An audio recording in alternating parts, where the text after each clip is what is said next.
Ubito running? Ubito, it is running now. Well, now it is. Now it is. Sure. Hey, listen.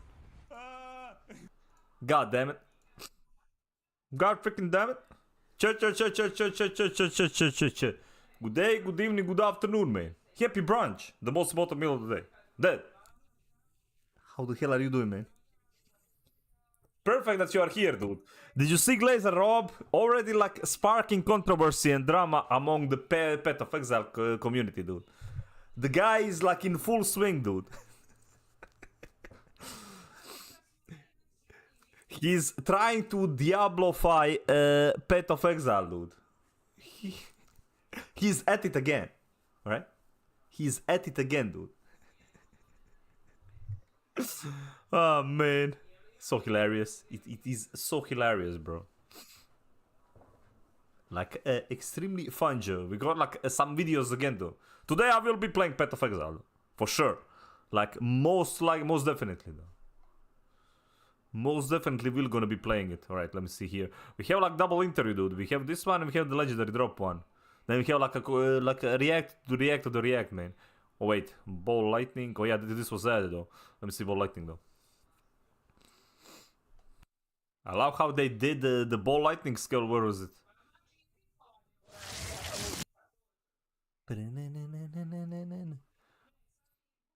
They made like a lightning ball sword from D4, except it's freaking poggers.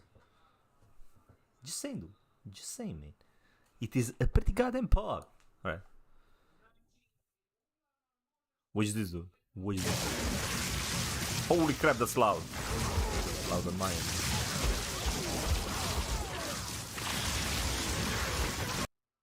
Like, ball lightning, okay, but spells gain 5 of damage, lightning damage for each 100% of mana you have. Spells cost an additional 5% of your maximum mana.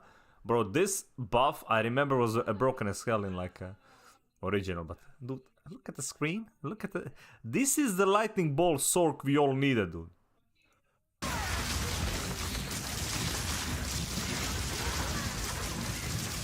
Not only that, like, how is that nice? How the hell is it so nice? My eyes are bleeding, like, bro. Bro plays low Stark and is telling me about eye bleed. What do you mean?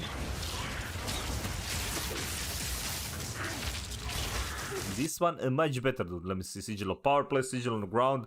Powerful spell damage buff to you and allies. The buff becomes more powerful, more mana you spend while in the same sigil. Dude, this is great for like a group play. Critical chance for spells, critical damage bonus. 5 to all lightning spell skills. 5 to all lightning spell skills, bro.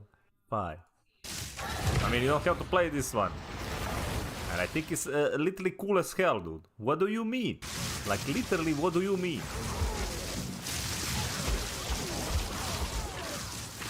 What you playing, though? Are you still going with the mercenary, or are you gonna be witch? With summoner?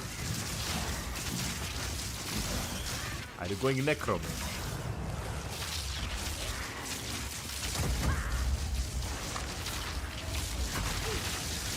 I don't know, maybe you change, like, everybody seems to be changing, like, the class they want to play, though, right? They released, like, one of the new, like, teasers on here, and everybody seems to be changing classes. It'd be like that. By the way, have you seen the poll, like, Neversink, like, did a poll for the classes? Dude, you know you have a great class design when literally every class is, like, similar. Like, both Merc, like, Sork, what was it? Like, Merc, Monk, and... I don't know, I think it was Sork, yeah. They're all like within like 28%, 30% like chosen. I'm locked and loaded on Merc, perfect to play with trackball. This guy has a freaking nutsack on his goddamn mouse, though. Incredible, bro. Incredible. Right, let's see here. We have like this. This is the interview that was also yesterday. Let's see, new players. That's you, dude. Like that is you, man. Perfect levels, Jonathan. Nice. Okay, man. Like I said a second ago, you are 9 days out from Path of Exile 2 launching, and can you guys hear this? He seems like very low. Is excited. It doesn't matter if they've been playing Path of Exile 1 for years. It doesn't matter if they literally haven't played video games ever. I show them just the snippet from the trailer, and they are ready to log in on December 6th. So my first question, what's the Like, secret this guy sauce? even bought a How are mouse you for guys like doing the this? freaking How is game. grinding your games making non-gamers ready to log into a hardcore ARPG? I think we just have a like when we're presenting our content, we always do it in a way where we're thinking about, like how are people going to react to it? Like, we just, and the other thing as well is that we're not afraid to put information in our videos. Like, I think a lot of people are kind of like, hey, tone it back a little bit, like people don't need so much information, this kind of stuff. But personally, I'm kind of a fan of just They just put like 3 hours of like actually not 3 hours, like 3 freaking days of information into like one video, dude. It's fine. It's fine. Then everybody's getting excited about it, bro. Like, but every interview though, there was an interview where like he just, dude, the amount of shots fired at Diablo though, it was great. It was great. It's like, let's just put everything out there. And if you do that, I think people get excited. So Just make a good game, I guess that's my philosophy about it anyway. And I think people do resonate with that. If you show them just, show them what you got cooking and show them gameplay, show them, how they be able to, how they're able to use all the tools you give them. And I think they'll be excited. Definitely. And I hate to bring it up, but it wasn't an interview that dropped today with Legendary Drops. How just during the Settlers of Kalgur reveal, you all pivoted to focus entirely on endgame. How is your company that agile? Because I work at a company of about 70 people. Right. We are not agile at all. What are your processes like internally as developers? Like, how can you move on a dime and just go in? I mean, I guess it's just about not being afraid to do it, right? I mean, certainly it causes some consternation, right? I mean, nobody likes being like jerked around from one task to the other, that kind of thing. But I think it is important because it just gives us the ability to really make sure we're reacting to what we think is important. Grinding gear games is also like 150, so technically it's not that larger of the firm. I don't know what to say really. I mean, just like we just have to make those kinds of decisions and just tell people, this is really what we have to do. Like, just be when based. You realize that you're not doing the right thing. You really have to jump on. You can't just sort of say, oh well, we're just keep doing the wrong thing just because there's so much inertia, right? Like you have to actually try to turn the ship around. And so, yeah, that's what we did. Awesome. All right, Jonathan, I have the interview broken down into various different categories here. I wanted to start with questions about new players in particular and just people logging into the game, playing it for the first time and their experiences. So I wanted to start with the fact that in Path of Exile 1, it's renowned for not many people making it even to Brutus. I mean, I know it's a free-to-play game. A lot of people try it out, but even... That's you just being called out, bro. You just being called out, dude. Did you even beat Brutus in, like... I need to check your, like, achievements. I'm pretty sure you didn't, though. This guy. Did you even clear Brel? Yes, I did. What do you mean? Literally cleared like first gate, second gate, like it's like clearing entire like Brel. I'm sure a lot of people bounced early on. So I'm curious. First 5 minutes of Path of Exile. Dude, like that's literally, you're talking about a totally different thing, dude. What do you mean that's endgame? I'm talking like Brutus, Brutus is literally Act 1 boss. It's literally Act 1 boss, and it's not even Act 1 final boss. Exile 2. Do you think that onboarding like a experience mid-boss. is solid, and you're going to really wrap people in and get them progressing further into the game? I'm pretty sure it is. And I think that, like, if you're talking about literally the first 5 minutes, then I think that what will really just get you in is the fact that just the feeling of combat is much better. And that's really the thing you're going to appreciate from the first moment that you start playing. The other thing as well is we have a lot of... bot booze. Not necessarily... I mean, in the first 5 minutes, you're going to come upon your first boss, right? And that will be a much more engaging experience than Hillock was, you know what I mean? Like, the first boss is significantly better. But even just after that, right? Even the first 15 minutes, there's, like, other bosses really close. You're sort of getting into that experience of having the more interesting combat and more interesting things going on just sort of right away. And it's funny, I had a friend over at my place who was playing the game the other day, and there was a word I thought was really interesting that he used for this. He's like, oh, you're so generous with the content. And I was kind of like, it's kind of an interesting way to look at it, is like, he's kind of like, you're giving people what they want so quickly. It's kind of like, I find that's a kind of an interesting way to look Probably at it. fighting boss within like first 5 minutes, let's go. Have a good time. And even Even in the from the very beginning, like before we even made Path of Exile 1, like when we founded the company, one of the things that I had as my metric is like, what's the time to first zombie? You know what I mean? Like, when's the first moment you can actually kill something? You know, like you just kill like a basic enemy, and I kind of want to make that sure that that's as minimal as possible, and that's why we kind of make sure that we start the game the way we do with like action immediately and that kind of stuff. So, that's kind of just a philosophy we've always had. Definitely. Getting people right into the action is important. And lots of people, especially viewers of my channel, are completely new Path of Exile players. They've never played an ARPG, they never played Path of Exile 1, and they are wondering, in Jonathan's eyes, what is the busted build? What is the archetype they should log in and play on December 6th if they want to get into the action fast? Bro, bro. What is the busted build? This guy. Everybody knows it's a freaking Sork, okay? Everybody knows that. Everybody freaking knows that it's gonna be a Sork, man. Not going to use you for clickbait videos, Jonathan. I'm just wondering, from your view, I know you said people really like the monk that had a high satisfaction score, but is it the most powerful? Not necessarily. I mean, I honestly don't know that I should be recommending builds particularly. I mean, I've said a few times, I think that I think the mercenary could be a very good new player-friendly class, both because you're further away from the action and just because of that like instant response of everything. Like, if you're gonna Merc is for the scrubs, man. About the fact that you have to commit to attacks and this kind of stuff. Whereas with something like the mercenary, because it's so fast from the point where you attack and the point you recover, and also because you're further back, I think that could be a very good choice for new players. But honestly, like any class can work. Like any class can be the one that you work. And look, the main reason why we have classes in the first place, because I mean, we could be a game that just has like zero, introductory stuff. Like we already let you choose between and mix and match all the different skills and weapons and things like that.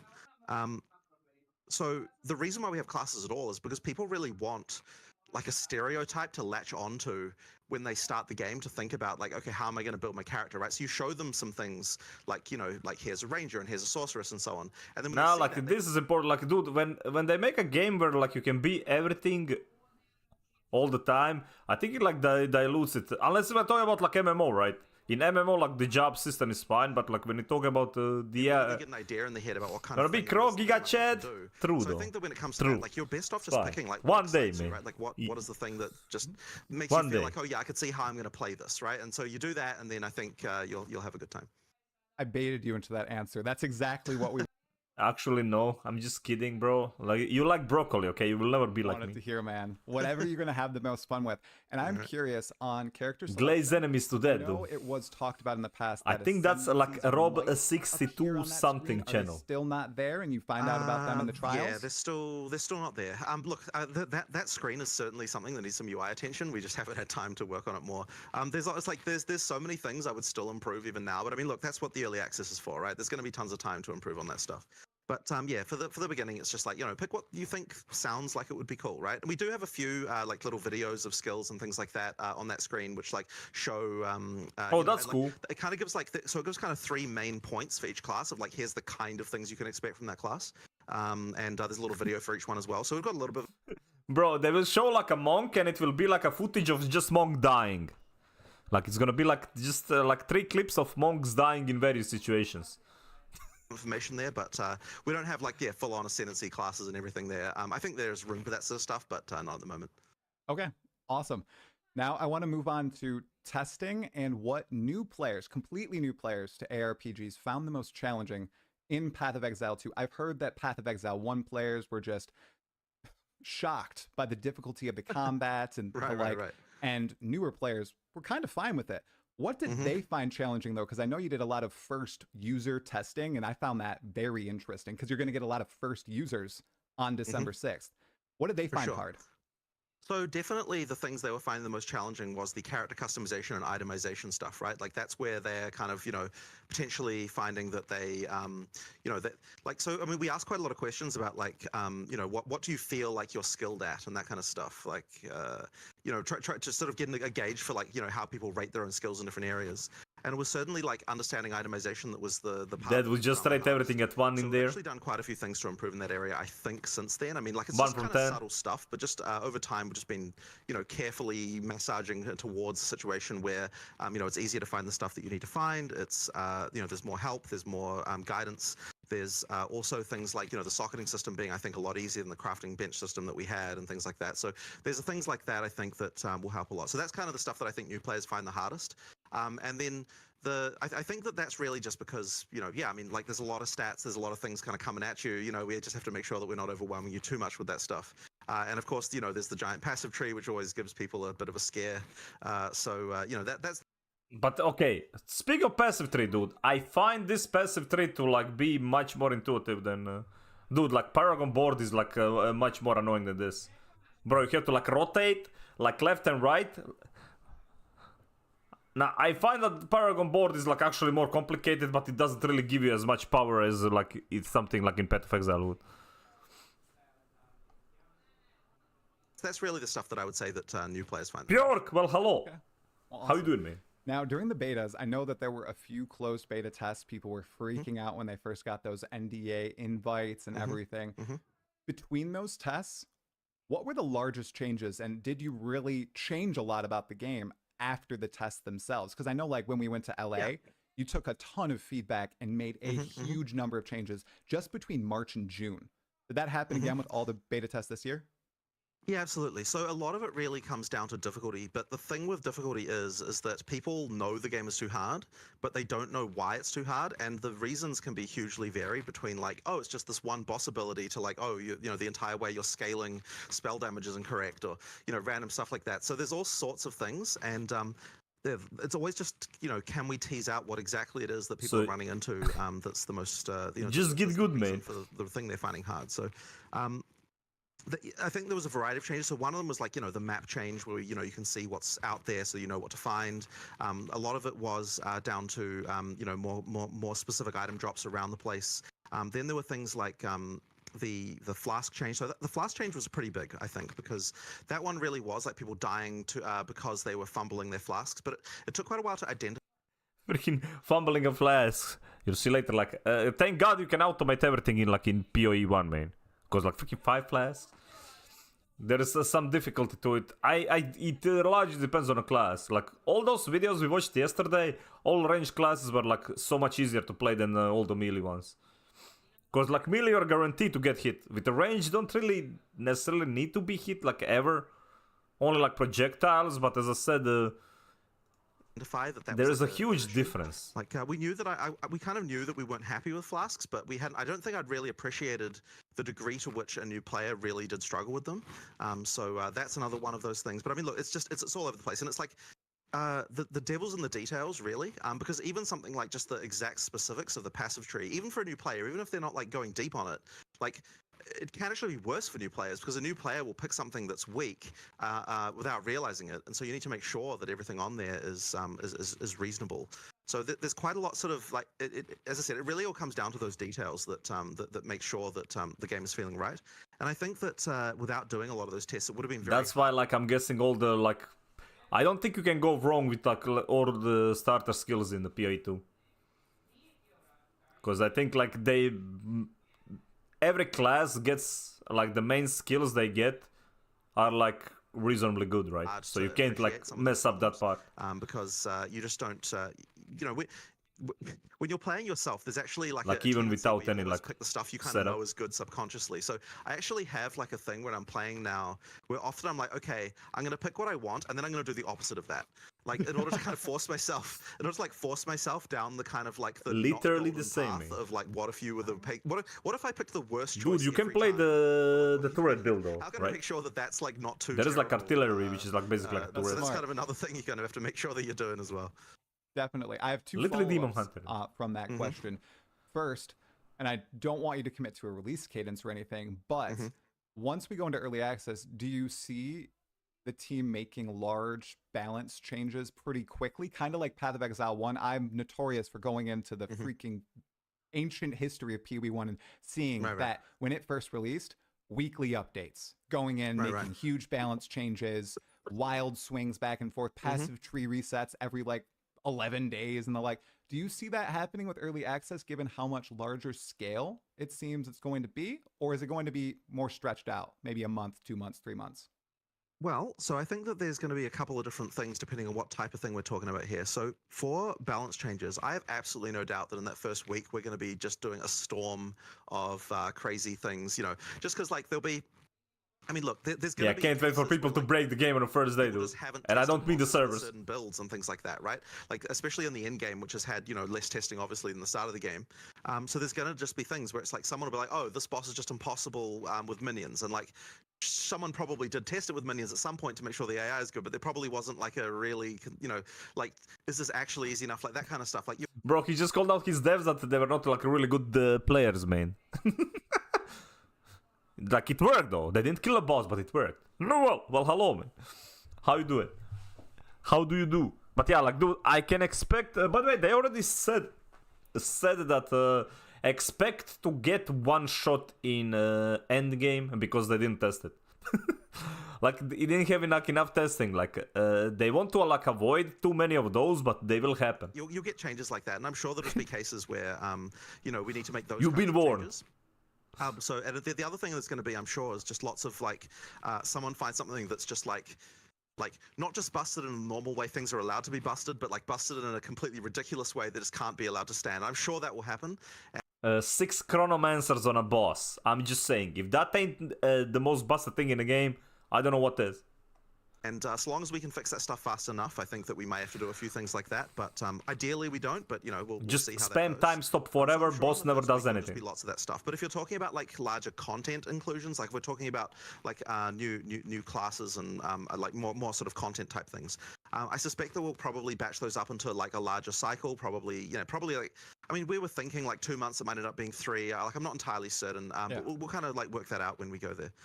The funny thing is like, so like months ago we had plans for what we wanted to do immediately after release, but as you get closer to release, like everything just falls apart and you kind of have to be like, okay, after release we'll just have to take stock and see where we are, because no contact survives no plan survives contact with the enemy, as they say. So we have when to. When can preload the game? By the way, like, dude, I was joking around. It's gonna be 30 gigs. Have you guys seen this? Let me just show you. Oh wait, where is the PoE2 database, man? PoE2 the database, oh man. There we go. 96 gigabytes, dude. 96 gigabytes, man. Yeah. Got uninstalled D4. Wait, you didn't already? What do you mean? Bro, what do you mean? But yeah, like, you know what was the controversy already? Like, Rob is already starting to to stir shit up, like, in a PoE. Obviously, when this was, like, released, that the game is, like, 96 gigabytes, and he was like, oh my god, let's hope that they data mine all the skills and entire skill tree. He's pulling a D4 treatment, man. He wants the spreadsheet to be ready, dude. Like 17 best in slot builds day one. People were not amused though. Like all D4, like all the D4 like comments were like, yeah, they should do this, and every single PoE player was like, oh man, it's gonna be great. It's absolutely horrible though. It's the worst idea ever. But then again, it's Rob. By the way, he changed his like background to like PoE2. He's going all in. He changed from D4 to like no background to PoE2 background. That point, but effectively, yeah, we'll probably do larger. Oh, there is like one fun video we're gonna watch later, dude. In order it's to like actually 10 get minutes. Testing for something, you have to get enough players back to actually test Pure it substantially. And people certainly are much more willing to come back for a larger update than they are for a smaller one. So I think that's kind of important. We actually noticed in PoE 1 when we were doing the weekly updates that we didn't really see like a lot of people come back for them. Like the people who were playing were really happy, but the people who weren't playing kind of weren't. It wasn't rising to Number one PoE player.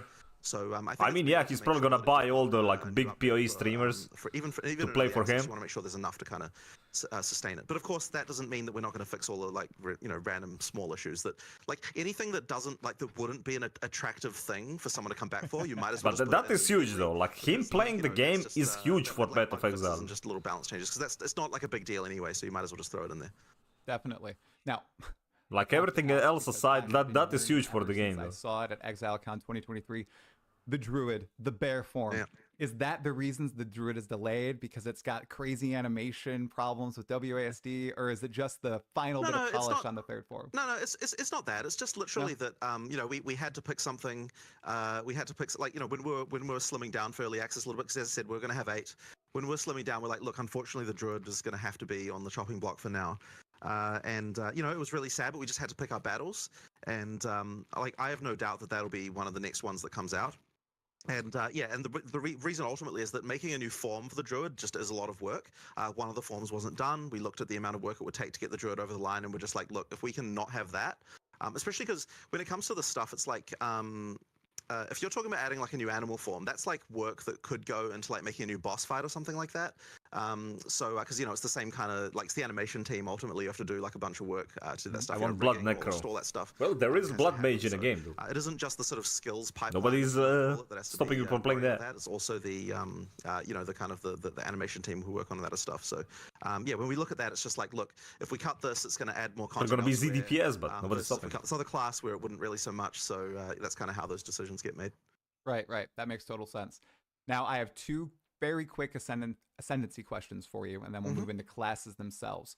First, last time we spoke, when we spoke in March, I tried to get some ascendancy details out of you, and you said you were working on a broken sorceress ascendancy. You didn't know if it was going to make it into the game. Did it make it into the game, or are we not seeing So that it? was the chronomancer, the like time stop and everything. Like I just I mean, the moment you tell people you can, like, the moment we're like, oh, we want to be able to stop time, it's like immediately, Telling you, it's, six Chronomancers is gonna be the most broken thing. It's gonna get nerfed like first week. It's just really cool. Awesome. Glad to hear it made it. We're gonna see clips of bosses dying without ever doing anything. Change ascendancies in PoE 2. So you actually can't right now. I think I did another interview recently where I thought that we could, but I believe that you can't at the moment. There's probably more discussion to have about that. I do know that certainly some designers are very keen to be that a locked choice. Delphi, hello, man. We'll talk about. Don't that think more I as didn't that see goes, you, but At the dude. moment, you can't. Don't think I didn't see you earlier though. Delphi just commenting literally just behind me in Gazi's stream though. I saw that. So that'll be how it goes into early access anyway. How you do it? Okay, so for the foreseeable future, once you pick an I mean, ascendancy, not necessarily. We'll, as I said, we'll talk about this more, but Okay. but in the moment at least. Really? Didn't Okay. notice you, man. Sounds I great. noticed Now, you because of your just broad like. questions about the classes. Well, I'm streaming, right? So when it comes to like reading any like even the other streamers' chat, like I notice the names instantly though. I don't remember what you asked though. You've talked about They were having the they're highest watching that video about for everyone who's that tested. meme video Which class for is the Rod lowest Ferguson though. satisfaction It was something score, about and what are you Rod. doing to perhaps Freaking Rod. if anything. So the one thing to say is that the difference between these is not like super high, but the lowest one on that survey that we were referring to was actually the sorceress. Funnily enough, Really? and I think that the reason for it is just because in the skill set, there's not like quite as much combo stuff as what some of the other classes have, and so we actually, after that point, we did work a bit on that and try to sort of improve, make a few more of those things sort of work together. A little Dude, bit. we I think watched as well that before Sork we do. gameplay yesterday. I Sork think was that, insanely what I've OP. heard some people say about the sorceress is it's a little bit more in the PoE 1 direction of like there's less kind of like less cross element combinations than what some of the other classes have. So therefore, like if you do pick that class, like there will probably be more situations where it's like there's less, like you're probably going to use less skills overall than other classes, or rather, it's not so much that you will use that, but like you won't be forced into as much using more variety. So I think that's something we. They didn't mention diminishing returns, but I'm guessing it will come, cause like you've seen a lot of people, like a lot of these boss fights we saw, things were like getting stunned, pretty much the same, right? Boss would get stunned, he would get out of the stun, he would get stunned again, relatively like the same. I didn't really see anywhere like he was building actual resistance. But yeah, like they won't ever be like immune to actual like elements. Cause like there is gonna be like element immunities on the map, but I don't think bosses ever get that. We can still improve by just adding more synergies between the elements. Like bosses never had it. Even in Path of Exile, one like they added that and everybody hated it. I think that was like I didn't play that one. It was those arch nemesis, I think, things.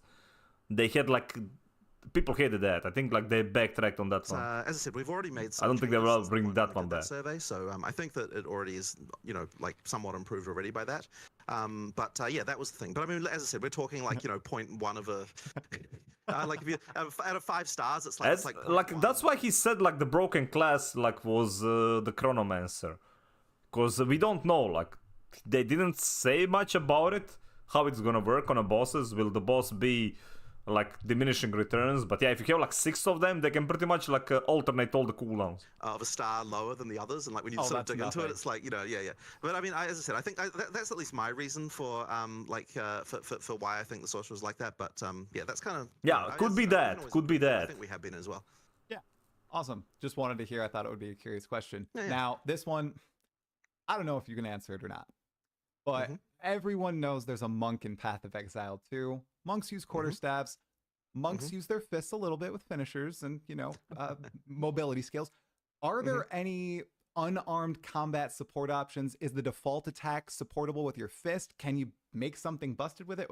Is that a thing in PoE 2 right now? Or So I believe that default attack is supportable. I'm like 99% certain of that, but I have to admit, I haven't actually seen that user interface myself because I haven't made an unarmed build. There is a plan for a bunch of unarmed build support, but it actually did get cut for early access for the time being. So unfortunately, I can say that unarmed monk will not make it in to early access, but we do have a plan for it. There is like a whole thing for that's going to support that with other stuff. Now, one of the reasons for that actually is that it would require making unarmed versions of a ton of skills, like animations. Oh, okay. There's actually it ended up being cut just for that reason alone. Like it was just a bunch of animation work that we ended up not having time for. And effectively, you're talking about a bunch of animation work that's just to support that one unique, because like that unique really is like kind of the key to being able to make unarmed damage like actually decent. There were a couple of other things as well that were sort of intended for unarmed things, but yeah, we're not going to do it for now. But it'll come in the future. We'll get to the point where you can do that. Okay. Is Facebreaker still a pair of gloves in PoE 2? Yeah, it is. It is? Yeah. Okay. All right. Yeah. Cool. All right. This is a fun one just for you, Jonathan. What is your favorite skill to use in Path of Exile 2 right now? I know you're a mercenary fan. You're playing through as the mercenary right now. Is it on the Merc or something else? That is really tricky. Look, I mean, if we're talking about the of course, he's playing Merc, my mate. favorite thing is definitely the ice wall, the shot. What's it called? I can't remember even the name of it, but it's the one that fires a shot and then makes like 2 diagonal ice walls that come out, and then following up with the fragmentation rounds to explode them. Like I just love that combo. It just feels really satisfying to me. But it's like obviously like every class there's interesting stuff. Like on the monk, it's probably the bell. Like I just love that bell. There's so many little things about its design, and it's just a fun skill. Like, I heard that bell was so broken that they had to nerf it. Those are definitely up there for 2. Feels bad. But I mean, there's always new stuff. There's lots of cool things. Yeah, right? this is the part I heard from Gaz's stream, and I think he said that the bell was broken when they tested it, so they had to nerf. Rapid shot. Yes. Into the, yes. Yes. That was so good. Just to give a hint to the idea that there might be some pretty interesting ways that you can do some pretty cool stuff. Oh, yeah, I think the bell is going to be insane for group play. Question here. Can we use the weapon swap system passive skills to allocate keystones? Or can they only allocate notables and travel nodes? So you can't do keystones, but I actually do have some interesting stuff to talk about with this, because we were originally going to allow that. But then... honestly, I don't. This is a bad idea, bro. Completely broke this. That we realized like this was going to be like not. There would be like way too many broken mechanics that people would figure out. Which now, for anyone who doesn't, who hasn't played PoE 1, effectively what this does is it makes it so the stats from your shield are transferred onto your minions. But when you've got weapon swap involved, where like like if you can turn that on and off, it causes. the specific details of this are kind of complicated, but it caused a lot of chaos in like how the stat system worked and like how the minions would have to work and like the snapshotting of this and like just a whole lot of details around that were very complicated. Did you hear that word, right? Blizzard loves that word, snapshotting, dude. It worked out great in D4. Totally didn't break the game like every single page, by the way. And then at some point while we were discussing that, because we kind of were like, okay, how are we going to even implement this? It was like a whole thing. Then we're like, well, hang on, like, is it even okay for other keystones anyway? Like, when you really come right down to it, like, is chaos inoculation really okay if you can turn it on and off? Like, it's kind of supposed to be this like massive downside, and like, if you can just like, you know, like it's kind of like we're kind of thinking maybe it wasn't okay, and then we sort of made the decision. You know what? Maybe Keystone. Blizzard love dungeon puzzles and money more. That's true, though. They sure do like their money. Nesto, hello. That might be a balance problem too far, even for us. Like even as far as we're willing to like accept a lot of these kinds of problems, like I think that might even be a bridge too far, even for us. So yeah, we decided not to allow it, and that's what we're going with for now, anyway. Yeah, you knew people were already theory crafting ways to like get the perfect keystones on their side. Oh yeah, definitely. Right. That's good. Another rapid fire, if you know off the top of your head, how many passive points are there in total? Because people are already looking at the tree and trying to path through it. Sure. Now. I believe it's 122 is the final count, and once you get all of the optional skill books and stuff. So like same as like PoE 1. Actually, is it +2 if you take the bandits? Spicy one though. Are you able to do a 1-button respec if you have enough gold, or if you pay a premium, or is it one node at a time? You will have to do one node at a time. And like the thing is, I mean, yeah, I guess I can see why people would want that. But generally speaking, that's not the kind of behavior we're really encouraging, right? Like we want you to actually be changing your build from one to the other. So yeah, there's just a one node at a time. I mean, look, it won't take you too long. This ain't no D4, right? Times, even if you're level 100. Like it's not too bad. I know it won't. I get it. I totally get it. Another one. So we've seen this key term overflow a few times, and some people are wondering how it works. Could you explain how it works? Yeah, so anytime you've got something that says overflow, it means that you're able to overcap that resource by up to double. So effectively, overflow just means, like if it's leech, or if it's like, any other kind of thing that gives you back life, or for example, or mana or shield or whatever it is, it basically just means, you can get back up to double of that resource. Okay, awesome. That makes sense even to me, and I'm pretty simple-minded about these mechanical sort of things. Awesome, thank you. All right, another rapid fire. Can you use skills granted by ascendancies in meta gems, like cast on shock? No, you can't. So when you get one of those ascendancy skills, they effectively just appear in your skill screen. Like they're not a gem; they're just kind of like there and locked in by that. So because you can't take them out and put them somewhere else, you can't put them in a meta gem. Okay. And then meta gems, can you use multiple of the same meta gem? I know you can't repeat supports, but can you have 2 cast on ignites in your build? You absolutely can. You absolutely can. But of course, you'll have to pay the spirit cost for both of them. So that's how that's balanced, and that's why it's fine. Okay, perfect. Yeah. Right. Released a teaser yesterday. So that is what a meta gem is. That one has like the special spirit cost, but it can be socketed more than once. That's what meta means on the gem. I'm not sure if you saw a scepter minion, ascendance, or not ascendance. Yeah. Oh, the second scepter, that looked like a mirror tier item, which was just awesome to see. All right, now we're gonna move on from classes, and we're gonna talk a little bit about combat. So when I played Path of Exile 2, the Raven fight and the Executioner fight hard locked me for combined about 4 hours. What right now do you think is the hardest boss fight in Path of Exile 2's campaign? Not the end game, but the campaign itself. And do you think it potentially is going to hard lock a lot of players if they're stubborn and they get that Elden Ring mindset where they're just like, I'm just going in over and over. I'm not stopping until it hits 0. Well, so we've definitely tried to like improve the issues that we had with that in that one. But what I would say is that the further you go into the game, the less kind of like of the feedback we've been able to address overall, just because if there's less of it, right? Like as you go further in. So effectively, what that means is that I have SL1 builds. Let's go. Going to hardlock people. It's almost certainly going to be in Act 3, I would say, something like that. But I mean, on the same time, like ideally, the hardest bosses are later in the game. Like that's kind of what you want in some sense. So yeah, like I mean, look, some of those fights are pretty hard. I don't know that there's one that I'd point to as like this is the hard one. Really, I mean, as I said, we kind of try to make sure that they're all kind of a relatively even keel, or rather slowly increasing as you kind of go through. So yeah, my hope would be that the Act 3 Yeah. Time to end carry boss me, is, chat. It's one that fine. people will find the hardest. Floor And POE ideally the second time through it's even harder again. So, but we'll see how it goes. And as I said, as you now know, right, like if you go around the rest of the areas, you'll find other stuff, you'll find more items and so on, and that'll definitely help you. And if you come back, you'll definitely do a lot better. Question on bosses in regular versus ruthless, in not ruthless, cruel. Do they have new abilities in cruel, or are they the same, just a little buffed with damage, hit points? So usually they don't have like completely new abilities, although I think that in some cases there might be a little bit of that. Usually what it is, it's kind of tweaking the parameters or the AI or the radii and like things like that, just like things about them, and it makes skills feel dangerous in new ways quite a lot of the time, just because you know, like a skill can feel very differently just by changing where it is you go. So the same is true in maps as well, where once again you've got like we have to we effectively have to make sure that some of these bosses that were balanced for people who are level 10 or something are now able to feel like they're challenges in the end game. So effectively we have to do something about them. We can't just leave them as they are. There has to be tweaks. And so yeah, a lot of those changes effectively just get made to make and they make the bosses feel quite different. Man, can't wait for all these bosses to one-shot you on like in the end game. Just monster types that have been shifted around and things like that. Like so, the combat in areas can feel a little different as well.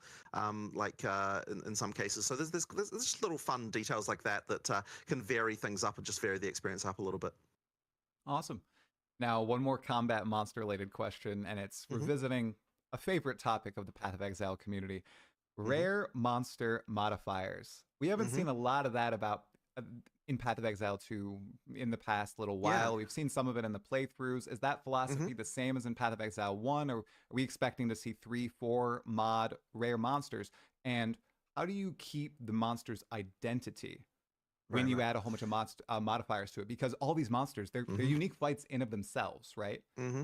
So how do you keep that clean? There's actually been quite a lot of specific work on rare monsters that I don't think we've talked about to anyone yet, actually, and it's probably quite interesting. So the first thing I will say about it is that we realized a while ago that it's actually like not every monster type makes sense as a rare. Like if you just have a rare zombie, it's just kind of like, it's not a good fight. So we actually decided, hey, you know what? We're going to pick monsters that are going to be ones that can be rare. And bear in mind, many of them zombies too big of a pleb, man. Can't be rare. There are monsters that that don't work well as rares. Maybe there's mechanic changes we can do for rare versions of that monster that could improve that. So then what we started to do is we're like, oh, you know what we're going to do? We're actually going to split out the monster types for monsters and then the rare version of that monster. And then we're actually going to do specific balance for the rares of those monsters. And that actually matters as well because there are mods that can go on certain monster types that like just completely blow out the life to unreasonable levels and things like that. Like there are actually cases where now that we've actually got the ability to do specific balance for a rare of a given monster type, we can actually tune that difficulty to make that much better. And so they'll get extra, they'll actually get extra abilities in some cases just because they're a rare.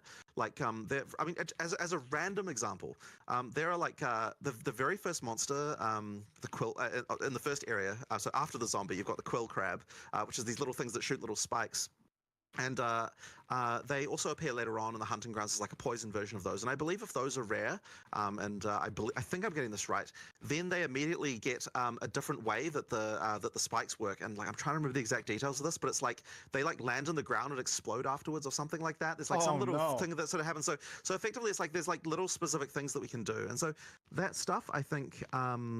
That's so pretty cool, the way that they are approaching all this. Look, I'm sure we're going to do more of this, like after 400 monster types, by the way. Like that. Early But access. it really upgraded the rare fights quite a lot to be able to do that specific balance. And then, of course, you also have the mods. And once again, we're doing a whole pass on mods and trying to make them a lot better. I mean, look, there's even more we can add here, I'm sure. But trying to make sure that each of the rare mods that we add, like makes sense for the monster. We make sure that the rare mods like there are pulls and tags so that like you don't necessarily get every single mod on every single monster, to kind of make sure that they make sense and actually have a reasonable fight. And I don't even know if this got done, but there was talk at one point about having a for each rare, and once again I don't know if this actually got implemented or not, but we were talking about having it so that for each monster we make sure that at least one fun mod goes on the monster to kind of make it have like by what I mean by that is like we look at each monster type, we're like, okay, here's a set of different mods that are going to make it so that the fight has some kind of interest to it. we make sure the first step is like put one of those on it, and then after that, then we can kind of be more random with what the rest of the mods are. Okay, so they all have like a specific There's one. actually quite a lot of balance stuff there that went into that, and there's more to That's come. pretty I cool. think that the rare fights you will find are significantly more interesting in PoE 2 than they were in PoE 1 because of all the specific attention that had. They definitely sound like it. Everybody's freaking out. That sounds amazing, especially that first system of just the monsters changing implicitly if they're rare versus if magic or normal. That's a great answer. Can you answer if Soul Eater is in Path of Exile too? I actually don't know the answer to that.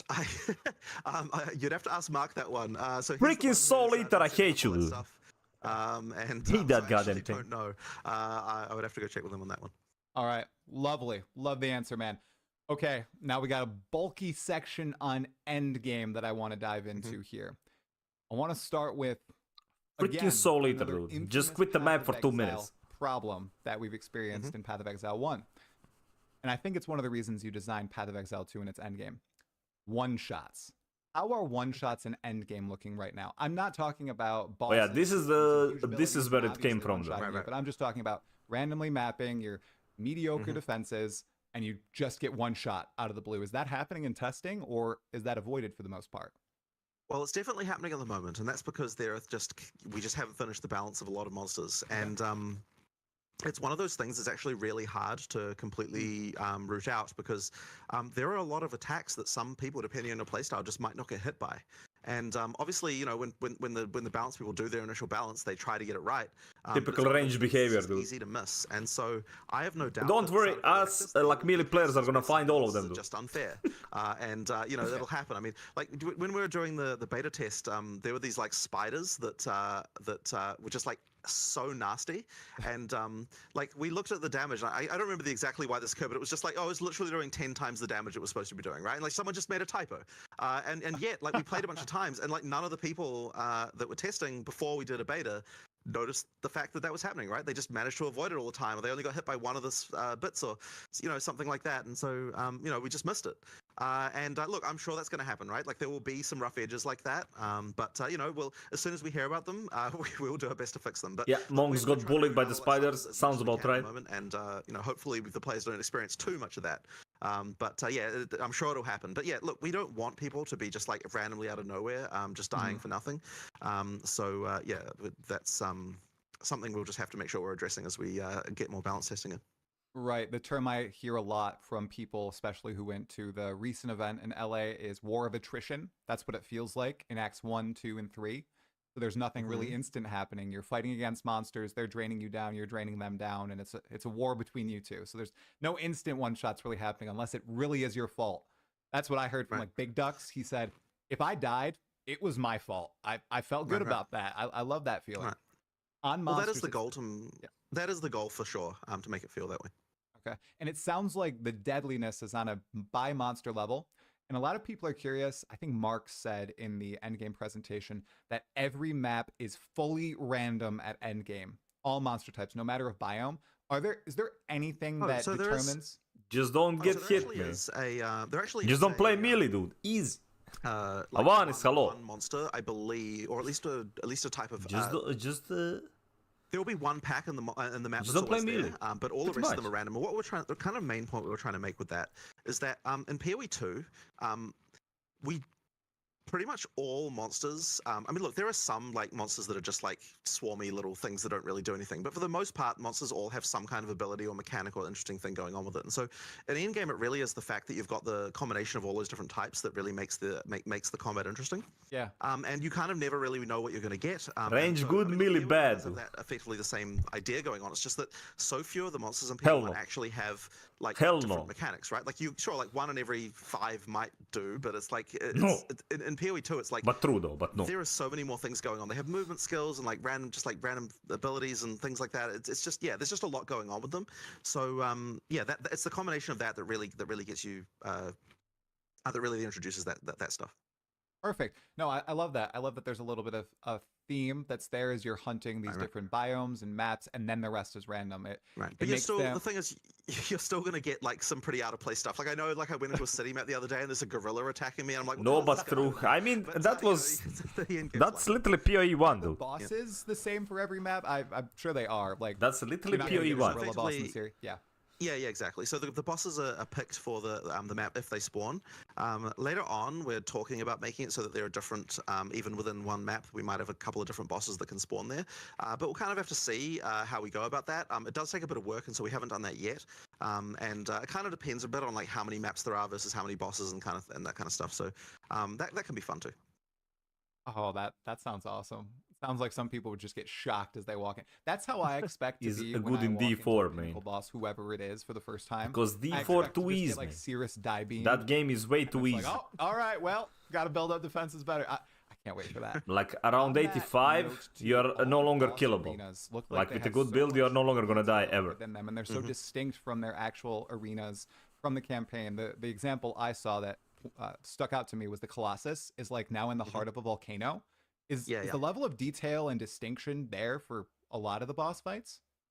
Yeah, so effectively we're trying to make it so that like ideally when we're using a boss in maps, we can put it in a different context so that it feels like a different fight. Okay. That like yeah, I mean Nah, look, the boss we have design to in Path definitely of reuse Exile certain 2 is components of the arena insane, because though. often there's arena mechanics that we have to From do both to make like sure the way that that they look and the way that they even behave. just the It's feel of so the arena freaking that can make it feel quite different. Like for example, if you're talking about something like the Carrion Crone who's just in the second area.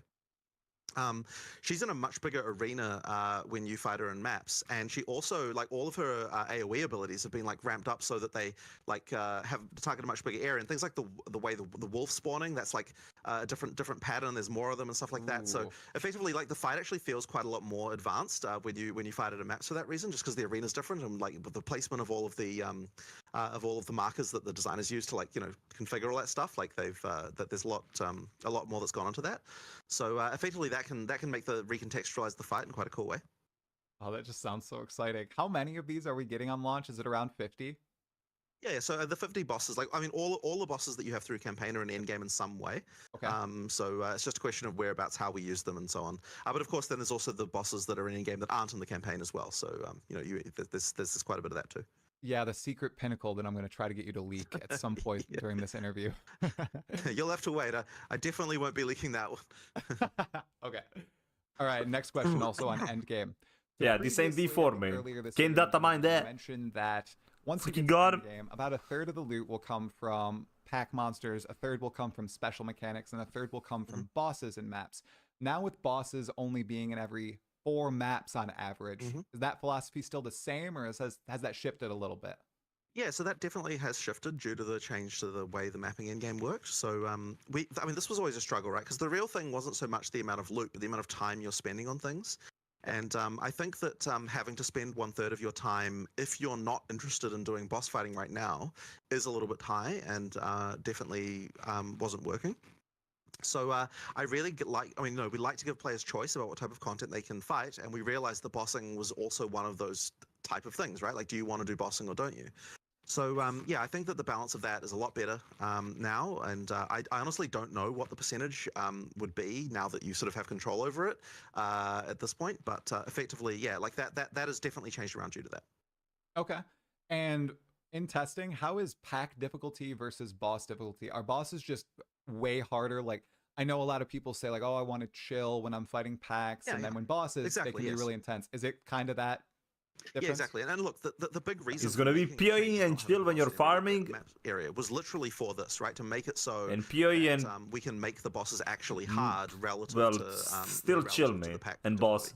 boss. Because that's what sort of that Probably- that sort probably of a bit less chill. maintains the integrity of the combat system, if you will, because like that's where you really have to get into the detail. Or that more really if you play crunches Righteous everything, like Fire, though. actually using all your Just abilities stay to the- there to the maximum. and watch Netflix, man. Whereas pack clearing, you can chill out a little bit more. But that being said, we still want you to run into rares occasionally that are like crazy. So it's you still want that, but they're not going to be as crazy as the uniques are.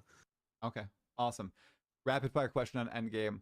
Why does the Waystone or map opening UI still have 4 slots? Is that intentional? Is there something Yeah, that it's- hasn't been revealed? So we actually had 4 slots when we started PoE 1 as well, even though we had no idea what we were going to use that for. So it's just like one of those things where it's just like you put it in there. It's like, maybe we'll use this one day. There's literally no other reason than that. We had 4 in the back of the old days. Freaking We're big just brain, doing it dude. again now. Just, it's fun little thing. Look, Like one day this I'm is sure we'll those find things something in a design, right? Okay, I love it. No, I didn't know that about Path of Exile 1, that it was always 4. That's Yeah. hilarious. That's good. All right, another one that could be a little long. I'm not sure. Maybe it's a simple answer. So it sounds like there are currently 4 tiers of endgame boss or endgame encounters, but technically, from what we saw from the What is Atlas the next? passage, trees, we can General get and plus 5 items. to those Okay. encounter levels. Right. Is the 5th tier meaningless, or is there an extra secret tier? So what happened there is I'm a programmer, so I always count from 0. So when I say difficulty 4, it's like the first difficulty is difficulty 0, and then you've got 1, 2, 3, 4. So there's technically 5 difficulty tiers there, but I referred to the top one as difficulty 4.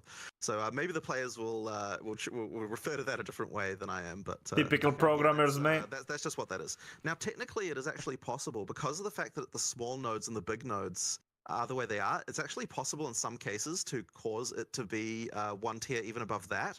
But if you do that, it will not result in the difficulty being higher. That's actually kind of just a quirk of the way that the nodes are. So that's just effectively capped in that regard, which I guess might be kind of fun to have like an extra sort of hidden thing like that. But we decided. Oh yeah, I'm counting my DPS from 0. 5 difficulties, 4 difficulties. ZDPS for sure. Yeah. I know you're saying that, but everybody needs to try that on launch, okay? There's a hidden difficulty, maybe that they don't want us to know about. I don't think so. No. Okay. This one might be pretty quick too. So how high in tier do waystones go? We saw tier 79 in the endgame teaser. Is that so I mean the way what it's supposed to be is like T15 is like it goes from T1 to T15. I think it might have been that it was listing object level there, and there might even been some inconsistencies between different clips depending on when they were shot. I'm not 100% sure about that, but ultimately it goes from T1 to T15. However, there is a corruption outcome that can go +1. So that lets you that just lets you go a little bit further. I love that. With that. Okay, so it was potentially like a monkey issue. He's right. That's what I'm gonna 0, call 1 to 9, and we go 10 using the 0. Yeah, the If you monkey like. issue. If you like. Okay. Mad. Awesome. Okay, well that was it on Endgame for now. Now I just want to go into a few general questions about the game. Some rapid fire, some a little bit longer. This first one, I'm curious, going into early access, what's one system you are hyper confident won't need further iteration, and one system you're pretty sure is going to be broken under the weight of the players and you're going to need to have a lot of iteration on? It's a really hard question. Look, I think that where I'm most happy is like all the way the skill and support system works, I think is very solid. Like I'm very happy with all of that. I think it's just a massive improvement over how PoE 1 was. I would say that the stuff that's going to require a lot of version will definitely be endgame stuff, right? Because like that's the stuff that's had the least testing from players, and from betas and things like that. Look, I have no idea what kind of changes we may want to see there. Like I'm pretty confident in it, but like you never know what will happen when people actually go for that. So I mean, look, yeah, there's a lot of stuff that could need changing there, and we'll just have to work on that as we see the players, as we see what the players think. But the other thing as well is that no need to worry about endgame, man. No average player is gonna finish like Act 1. That Act 1 boss though look challenging enough. Just saying. Of course, the end game is where there's the most I guess like you have to get it right completely, because it's like that's kind of like your final, like the final experience you're having is like playing through that content. So it's like you can have a single boss fight that's like maybe people don't like it in campaign, that's like not a big deal. But if you're talking about just the core staple of what it is that you're doing in the end game, you have to make sure you get that exactly correct. And even the tiniest details can significantly affect the experience. So, I'm sure there'll be a lot of tweaking there, and like some things maybe just like a tiny number tweak, but it ends up being like a massive difference as far as player experience goes. I'm sure there'll be a lot of iteration there. Yeah, just like 100 multiplier instead of 10 multiplier. I can see that being like a big difference. Community is the flask changes. Are you pretty confident in those, limiting you to just having a life and mana, or do you see yourself perhaps allowing that for a wider variety of flasks in the future if you want to reintroduce them? I do think that it is important to make it so that is as simple as possible, because it really is one of those friction points you get for new players. But I think the charm system is really where we can go wild there. And so I think if we were doing like more kind of interesting stuff or like expanding on that, I think we'd do it in the charms where we can. That's kind of intended to be the thing that you can expand on with that stuff. I just don't want it to turn again into a situation where you feel like you have to constantly be pressing buttons like all the time in order to be able to do that stuff, because I think that really was kind of wearing on people. And it's like if Nah, like the flash system was horrible. For using active skills rather than Like just using flash. the most fun part was So, getting them ideally, you can automated. sort of move some of the like physical skill off just pushing flash buttons and move it on to using skills instead. Okay. All right. This is a tough one. Maybe not for you. Over the past 6 or so years, what has been the single most challenging aspect of development? I know it's broad. Yeah, so I think really the big challenge is just underestimating like the scope of what it is we set out to do. Yeah. And it's one of those things where we're constantly having to it's like we have a quality level we want to hit. Game was too based. That was his problem, it though. shouldn't be as difficult as it is to hit that quality. Like it just really is a constant battle. Yeah, I mean, look, I think that Jonathan, though, it is difficult. I think that's why so many people are resonating with this release. It's very obvious that you have hit a high quality level here. I mean, it's spread like wildfire. I saw you talking to DM and Ghazi and surprised at how many people are interested. I am having people who I haven't talked to in like a decade reaching out to me about PoE 2 because they're searching and they like saw my face or something and they're like, holy crap, there's this new game I just heard about. Like, it's spreading everywhere because the quality is so... you waited until it was ready to showcase it, right? And it looks phenomenal. So... yeah, I mean, as I said, like just getting there has just been such a thing. Like when we announced in 2019, we thought that we were going to be releasing PoE 2 in like 2020. Did you find that artist, man? It felt like it was like 2 years out. Right. And cute like it's just, little dinos. It's difficult, right? Like just the I just realized talking about this too. Even like, is it how long ago now? I'm thinking like so 20. Yeah, look, it's like the funny thing is it always is this 2 dude? years out. Like no matter how far deep into development, no matter how far away it is, it's always like because 2 years is feels that like dude forever, right? 2 years is like forever in the future, and so therefore, like no matter what the scope that you think that you have is, it's always like, oh yeah, we can do it in that amount of time. Sure, absolutely. Pelopan has cute dinos too. You know what? Also game, but like mainly movie. Jurassic Park also has like cute little dinos.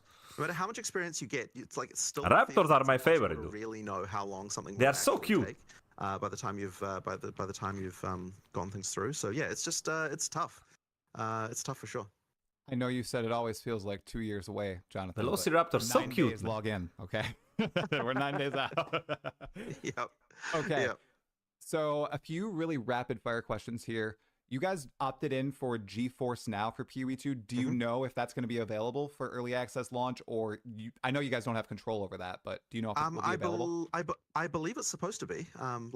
We've been told it is. So Jurassic World Evolution 2 is a lot of fun. You can use that. Awesome. Yeah, now, I remember Pure playing that one is though when he was streaming it. Yeah, so we're doing everything we can to make sure that's the case. I think that there'll be some items that maybe won't show up correctly, and hopefully, like for example, the way that skill gems are rendered is like completely changed, and so I think what they're going to do for skill gems is just like show the name of the gem and the level rather than having to work out. Oh yeah, you did play it as well, like a lot. I remember as well when you talked about it. Because like there's nothing about the gem other than just like the name and the level that actually matters as far as trade is concerned. So they're going to do their best to get everything rendering correctly, but I think it's really important to make sure we've got trade on day one. How you doing, Vish? Definitely. Oh yeah, people love trading. Now PvP, does that exist in any form? Yeah, so like you simple can duels. Yeah, you can do simple duels just like duels like you could in PoE 1. We're not going to be doing anything more than that for now. Yeah, that's it's there, but like we haven't done. Wait, I can duel you guys? Like it just is what it is, just as a fun thing if you want to challenge your friend and just like prepping for Thanksgiving, bro. You could do that if you want. Cool. Now, in the Not jealous, okay? Not jealous of all the food you guys are gonna have. Once again, drop Nah, permanent buffs. no as jealous, they will by on the way, first nope. Run through for those optional bosses, or are none of those available in the second run through? Yep. So the second run through, it definitely does have that. So yeah, you're going to want to look for those as well. I believe that for them, Hey, some RPG of them are the PvP, same dude. and some of them are different. So you'll have to The look around best through the part. map to see what that's going on with that. Oh, okay. Curious. Now, this one is, I want to be gentle with it, but it's something that a lot of people have talked about in the past. There is an MTX that is audio based that plays in towns, and everyone wants to hear the sweet songs of Camille when they go into the Clearfell encampment. Is there any way that you guys are thinking about maybe an audio slider for MTX or something like an audio adjustment maybe, or is that on your radar? I mean, it's something that I've heard complaints about recently, so it's something that we might have to think about, but I can't say I've got a solution for it right now. By the way, just one question, speaking of audio, do you hear like a loud beeping, or is that just on my end? That is just on your end. Chat, sure, do we fair hear a loud beeping? Let's see. No beeping. It's on your end. All is right, everything cool, okay good. at Yep, the GGG yeah, office? I think it's fine. It's just coming through my headset, so I'm not sure what's going. It's all right. It's fine. I'll just ignore it. They're telling you to not talk about the goblins. Sure. Maybe. Okay. Yeah, unfortunately, I don't have a good answer for you for that. But okay, no, yeah, that's I understand. totally fine. I do understand the issue, though. Okay. Yeah. Now, oh, sorry. Items. So, in the last time people got their hands on PoE2, we saw obviously the tiers, which you talked about, and can't wait to get my hands on that. We also saw items dropping with terms like advanced, expert, and ultimate. Are those related to tiers, or what is that? So the reason why that is because so we didn't want to release. So what we've done in PoE2 is that all of the acts, they have a much more like the items that you find in each act are like way more related to the content of that act. So like as soon as you go to the desert, you're going to be finding like all of these like Marrakech themed items and so on.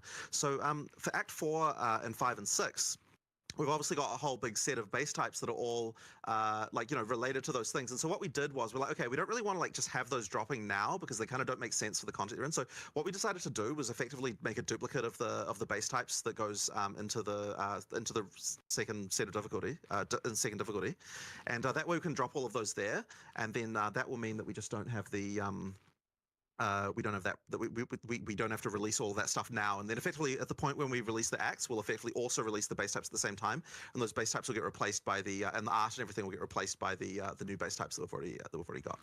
So yeah, that's effectively the what's going on with that.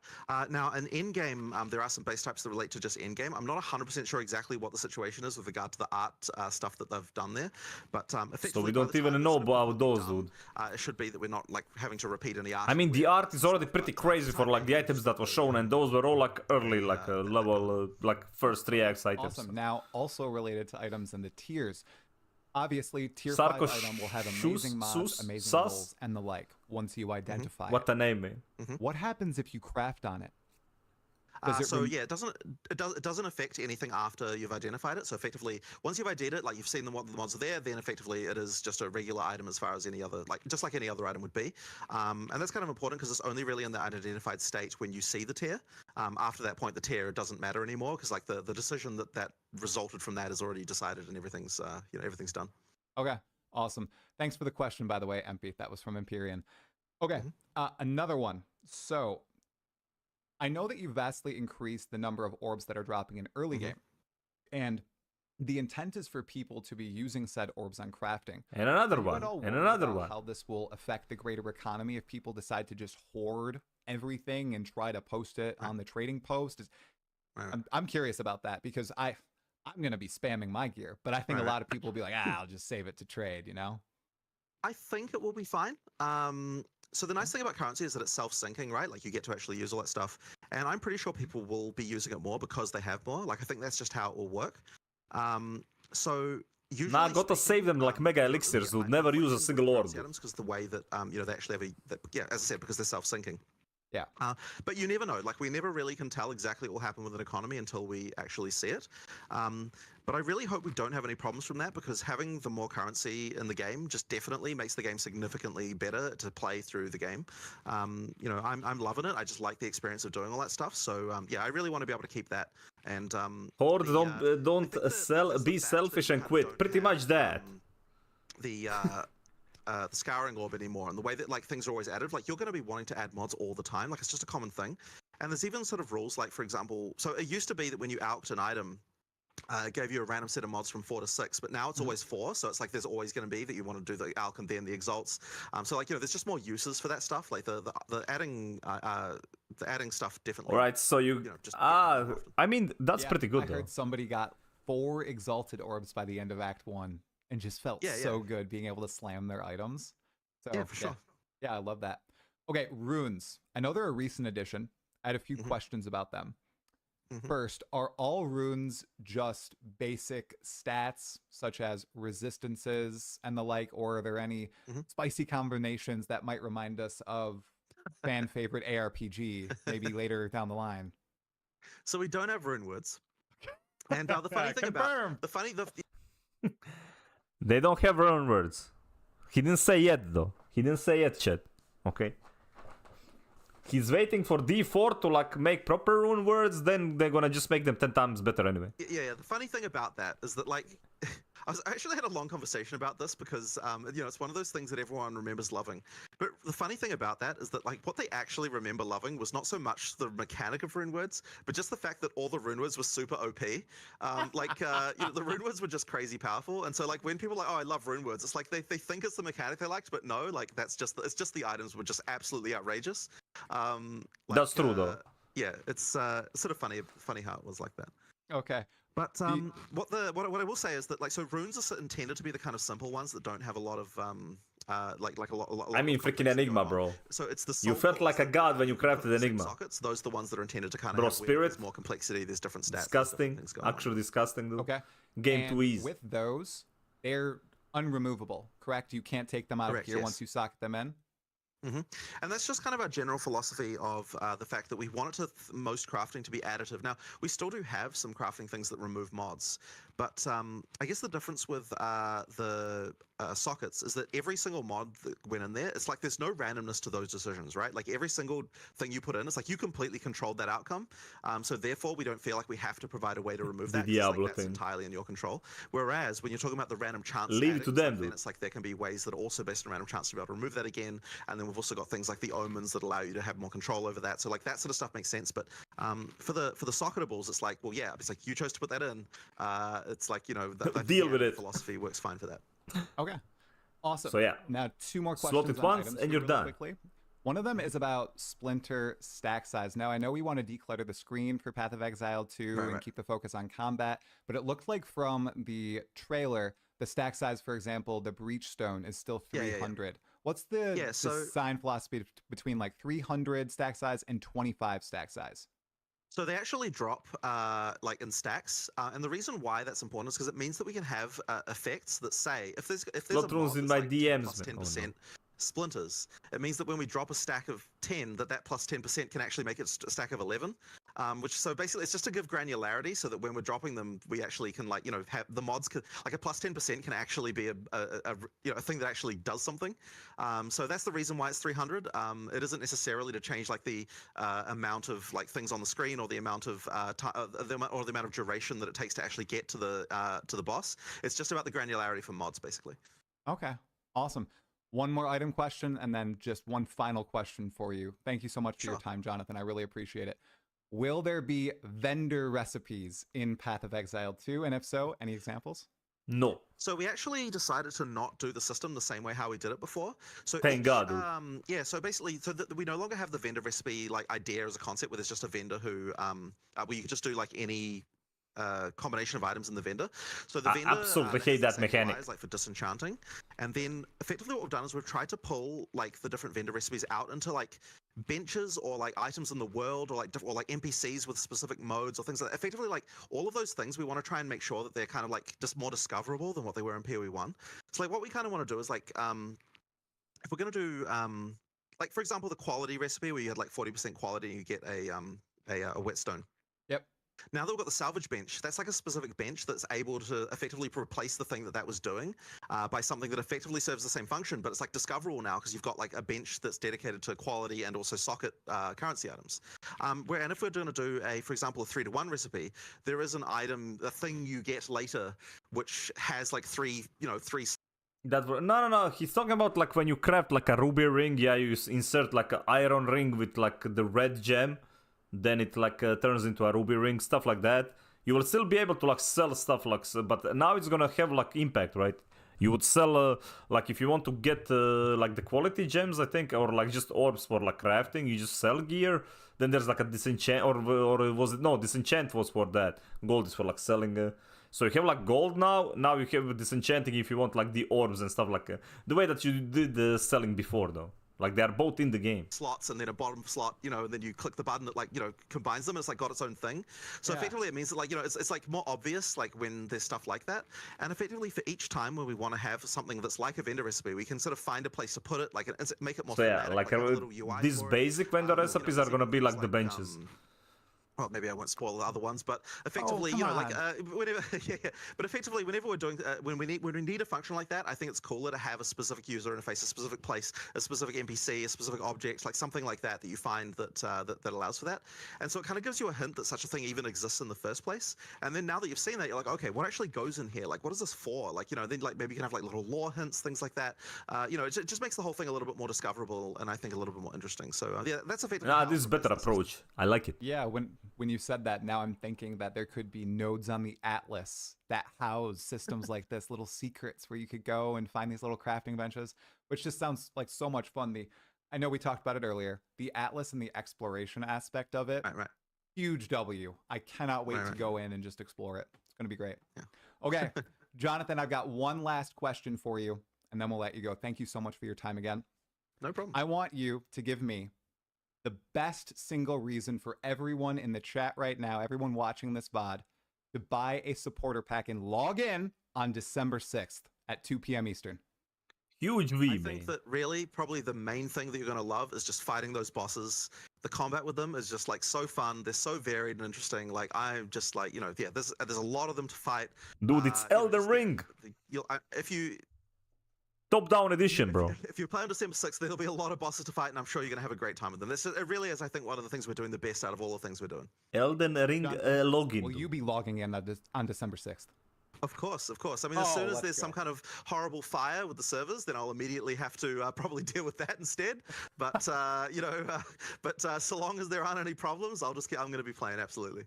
All right, Jonathan, man, it's been great. Every time I talk with you, it's always so smooth. GG, man. That was also good. There we go. 9 days. Have a thumbs up. Okay? Yeah, have a thumbs up, dude. Shall get... like, dude, like, there is gonna be fire, man. There is gonna be so much fire, bro. They're gonna... Let me see here what we got. Actually, like, was there anything new added here? I didn't even, like, see all this, like... Wait, what's the shimming stab? Oh, wait. No, that's, we already saw that. No, my PoE database is gone, dude. My PoE database, please be a good start. Well, it's gonna be great. Oh, chat. Look at that. 8 minutes away, dude. 8 minutes away and it's gonna be 8 or less. Well, 8 days or less. Technically, man. Technically that, alright. We have a legendary, this was also, dude. This interview is where he was like, in this one, he was dropping bombs at D4, dude. Wouldn't it be great to know what the secret is behind having a successful live service game so we could share it with the world? One of the things that I've always wanted to do was to sit down with someone that has a successful game or a successful live service game and dissect the inner workings of it to understand how they know the player's perspective so well and how they can deliver a game that players actually want to play. And in this case, well, we get to do just that. I got the opportunity to sit down with Jonathan Rogers, one of the co-founders and the technical director of Grinding Gear Games, Path of Exile 1 and their upcoming game, Path of Exile 2. This is an incredibly special conversation where we get to talk about both games, the success of the first one and what we get to look forward to in the second one. But even more so, I even go in to talk about some of the issues that I'm seeing in the games industry today. We have a little bit of back and forth on that as well. This is a very special interview, a very cool video. I am so happy to share Game this industry, with you guys. dude. It would not have been possible if it wasn't Chat, for you in the prepare first for place. the Without your rapid support, fire I wouldn't on be able to reach D4, these dude. people. So I Like- have to thank you for this. Like, not This intentionally, video just because... well, is that thank you. Enjoy. True. So you're Like, one of the D4 is founders the of Grind metric, Gear so, you Games. What led you guys to make Path of Exile, and did you guys think you would make it this far? So I actually was Oh one my of god, the straight mic, out of like university. mic quality is so much better I though. was friends with Chris, who Mic you know, quality he is was so much basically my better in best this friend at video. University, and we. Thank you, kinda- Jonathan. I mean, I knew I wanted to be a game developer from the point I was like 10 years old, right? Like I was doing game development like as a hobby right from that point. So it really wasn't a Even, question. of, was I like, gonna be a it's game the developer? light It was and a everything question of, like, else. how I is think that gonna it was happen? always like that though, but And the light is Chris, just amplifying it. He was actually the Also, one he's who wearing suggested grey what as we need to well. be doing Everything is grey, is, dude. making a sequel to Diablo 2. That was basically his view on things, and I obviously love Diablo 2 as well. Yeah. But like I wasn't like at the time when he was suggesting this, I wasn't still a player of it. You know what I mean? Like I'd played it a huge amount earlier, but Chris was still deep in Diablo 2, and obviously loved the game. But he just made a really good case for the fact that you know what, like there hasn't been a game that got the whole formula right for a really long time. Like there was no evidence at the time that Blizzard was making it, right? Like we just had no idea. Yeah, there was like a 10-year so, lull yeah, or something, right? Yeah. Yeah, it was that because I mean that's a whole thing, but effectively they hadn't announced anything. You know, like as far as we were concerned, it was just like here's just a game that was still selling. By the way, like people were still selling physical copies of Diablo 2. Yep. Like it might They're have been still like 10 selling years them. later or something like that. There was still game was still selling like It was- hotcakes, and it's like okay, it's still good today. yeah. There were, and so you had a game, and it's like, okay, no one's made like a true successor to this thing. It's still selling in stores. Obviously, people, you know, there's still a huge amount of demand for this stuff. Why the hell, you know, like, are we not the ones doing this? So, yeah, I mean, basically, we, Yeah, you do need others to you know, compete. we Like, decided, hey, competition let's is get always started. good. And I was doing a lot of hobby game development. Chris had done a little bit of that, but you know, he was actually doing some security stuff. And we were just like, okay, like, well, let's just do it then. So yeah, we just started writing code and getting things done, and you know, we went a long way. And you know, I remember at the very beginning, because like we actually did like think, okay, well, what is the what would success look like? For doing this, like what, like if we're going to do this, like what would we have to actually achieve? And the thing that we thought that we needed to achieve was effectively 10,000 concurrent players. That was the amount that we sort of worked out that if we had that, the amount of money that we would be making would be able to support the studio, and everything would be okay. So that was kind of our like what we were trying to do. So anything beyond that point, as far as we were concerned, was just great. 10,000, Like, man. everything beyond that was great. 10,000, they can probably expect like 1 million at launch. And I mean like the full launch. Probably like, who knows, maybe it's gonna be freaking million, like we don't know. I would say like it's gonna be like around like 500, 600k peak for like the early access, which is insane, but on its own. It ain't no Concord though. So yeah, I mean we pretty much Ain't no achieved that Concord. like right from the start. Like we as soon as we had our closed beta, like, you know, things were going well and the company just did really well. So yeah, it's been pretty crazy. But, Breivik will always be peak yeah, Diablo that's for it, me. like, that was kind of our thing. Like we never really at the time sort of thought that we weren't thinking. Oh, like, we they have to be the already, biggest like- game ever. We were just like, we can be sustainable if we have 10,000 concurrent users. So that's the audience we need to attract. If we can do that, then we're good. And so that was kind of our thinking. I think the sort of the grander scale is something that yeah, it wasn't really in our mind. Yeah. So I mean, obviously, Path of Exile has been a bit of a standout success, especially like with free-to-play games, ARPG specifically. I still think there's not a lot of competition out there. Even you guys saw an opportunity, and I mean, we've had a couple of games come out over the last few years, but nothing in the same vein. What do you guys attribute to the game's longevity and its success? So when we started, I guess what we saw was there were kind of like 5 pillars to make a good action RPG. Like and these are the things that we thought, okay, like there are people who have some of these, but there's no other game that has all of them except for Diablo 2. So the first one would be Is the Corpa well, mind. no Sony is particular just order. like that full You've Corpa got, mind. random Man. level generation. Yep. For longevity, you just need to have it. You need to have it. I mean, you need to do Also, it they well. need to like. Because if you don't have that, I mean, look, things are just going to. get Isn't there boring, like main office in very quickly. You just California? play through the same thing 1,000 Yeah, they need times. to I mean, move obviously, that. Even with random level generation, that can still happen, but it takes a lot longer. The next thing is a secure online economy. So effectively, you have to have the ability to trade items, and it has to be secure in the sense that nobody can dupe them. There's no cheats. There's nothing like that. Like that's really important for that long-term. Okay, and it is to like remember. Did you hear what he just said? Generation. Yep. For longevity, you just need to have it. You need to have it. I mean, you need to do it well. Because if you don't have that, I mean, look, things are just going to get boring very quickly. You've just played through the same thing 1,000 times. I mean, obviously, even with random level generation, that can still happen, but it takes a lot longer. The next thing is a secure online economy. So effectively, you have to have the ability to trade items, and it has to be secure in the sense that nobody can dupe them. There's no cheats. There's nothing like that. Like that's really Dude, duping in a game? I don't know a single Diablo game that has duping, dude.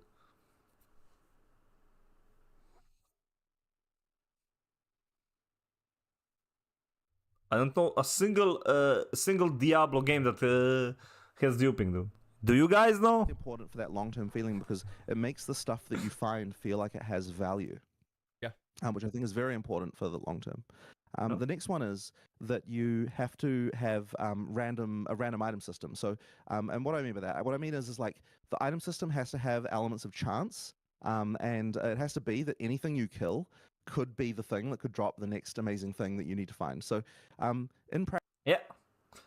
That's the thing, though. The reason why we do like it, it's just loot boxes, bro. Loot boxes. Everybody who plays these games likes actually loot boxes, okay? That's why ARPGs are great because so much loot, you keep opening stuff, right? Practice. Dopamine, since we dopamine. launched, we have also added more deterministic things as well, which I think do have a place. But you certainly need it needs to be that just killing any random monster could be the one that drops like the amazing item. Like you still need that feeling all Yeah. the time. Otherwise, you like. If you don't have that, then what happens is that you see you finish a grind, and then the next giant grind is like stretching out ahead of you. And if you don't think you're going to get any rewardingness until the point where you finish that, that's a good moment that you might choose to quit. So it's actually one of those things that is really important as well. Yeah. The next one is you need action combat.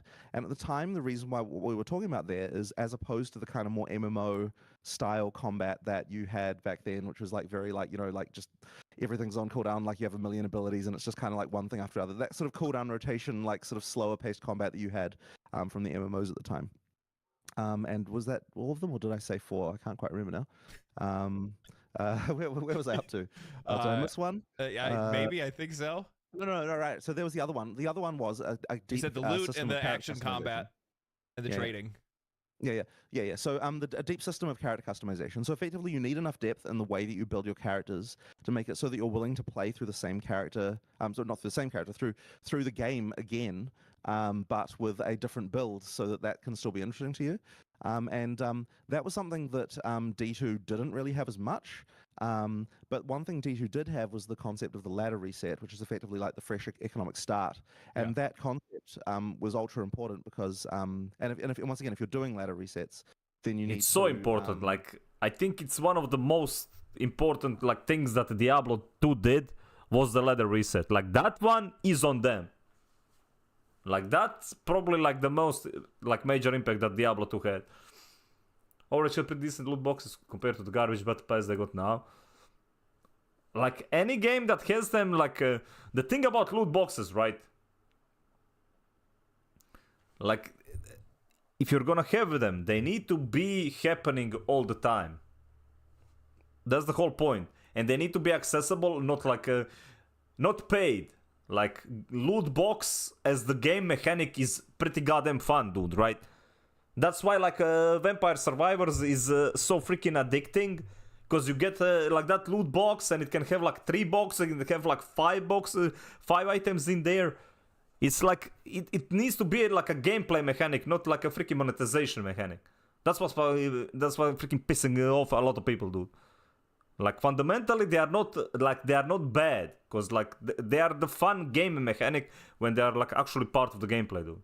That's why you play these games. You want to see, like, that shiny item, that shiny skin, that shiny anything, dude.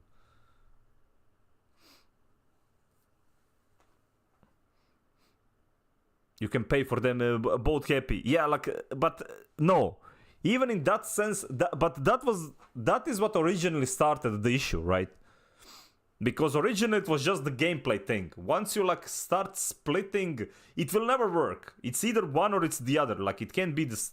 But since it's such a fundamental thing to the game, it needs to be like part of the game. It can't be part of the monetization. And then it just skews everything up. If you have to, when you have to balance it around both, so like one is not dominant than the other, then like neither side is happy though. So yeah. Like, loot boxes as a monetization should have never happened. Like, that should have been, like, the part of gameplay. That's why, like, Path of Exile, it does have the loot boxes, like, for skins, but, like, that's a totally different thing, right? You have, like, a loot boxes for, like, each season, which is part of, like, their, like, monetization systems. But, like, the actual in-game stuff that you get is, like, done so well, right? So that's probably like one of those examples where it does work because they are very two separate systems.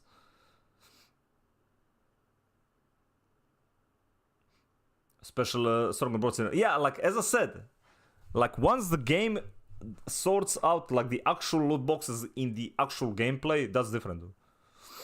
You became a reaction channel, Yogi? No, I'm just stalling for playing video games. Just kidding. Pretty much, dude. We have like 9 more days, okay? Just 9 more days. 9 more days, then we're gonna be back to actually playing games.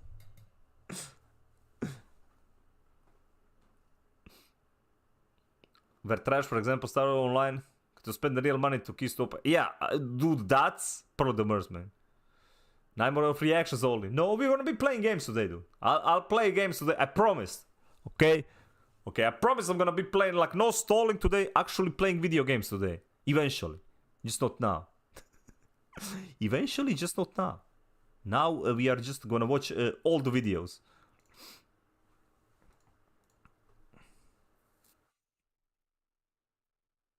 He ran out of content? Nah, there is always like content to have. Like I have like some betas that I got invited. I can stream them, but I just want to play freaking PoE and like PoE 2, dude, and just let me have my PoE 2 stuff, okay?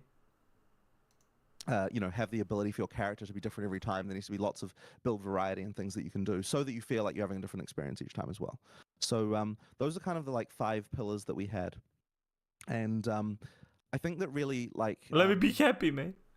At this point, the one that I think a lot of companies still don't have... Yeah, Yogi, how you doing? The ones that I think that companies still often don't do, one of them is they're really afraid to do full economic resets where there's absolutely zero progress that carries on between the leagues. D4 called out. Shots fired. That's something that so a lot of companies are doing seasonal content now, but the thing that after they do the first one that players will always say is, oh, we want you to have some way to skip the campaign, we want to have some way to, like, you know, to blah blah blah, keep, right? They're going to say that, right? But I think it's actually ultimately long term. All right, I take it back. Remember when 2 days ago I said like they're gonna need to have like some kind of a campaign skip? I seriously doubt after this comment that he's gonna ever do it. Because like now that I think of it, like it makes sense, right? Because if you have to like play a campaign once, collect all this stuff once, then you get the like ability to like skip it every season. That's great for people who play the game. You know who is not great for? New players.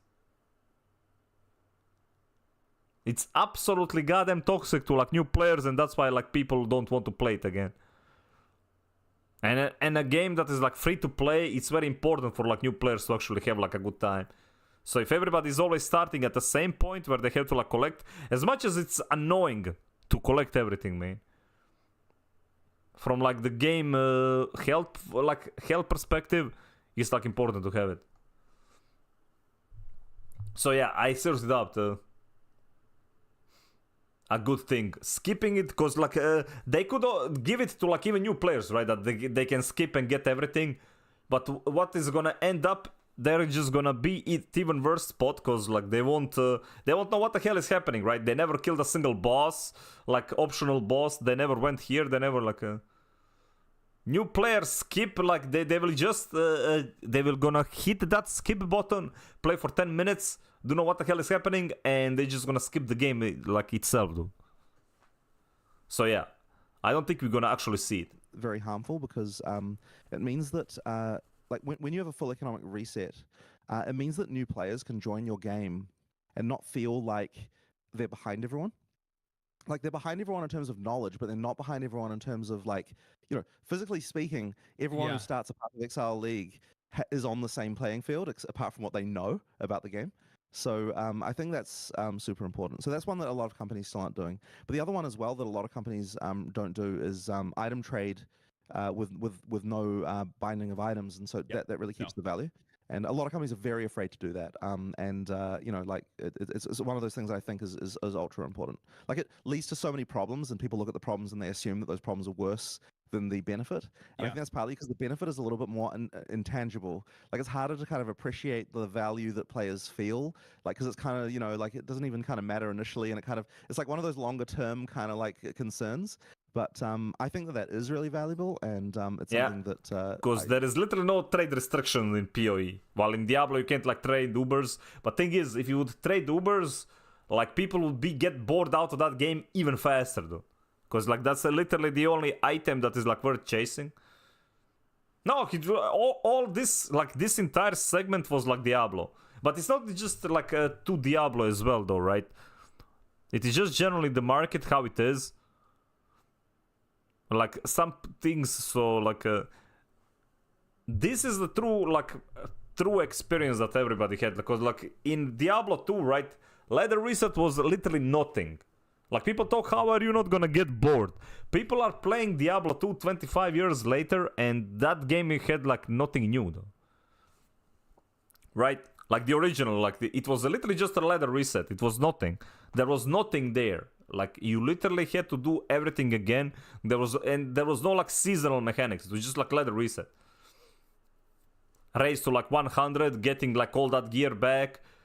Like, maybe playing a different character this time. Just kidding, like, Magic Fine Sork, everybody is, like, playing the same thing. But it was just that. It was just, like, a reset, and everybody does the same thing every single time. Wish more games would do. I'm actually really happy you said something about that, because I think it's one of the things where, like, I look at you guys. I also, like, I play Warframe. That's one of my big games, right? And you guys are very similar in that, with, like, being able to trade loot and whatnot. Yeah. So many games stay away from that. And I think it adds so much more value, not only to what the player finds in the game, but like, I don't really know how to put my finger on it exactly, but I think it actually does have something to do with those concurrent. Yeah, but like RMT is still gonna be a play. Like, what he was here like talking about, like limiting the economy that you can trade with, right? That's the difference, because like RMT is gonna be a problem no matter what. Like, that's up to them to how they're gonna solve it. Current player numbers, and it's something that brings players back, because they know no matter what, when they're playing the game, that there's really nothing keeping them from reaching the rest of the players that might be ahead of them. Right. Yeah, that's a big thing though. That's cool. So where was I at? So like, my friend never bothered to like play more Diablo because he had to like do all the Lilith altars, right? He didn't want to play the season because like he never finished the original ones, and he didn't want to do that shit. So he had to like skip, because everybody else keeps getting to skip it. He had to like play that game. Like, he never bothered to come back just because of that reason alone. And I'm sure he was not the only one. You guys already have a successful game with PoE. You guys could have just visually updated it and continued to grow it. Why did you guys choose to make a second game, making PoE? Altars were major pain for me too. It was for like a whole lot of players though. Both. So it's funny because we kind of creeped towards it in a strange way. Initially, the plan literally was, okay, we need to the real money one, like yeah. Exile But 1. like, honestly, I don't think like auction house would be like a bad idea for Diablo game. I mean, Path of Exile has like currency exchange, which is like an auction house, but just for currency. Like, items, you still go on the website, and they're gonna have like the website ready for Diablo, for PoE. By the way, like, website is gonna be ready day one. Obviously, it's gonna be like up to servers how it's gonna handle, but you will be able to trade literally the first day in Path of Exile 2. And they're pretty open. Like, the trading is a big deal, though. Others but that is up to them. You can sell PoE stuff for bucks. Like, it's illegal just like in any other game, but no, you can like sell items on a normal trade. Like there's a literally PoE trade website like on their like page. It's just like the in-game auction house, but it's done through the browser. Basically, if you have like a stash tab, like a premium stash tab, right? You can put item in there and it's gonna automatically be searchable by other players if you like put that stash online. Like I'm talking about like in-game currency trading though, right? So they have like two. They have like currency exchange, which you can do through the game, but there is like a website like PoE.trade, which is literally on their website. And that one is just where you put like a gear and you have like filters to search for your gear if you want to. Obviously, like it's gonna be like people are gonna try to sell that like with real money and all that, right? But that's up to developers to stop. Just because like it's happening doesn't mean like the game should not have a trading. Like it needs to have a safe environment. Like there is that infamous like he even mentioned it. Like they are aware of like there is like discourse where people. I mean, it's not about the item trading. People are like selling literally like boosts, right, for real money. I mean, Diablo is selling boosts for actual real money as well, so it's But there was a very not just well, is it Diablo? No, it's not Diablo, but it's like WoW. You can like buy boosts, right? So there is also that like in that regard. Yeah, third party is Discord. Like, but I'm talking about like the actual trading, because trading is a big deal in Path of Exile. very specific thing that was that was the big problem at the time. And effectively what it is that... And I mean the, legit trading, not like that for, RMT stuff. For the player characters. That's like one of the first things that you'd need to make in a game, right? Because everything, like all the character animations and all the skills, but also all the armors need to be attached to them and all that stuff. Like all that stuff kind of goes on top of that. So once you've done that, it's something that you really can't change without redoing, you know, everything related to characters. And we were like, okay, these rigs are from 2006. The people who made them at the time were very inexperienced. Yeah. Like, you know, we didn't know what we were doing. We also, every player character had its own rig, which means that we were doing 7 times the amount of work. Dude, is that a Final Fantasy to bottle? Everything that we It should was. have needed to do. And just the overall... But I see more abuse adding this. Like, So you mean in PoE too? Like,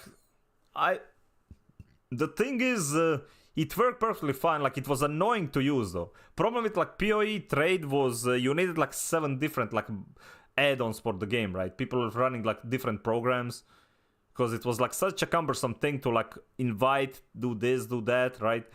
Like currency exchange alleviated a lot of that because there is like in-game system.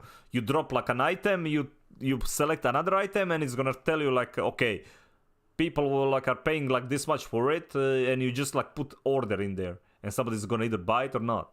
That's it.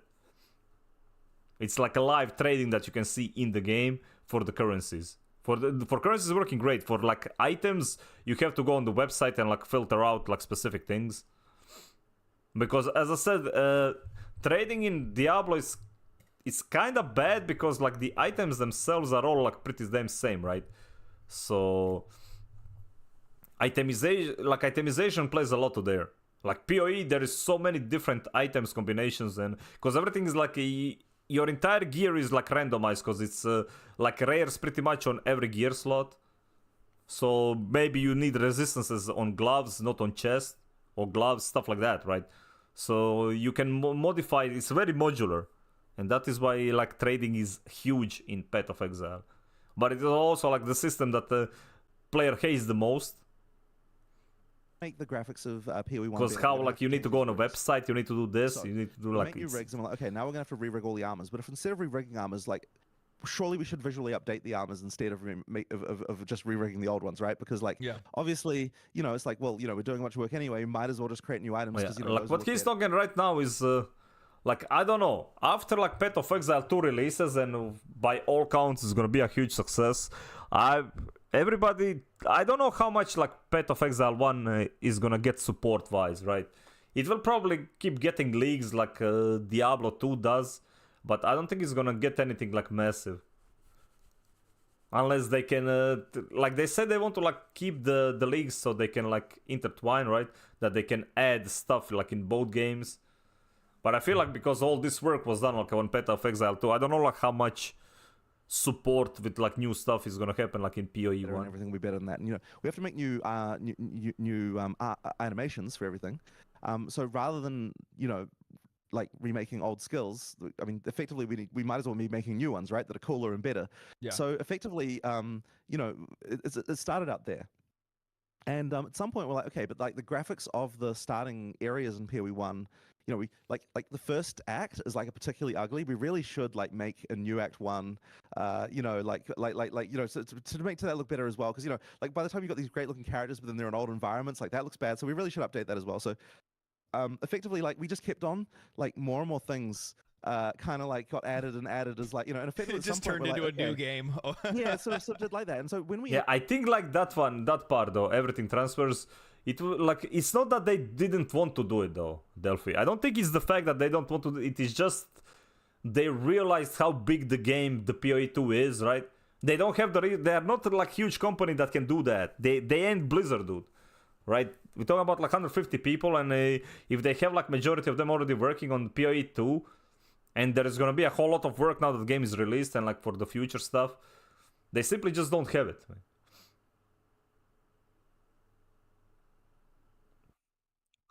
Oh man, you are so unique, dude. Bro, this guy is so unique, man. Wish, do you want to ban him? Or should I? I'm gonna let Wish ban that one. A new follower. I'm gonna let the Wish ban that one. There you go, Wish. Because she's always complaining that I ban people before her. See? You're welcome, Wish. You're welcome. Wait, no! Where was I? Bro, which minute? I wanted to... Should we just print space, dude? especially from like QA, who are still mostly working on PoE 1, and like some of the and then even later than that, then at some point the point when it really split into two games was the point when I started It was here somewhere. wanting to make some much more serious changes to gameplay feel and to balance and so on. I don't think those necessarily were like it came from a specific philosophy that differed from PoE 1 or anything. It was just that like in order to make these skills feel good, I feel like I need to make these changes kind of thing. And at some point, we started getting a lot of like especially from like QA, who are still mostly working on PoE 1, and like some of the designers who are working exclusively on PoE 1, we started to just get a lot of like, oh man, you can't really change this. Like it's changed, like, you know, because, you know, people are used to this and it won't be compatible with what people are doing. Like there was all sorts of, we just started to get a lot of like pushback on things where like, okay, it's going to break the game if you make this change. It's going to break the game if you make that change due to existing stuff, and like just various things like that. Just like lots of concern It about makes that no from inside sense the for team. them to like. Sure, And they so will continue I like. started thinking about it, and I kind of just thought like, you know. Okay, I think what is gonna happen, they might try for like a couple of seasons to try to keep. Maybe they already have like stuff that they worked already that they are ready like for the next season. But I think it's just gonna happen like what the D3 is doing. They are just gonna like rehash the seasons, right? Just to keep the game going. Servers are gonna be up. They're gonna just reset the servers every 3 months and like redo the leagues basically. Like redo the popular leagues, because man, if anybody, they have over 40 leagues, right? I think it's around 40 leagues that they have, and obviously not all of them are like as fun, but they could just like do that one and just redo the old leagues, man. Obviously not 40, but like even if they go at like 20 different leagues, just resetting them every 3 months just to keep it fresh. You know what? Like, But yeah, I think like majority of PoE 1 is just basically gonna be on a maintenance mode. We might as well just go all the way and actually split the games apart from each other. And then as soon as we did that, it immediately was very freeing because we could suddenly make a whole bunch of decisions that I guess we would have been, you know, like as I said, that were hard to make just because of a lot of pushback within the studio about things. And like those people, it's like, well, if it's a different game, it's like a whole different question, right? We don't have to worry about all the stuff from the past. You know, we can make a lot of changes, and that's sort of how we ended up with that. But I mean, at the same time, there was also this idea that like we did need to make Path of Exile in order to really make Path of Exile grow to sort of a much larger audience. We really did have to, like, there are a lot of people who've tried Path of Exile in the past, who effectively, like Me. fell off it for whatever reason. Maybe they didn't like the combat, or maybe it was too complex, or maybe they didn't like this, that, or the other thing. 6 And years it's like, straight, I've tried the game Yeah, and, sure, and sure. quit. yeah. So it's effectively by putting. How can you like, bro, 6 years straight and you just what? I don't think he likes the game very much, man. Uniquely banned, not very unique, man. Especially like when you have like unique and like number 865, dude. That must be Rob, dude. in the sand and saying, okay, we're making a sequel now, it effectively means all those people who tried it before and maybe didn't like it are like, okay, Rob's maybe I'll alt give this another account. shot now, because you were saying that you have made a substantially different game here, which obviously we have. So it's a time for then all of those people who tried the game in the past to come back and give it another shot. I think that is another important element of making a sequel like that. Yeah, I was just saying Yeah, that's kind of how we ended up where we are. Oh, okay, We do well, have like the meme video later though. So on that, actually, because there's we're gonna get into some PoE 2 questions here now, but from my perspective, I got some time playing the game. I'm a big ARPG fan. I grew up playing Diablo 2. I had a cracked version on my mom's computer. She could barely pull me off of it any chance she got. But from my perspective, this game feels like a true evolution in the genre. It's the pacing, the combat, the dodge mechanics. What were you guys trying to accomplish with this? Because it does feel like an evolution. It doesn't play like any other ARPG I've played before. So it really was an effort Cracked to or on make crack? that combat feel Bro. just much better. And I think Much different times, dude. Whenever we launch Much different times. A Path of Exile 1 expansion, it's always Like think of it like this: the games back then still costed like $60, right? They weren't a cheap freaking games, dude. And especially like in Croatia, things getting the actual game would like asking my mom to give like entire paycheck for a freaking video game. Yeah, good luck with that.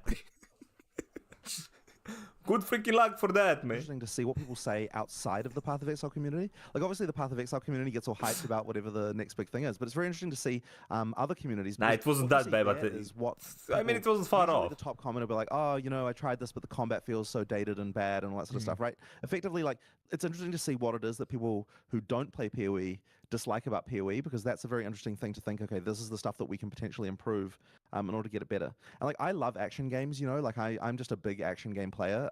So I just wanted to make something that to me felt like a decent action game. Second mortgage, yep. Kind of be able to Sell a to kidney. have the best of both worlds. I want to be able to feel like an action RPG as far as like all the stats and like interesting stuff like along the traditional like looter type game. Build diversity, but I all also that. want.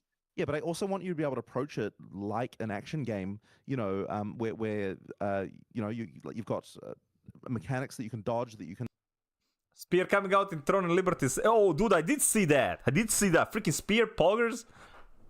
That's actually nice. Oh no. Implying that that spear is gonna keep you away from this game, dude. I know that cult is too strong, Novel, man, but I'm pretty sure. Well, okay. I take it back. So what's gonna happen, Novel, is you're gonna have 2 days though. You'll have 2 days to enjoy Throne and Liberty because servers are gonna be probably mega dead. So you're probably gonna have like 2 days. I give you like 2 days. Then you can come back. Understand, like you can see everything's got wind up, so you can see like That's why I'll play probably like some TFD on the 5th. Then on the 6th we're just gonna sit in a queue for 17 hours. Weaker, you can overcome some degree of that in PoE 2 with play Get skill, angry, but then go at the to same bed, time, do it again, if man. you're if you don't have as much play skill, you also can overcome some of that by getting more stats and doing more grinding. So ideally we can kind of get the best of both of those worlds. But yeah, I mean it really just comes down to I'm an action game fan. I want us to be good on the level of an action game. Yeah, so actually this lines up perfectly with this. So one of the things that I noticed actually getting hands-on time with the game was that every encounter that I got into, regardless of whatever character I played or how far I got into the game or how much gear I got or skills or whatever it might be, every single encounter felt meaningful. And it was in a way, and I was talking to some of the other creators at the event, and I said that this doesn't feel like a second monitor game anymore. Because like Path of Exile, Diablo, these are games I got YouTube up on the second monitor, I'm watching something else, and I like it demanded my attention at every given moment. Otherwise, no more PoE and chill, dude. That otherwise I could probably overpower. Oddly, it reminds me of Elden Ring in a lot of ways, because it's just that engaging. How did you guys manage to create that kind of feel? Was that the intention? And what kind of impact do you guys think that's going to have on the gameplay overall? That's it. So we Chat, really he do just want to make confirmed, man. sure that, I can't read especially chat the when I'm first playing time Path of Exile 2. campaign, that the Just saying, combat I'm just isn't. saying. And I mean, I think that the word around here that often says we don't want the combat to feel trivialized. Like we want it actually, yeah, like as you said, we want it to feel meaningful.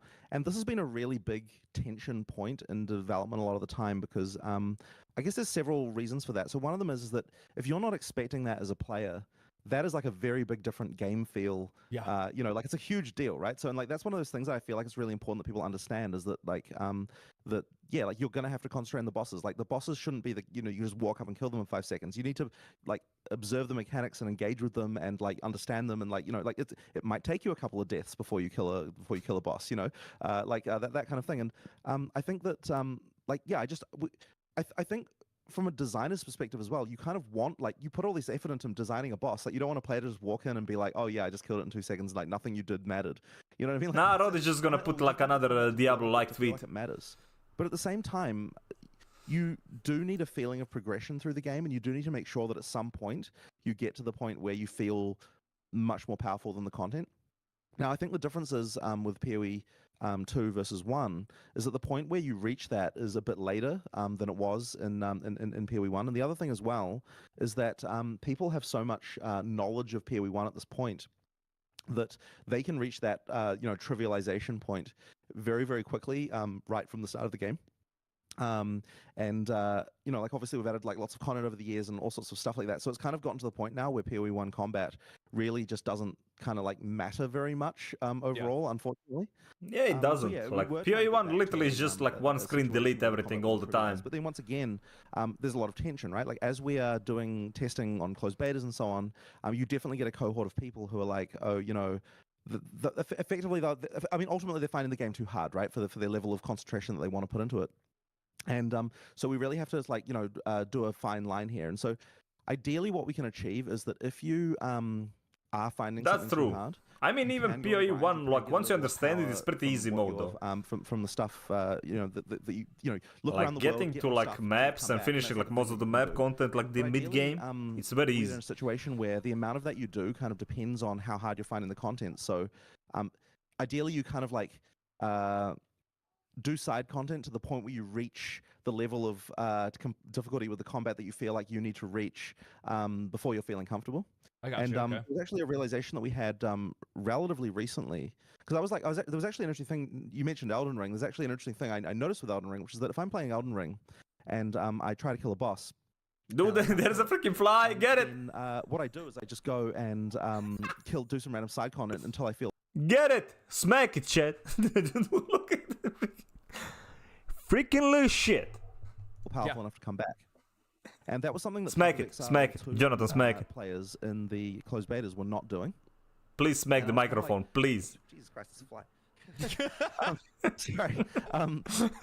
Big damage. Path of Exile 2 players in the closed betas weren't doing. And I was kind of, well, why is this? Oh, Like, man. Why is it that people just slam their face against a boss again and again and again in PoE 2, where in a game like Elden Ring, you'd go off and you'd and you would go do something else. And the thing that I realized is that in Elden Ring, you have a map that invites you to to the idea that there's other stuff out there that you could find, and that there's all sorts of stuff on there. And you kind of realize, oh, you know what? There's other stuff I could be doing if I'm not enjoying this. And Path of Exile 2 initially, the map didn't really kind of bring across any of that. So recently, what we decided to do is make sure that on the map there's like icons for all of the like side content and little extra things that we've put around the area, so that when you open that map you kind of feel like, oh, there's so much stuff here that I could be doing. And so then it kind of just reminds you of the fact that if you're having trouble with a boss, you're like, okay, well, you know what, I'm just going to go off and do something else. And if you do that, you will get meaningful upgrades, because we've also made sure that all of that content has interesting like fixed drops, or just like little things that they can do that will give you a meaningful upgrade that will potentially make you stronger, to allow you to defeat that Oh no, boss. it's back. That was something that we it's not an obvious connection between how come people are finding bosses frustrating to like being, oh, we need to improve the map, but that ended up, I sort of Now it's realized on that, him. why is it different between these different games, and I think that was very important. So Oh no, adding that he's going for the actually, mouth, dude. improved the experience, I think, quite a lot. Yeah. Jesus You Christ, get. what? Just go away. It's like- Okay. oh man, it's so crazy. Dude, you know what this is? You know what this is, shit? He's getting bullied by Rod. Dude, that fly, we're gonna call it Rod, okay? That fly, we're gonna call it Rod.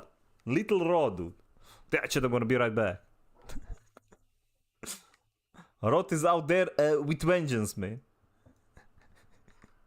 Wait, where is my, why is the camera like, what? Bro. Can't even hide the goddamn camera, there we go. More health than Uber in Diablo, though. That's a whole lot of health.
Alright, easy back, man. I got myself some snacks, dude. Some salty crackers, okay?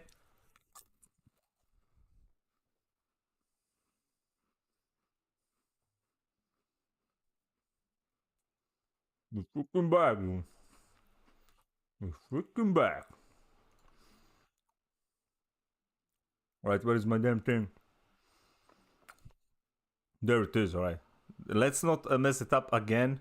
You say that about the Press map 'cause it because wasn't in the stream, the though. wild thing is I was thinking about it while I was actually playing the game because I had gotten to a boss that absolutely handled me, and then part of me was sitting there thinking to myself, I'm like, I can beat this by skill, right? Like I can just pay attention, learn the mechanics, dodge all the mechanics, and do my best not to get hit, and beat the boss that way.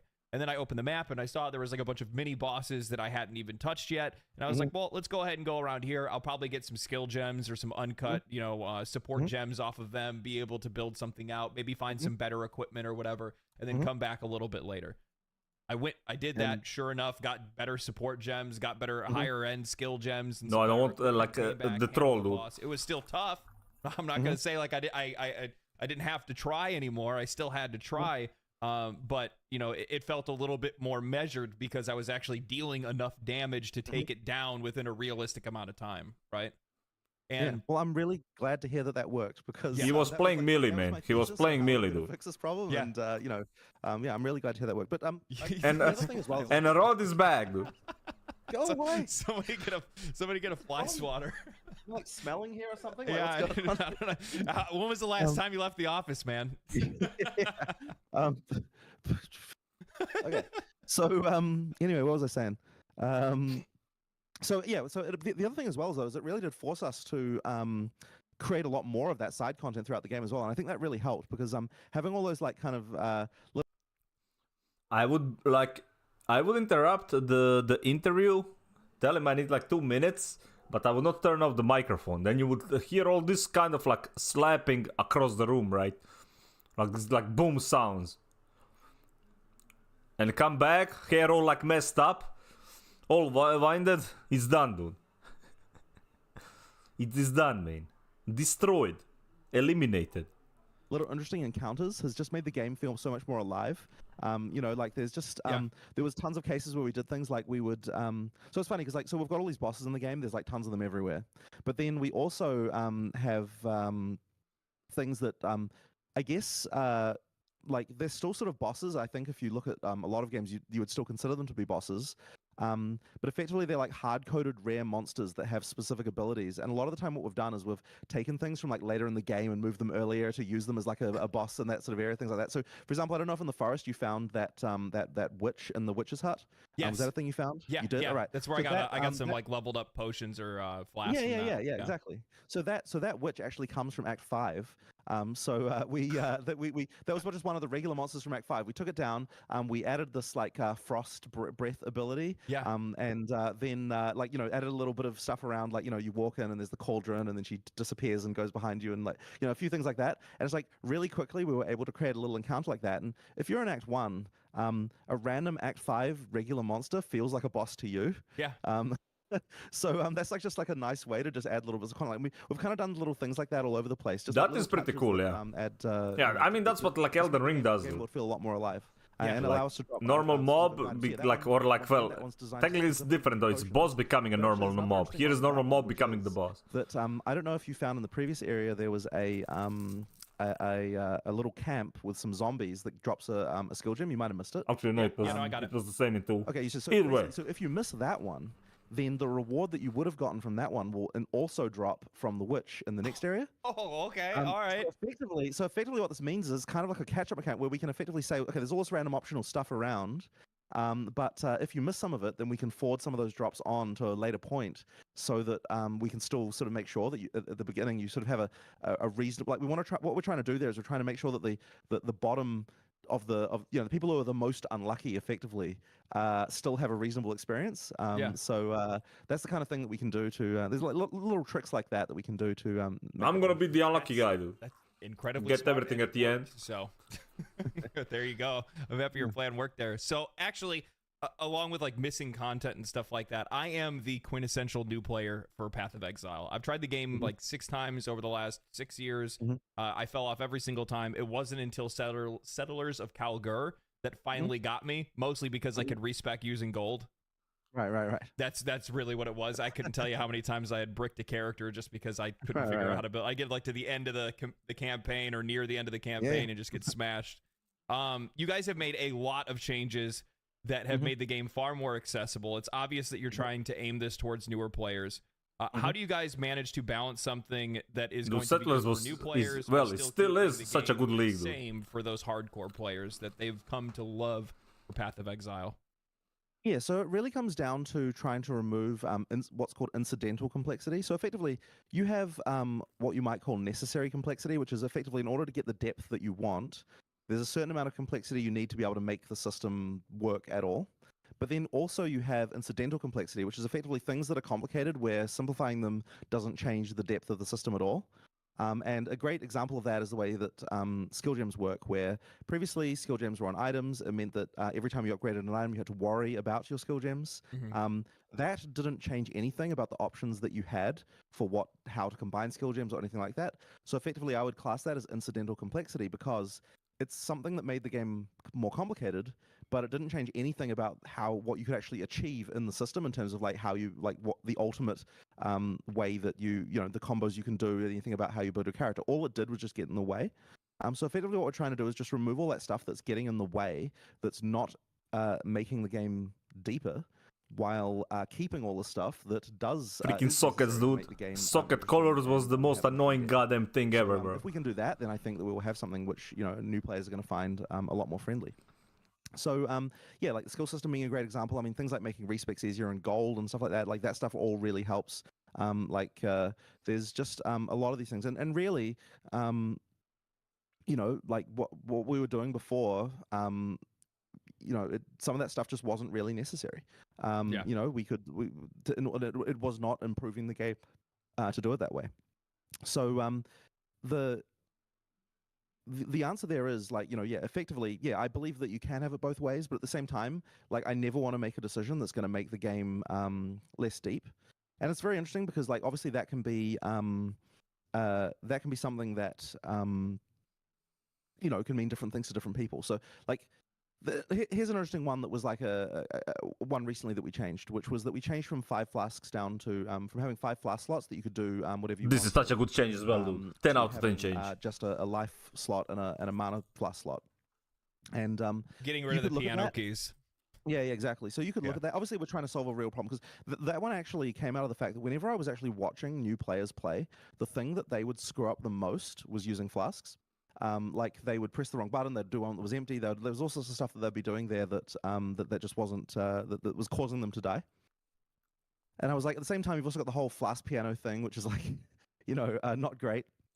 And but the thing is, when we first said, okay, well, what if we just had 1 mana and one life slot? The first reaction to that is, oh, you're simplifying the game, you're dumbing it down, this kind of thing. This is something that we have to be worried about. So then it's okay, well, how can we have a system where we can bring back some of the interesting build choices that you felt like you had before, while not bringing back all of the annoying garbage that people had to do and all the stuff that was making new players fail. The physical actually having to use the potions part. Yeah, exactly. So that's when we thought about, okay, well, what do people really want the variability of their flasks to be able to achieve? And the answer is they want solutions to things like getting frozen and fire, burning and this kind of stuff. They're generally using those flask slots for things that aren't even life and mana.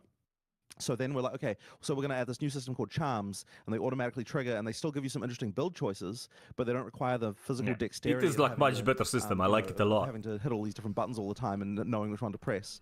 And so that's another great example of okay, we can. And I mean, you literally do that. You automated the flasks, so it does literally that. Simplify things down and make things easier. And along the way, I actually think it actually improved some things about build choices too, because a flask with the mods on flasks are much more important to think about choosing between when you've only got 1 flask of each type. If you've got 5 flasks, then the mods kind of fade into irrelevance because it's like, Yeah. well, who cares? I'll just make it blue, and whatever mods I get, I don't really care. And like, sure, maybe there's a couple that people seek, like instant healing and that kind of thing. But now when it's like you've got one life flask, it's like, okay, you really care about what mods those are, and like there are different choices now about like, well, what am I prioritizing here about what I want in that flask. So I think that actually improved depth in some ways as well. So that's just kind of a long rant about a very specific system there Yeah. to give you a No, kind no, no. of example. But effectively, that's the kind of design process we go through when we're thinking about like how can we improve things for new users without actually breaking any, like removing any depth for high-end players while still having all these. And build that is choices why that are it's gonna still matter, the in best long term. ARPG there So is. I think that's really smart because the thing is that looking at the charm system for the potions specifically, Mhm. is that you guys not only simplified it, but then you actually ended up creating more depth in a system simultaneously. So not only did you make it more accessible for a newer player, but also now more seasoned players have to balance, okay, well, I'm going to be doing this. I want to make sure that I have fire resist, or I want to make sure that I have frost resist, or whatever it is, and I have to fill whatever gaps with my build that I have. Well, that's how I'm going to, use my charms. Now they're hunting for charms, or they have charms that are filling up their stash tabs and whatnot. And I think that's really smart. That's smart. I like that a lot.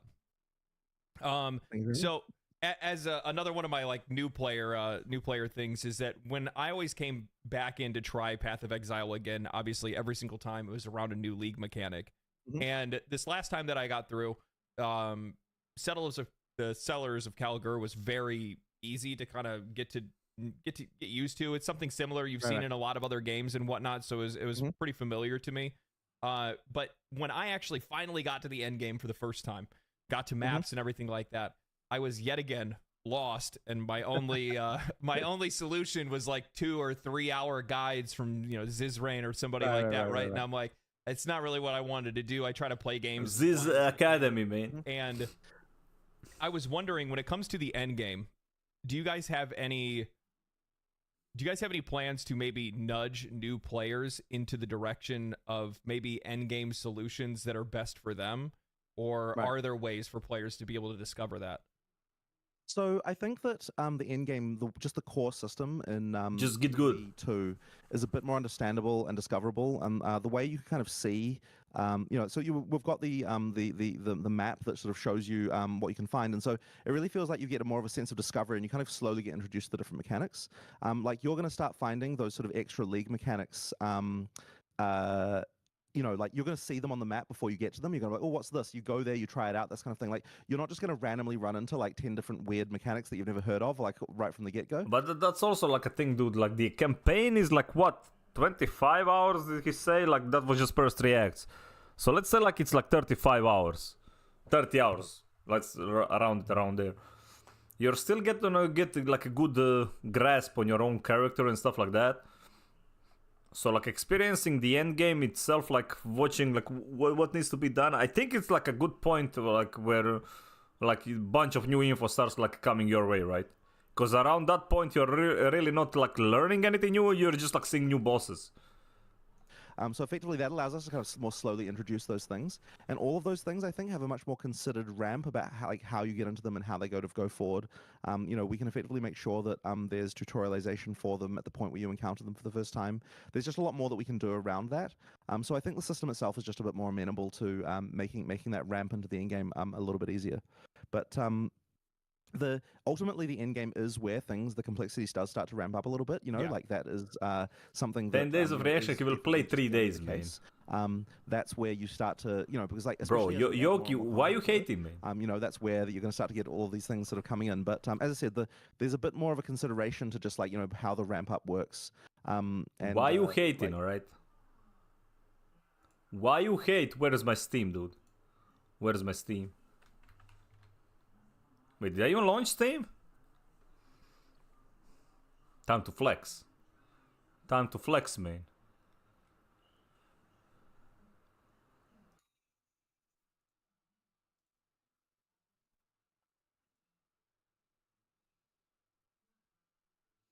Time to flex. Alright, let me see here. Window capture. This one over here.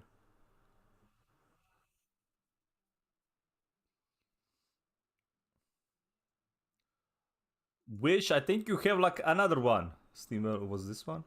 Yeah. Yeah. Look at my playtime, man. Look at my freaking playtime, dude. And look at this. I actually reached the end game, okay? Literally last night. 3.9% of players have this achievement. So actual end game, dude. There's super versions of this, but like we don't talk about those though.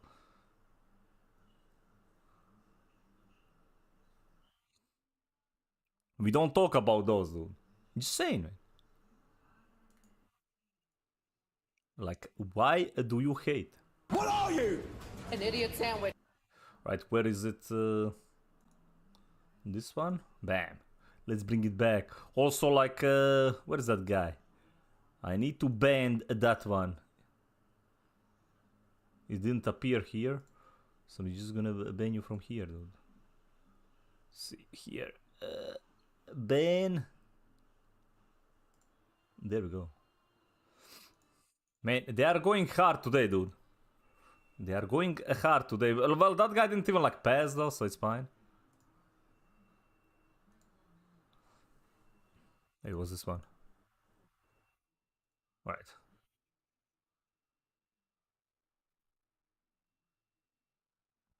Story was no. I wanted to ban with somebody, bro. I think. Okay, Wish. I had the urge to ban. If you just want to concentrate on one mechanic, You can unban and ban if you want, you though. can do very But I needed to easily in ban PoE. You somebody. can do that in PoE 1 as well. Yeah. But like the way that you do that, I think, is a little bit more obvious in PoE 2 as well, with the way we've got the tablets and the towers and stuff like that. Like I think that the notion of like, okay, I'm gonna just do breaches and I'm gonna like try and seek this out. I think that's a bit. But yeah, more thank you for obvious. reporting it. And Dude, then like also I don't know what it the is progression because systems for all of them with the different like, dude, trees, that kind of. it's a new game, right? So everybody's on it, even the bots, right? Bots are also like watching like what's the hot topic, dude. Doing right now. So I think that sort of helps as well. So I'm hoping that will improve things. But I must say that the end game is where we've had the least amount of closed beta testing stuff done. Yeah. It's only recently that we've able to get people testing that at all, and so that means that we've got the least information about how new players react to that. So that I think is going to be something that we'll find out more as we get as we go into early access. Honestly, like it's a sort of it's very hard to get people in like a 1 week beta test to be able to get all the way to end game and like engage. I don't know that People world get there are anymore. gonna be most hardcore users anyway. Bots? So there's like We all hate it'll it, be man. very interesting to see how new users react to that end game system. Yeah, for the end game stuff, at least what I saw from like the presentations and whatnot, I'll immediately say I think the map system in general is like light years ahead of what it is for PoE 1. It's so much more like easy to read and understand and see what's going on than it is in Path of Exile 1. And especially like the more like simplified skill tree for the maps as well. I think that helps out quite a lot. So Path of Exile seasons have always seen a lot of players come back. It seems that it's always an actual event, momentous occasion. There's a ton of people. You buy a that bag finally of get air a and got chance to chips get in on it? Twitch. Yes. What do you guys think is the key to maintaining I got this that one, bro. long-term The engagement two that you guys original, see with man. Path of Exile? Literally So I that. think there's a few elements. So one of them is the thing that I Literally already that. mentioned before about the full economic reset being really important. But the next one is as well is that our just general view on maintaining a game, and I think this is something that the industry is more generally coming towards now, Yep, but only in pretty the damn more good. recent years, is coming to the understanding that you don't want to keep players around forever. You want to give players a good experience that they My can favorite enjoy one is the for, ham one, though. like a few weeks, a month. That one's maybe perfection. 6 weeks, something like that. Like some amount of time that's like But OG bounded. one, And still then, good. and then you're happy to see them go to play other things, and then they, not in the knowledge that they're going to come back again later. Like you don't have to hang on to Bacon. players It was the forever. bacon one. And Same I think thing. That mindset. I think that is like for both. quite a long time, and it's something that It's mostly my lunch when I don't have time. I try to avoid all these snacks. Period, when the MMOs were especially, big, like, everyone was lately. trying to like hang on to players for the longest amount of time. Like, They were all wait and all that. So it was like Okay. the interest. This one was on keeping sale, people dude, Around so- forever, and Sometimes we it all takes a played while WoW. for that kind of it takes a while for that mindset to kind of go away, and it's sort of very interesting to see as well that and this is kind of a weird maybe a weird connection, but in the mobile world for some reason I feel Oh, like no, they still treat MOBA. players very much this way, that it's all about they want to try and keep players forever. And as I said, I think that it's kind of something that is ultimately self-defeating because players will just burn out.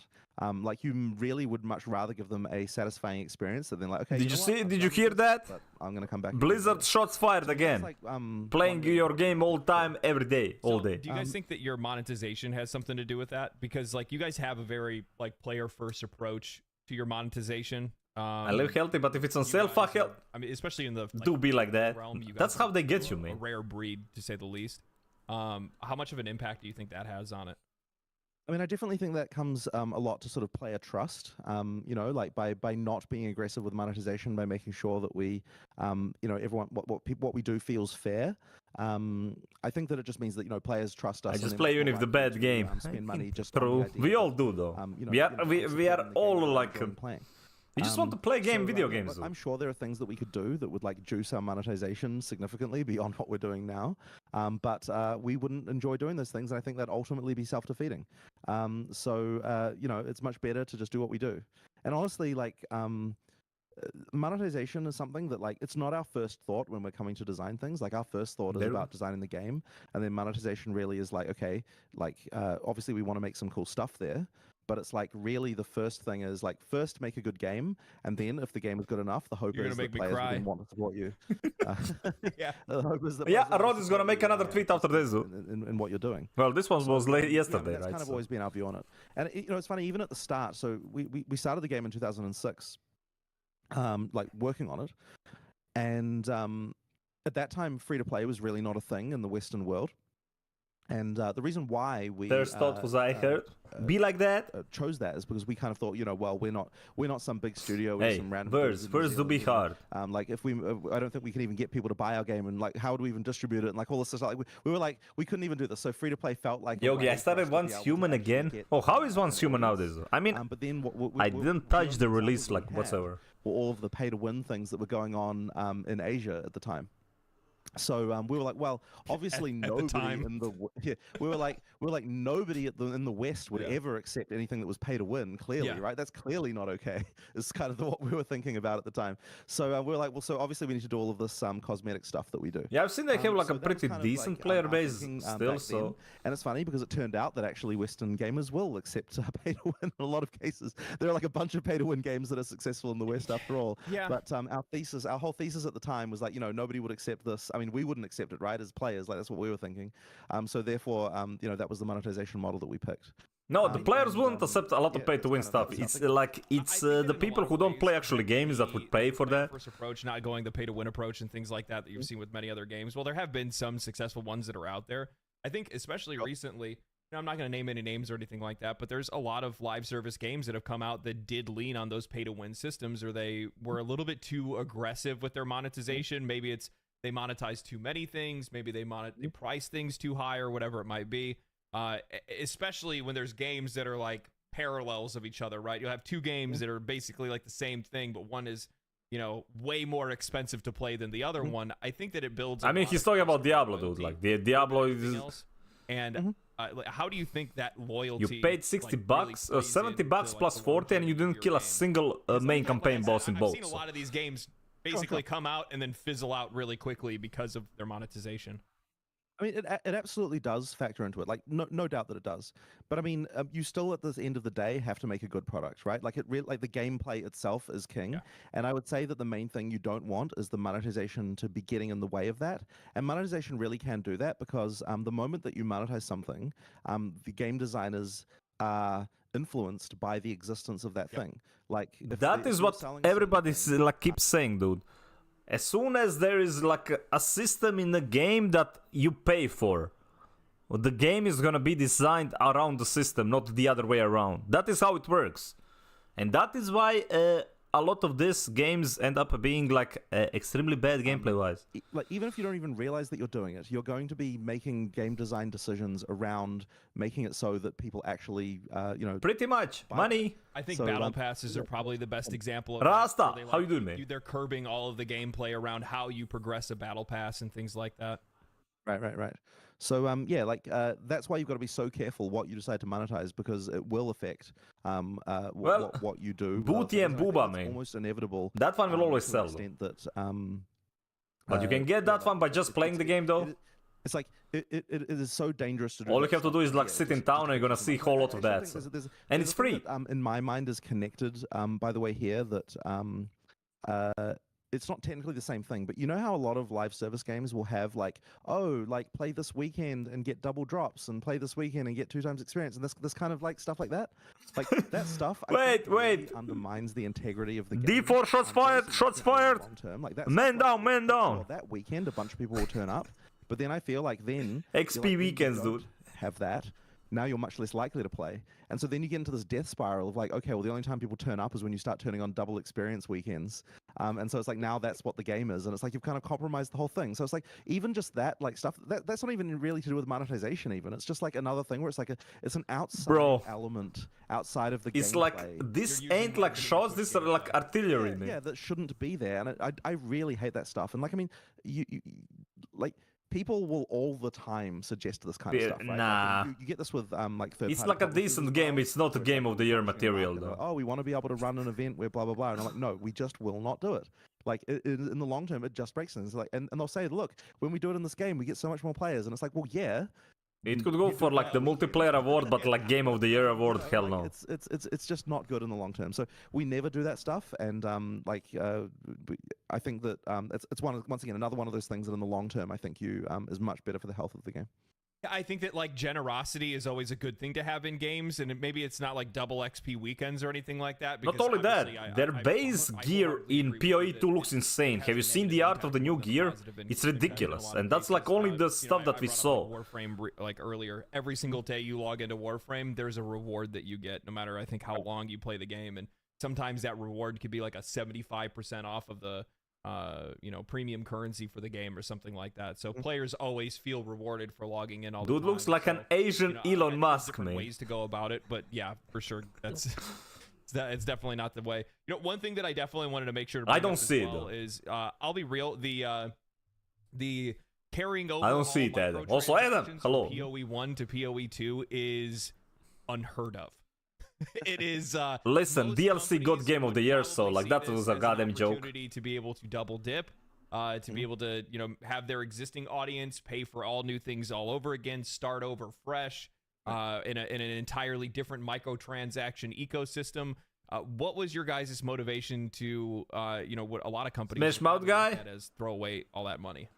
Much closer to that though. Like 3 or maybe even 4. Okay, I have like more tuk chat. I'm gonna leave it for later. Okay, no more snacks. That's it. I'm done. I'm gonna turn it so I don't see it. I'm gonna. Was part of the part of the initial sort of thinking there. But the other thing as well.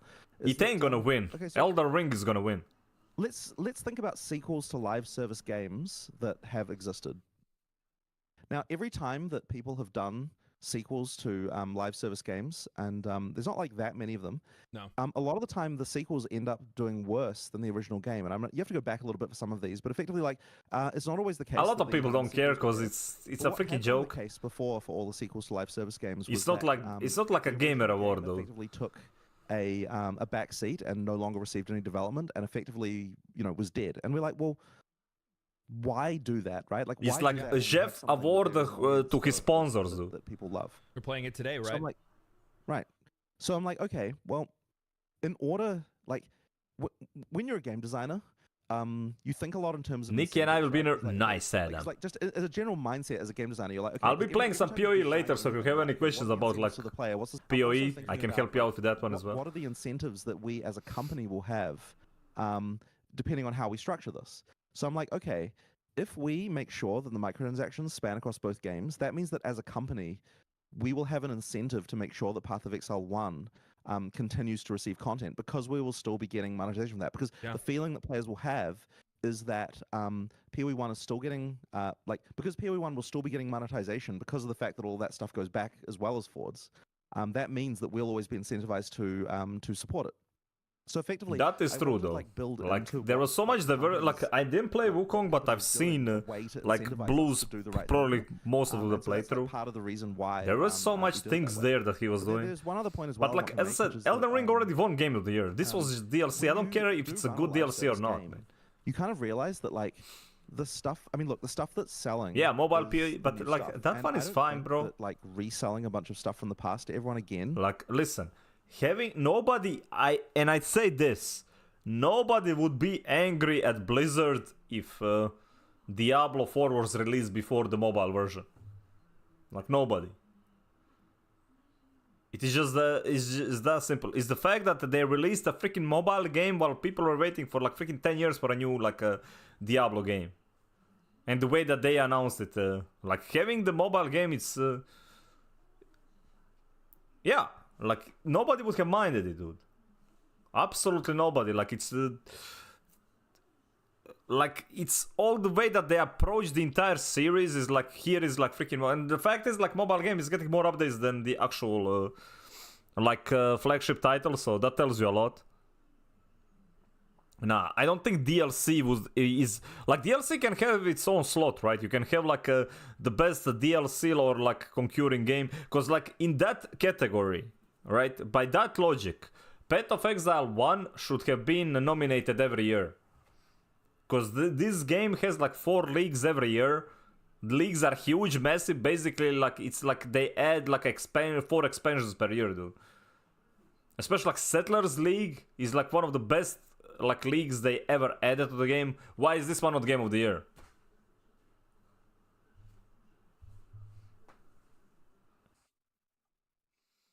Can support companies need more mobile programmers. It's also that, but it's also the cost though, Adam. Like, I heard somewhere like with $50,000 you can make a pretty good like gacha game, and you can make like freaking 5 million out of it, dude. Like the returns, right? Stuff like that. It's and you can make it within like a couple of months.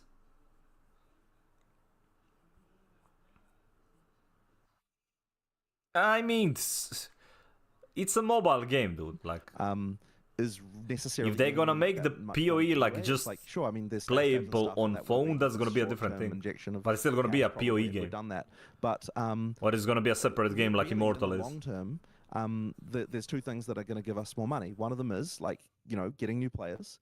And those new players won't have paid us any money before, so they've got nothing to carry over. And the second thing is, you know, keeping people interested in playing the game over and over again through all the different leagues, and thus, you know, buying supporter packs through each of those times as well.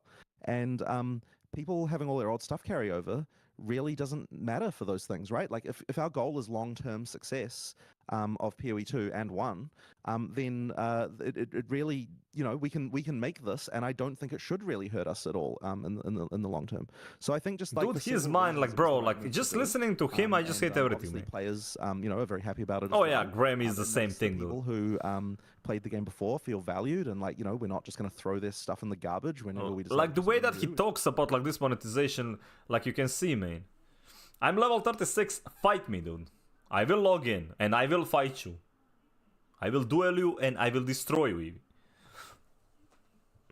PoE will actually run smooth as hell because some phone's processing is better than some PC processing.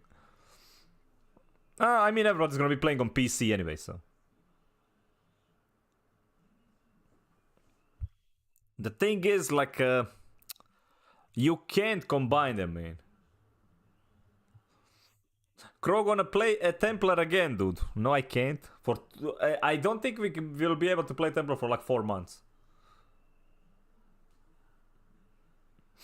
That is love. No.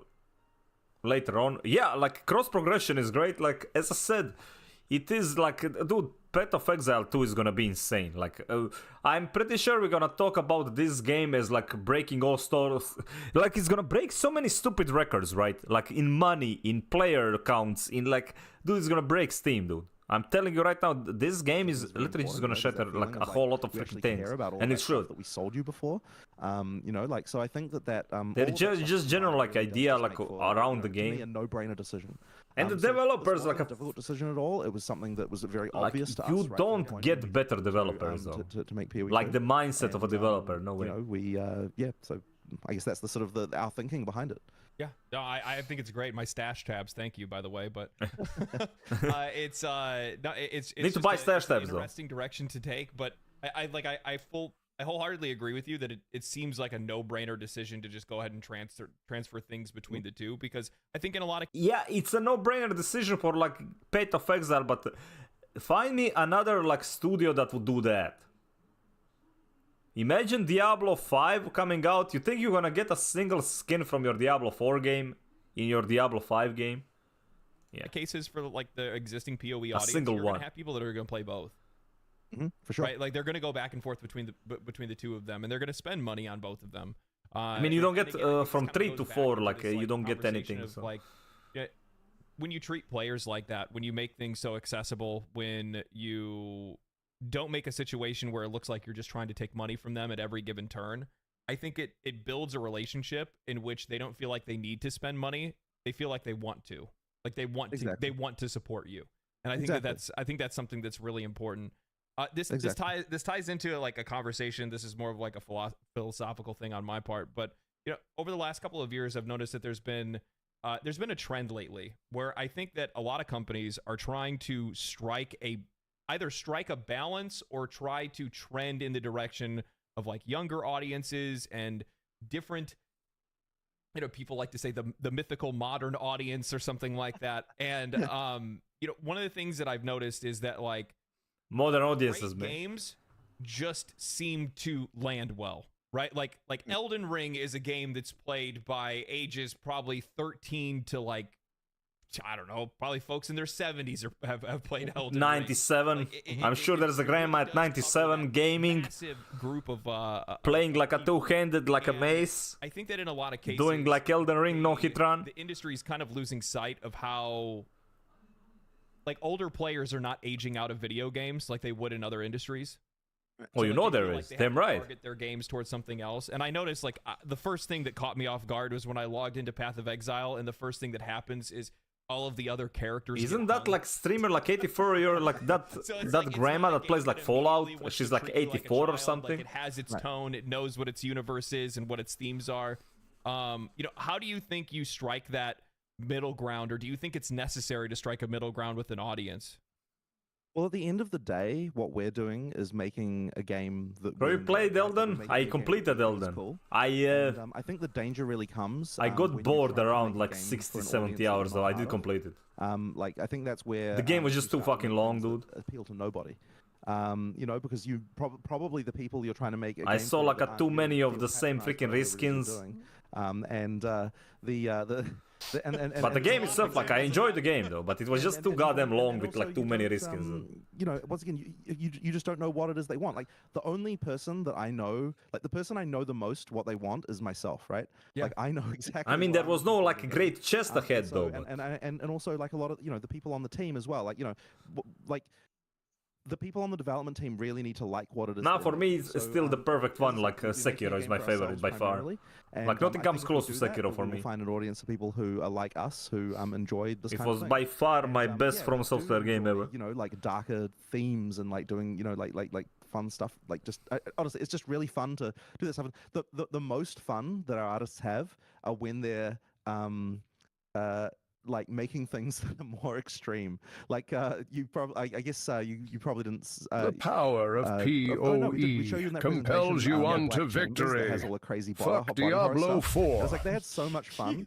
Just like, oh yeah, what do we get this guy? Just like pullers and testons around a crate, like around a gear train. Like, Kane was Kane was so happy, man. man. The guy in half. They did him dirty, dude. The minute I Bold saw born, like, man. cheese grater machine, I was like, thank God. So it's like there's a smile on the artist's face when they're designing stuff like that. So it's like this game needs a piece. Yeah, in like 2037, when Sony is like facing to bankruptcy, they're gonna probably release Bloodborne on really PC. What it comes down to just target yourself, like make stuff that you think is cool, and then so long as there's enough other people like you out there, then you'll get a big audience. Yeah. Okay. Let's see here. These are we're into the bonus round here. Here we go. Path of Exile. Oh, this is a really good one. So obviously, long-standing game. There's a lot of narrative and story elements. 2050 will be on like this. A lot of world building that's very pivotal to this game. It's picking up off of the events. Hey, listen, we'll be still plurally like there's a higher chance we're gonna be playing like games like Path of Exile than it is to like. We have a higher chance of playing like Path of Exile than like playing Bloodborne on PC. Won't go play Path of Exile 1. Bloodborne is great though, but as I said, like Sekiro is still better. I beat all of them on stream. The story without knowing anything about PoE 1. Like, it is the same world. There are going to be some characters who repeat, that kind of thing. Like, if you played PoE 1, I think the only thing I didn't beat in Bloodborne was the DLC. Feels engaging to someone who I don't remember. experienced before. I think one of the things that's really interesting with storytelling in an action also RPG true though is that you have to be really careful not to be overbearing. Like, there are cases where like, we expect people to play through the game lots of times, right? And so, like, if you have a lot of like, so the quintessential thing that a lot of games do, most games do, is they'll detach the camera from the play, from the play position, and they'll like do things like you talk to an NPC and it comes down and you've got stuff like that, right? And I think for a game that you play through one time, that stuff is very effective and works well, and it does help with engagement in the story, and like that's a good thing. But the moment that you do that, when you've got a campaign that you want people to be able to like run through quickly, just taking the camera away from where it is and putting it somewhere else immediately makes it feel like a chore to engage with all of those NPCs and everything. Like in PoE 1, if you want to, you can burn through like all of that story and quest stuff like very, very easily. And so we're kind of trying to make sure that in PoE 2, Yogi, had the sort of difficult challenge of like, take care of me. Thank you for being here. Yeah, we're gonna be playing some PoE. Like, I'm gonna watch like one more like 10-minute meme video. Then I'm gonna be watching you like playing some PoE, dude. Go through. I think that is something. Gonna do some endgame stuff and just keep dying. They start to think, oh, we need ways to skip it. Get 30% XP, just die so many times. It's fine. It's fine. We want to try and do both. So I think the game gives you like 6 portals. I'm planning to use them. What we really try to do is to add more of that story stuff through the campaign. Hello Kitty Online has a PvP. Are both not annoying, but do sort of allow you to experience stuff without having to stop your gameplay. So you've got things like as you're walking through you have areas, to fight Karens. Sometimes that you can click on that like will play as you as you run through and stuff like that. We've also made the like more, I guess, like animated story moments that you sort of get to experience without actually having to stop around. Take care, man. Like have a great night. Boss intros and things like that. Like you get a we should like, be tell a bit of a story as the bosses for me out, with a few lines I would make it work. That can really like make like sell the idea without kind of getting in your way. So I guess that's the sort of main thing. And I think one of the games that inspires me the most, and strangely enough in this regard, is Half-Life, where they always made sure to never break the character's ability to like, you've got one perspective through the entire game, right? Like, there's never a moment where like where you have a cutscene or you fade out and fade in and do something else. Like, and I agree with that thing wholeheartedly. Like, the moment you do that, you feel like you lose control and you feel like it's a game telling you something rather than you playing something. So I actually am a big believer. Dude, he's such a freaking five-head from a designer point of view, though, like as a developer. So that being said, we do have a few things. There's an intro cinematic that you guys got to see. It was very good. That was a lot of fun to create, by the way. And there's even a couple more things like that later on in the campaign as well. Very cool. Which we'll be doing. So yeah, I think that the story stuff is a lot better in PoE 2 than it was in PoE 1. But we still, as I said, have to maintain that idea of like, don't get in the way, don't be annoying, don't like, if you know what you're doing, don't make you. Meanwhile, in Diablo, every freaking text, you can't skip half of it. You have to wait like 3 hours till the NPC goes from here to here. You have to do annoying steps. Like, actually, here's another example about this kind of stuff where like, there's this idea in where we have to consider both what the character knows, but also what the player knows. So in our storyline, unlike a lot of games, if you know as a player where something is before someone has told you about it, then we will allow you to go and do that quest before you know about the quest and that kind of stuff. And like, we're generally pretty consistent with the idea that like that you don't have to just talk to an NPC just to find something out that the player already knew. Like, that's really important. Like, okay, you don't like, like if you can always. That's why like speedrunning is like so good in PoE. Like, make something for you or do something like that. But if you already know exactly how something works, there is no requirement for you to talk to an NPC just to find that out.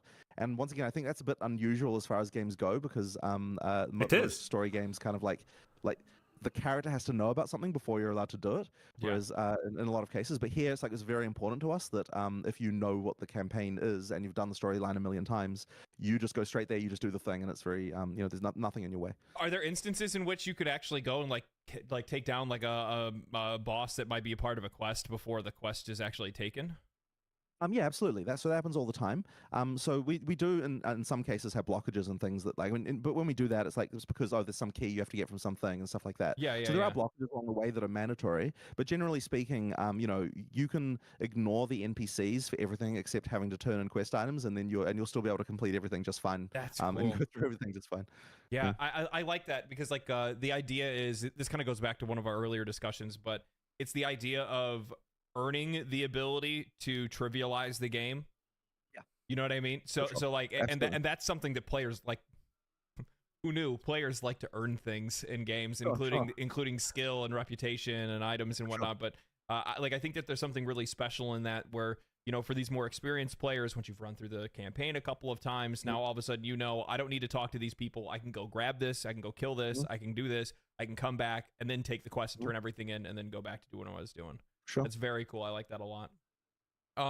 So just in general with PoE, you guys have PoE 2, you guys have done a lot of new things. You guys have added a lot of new things.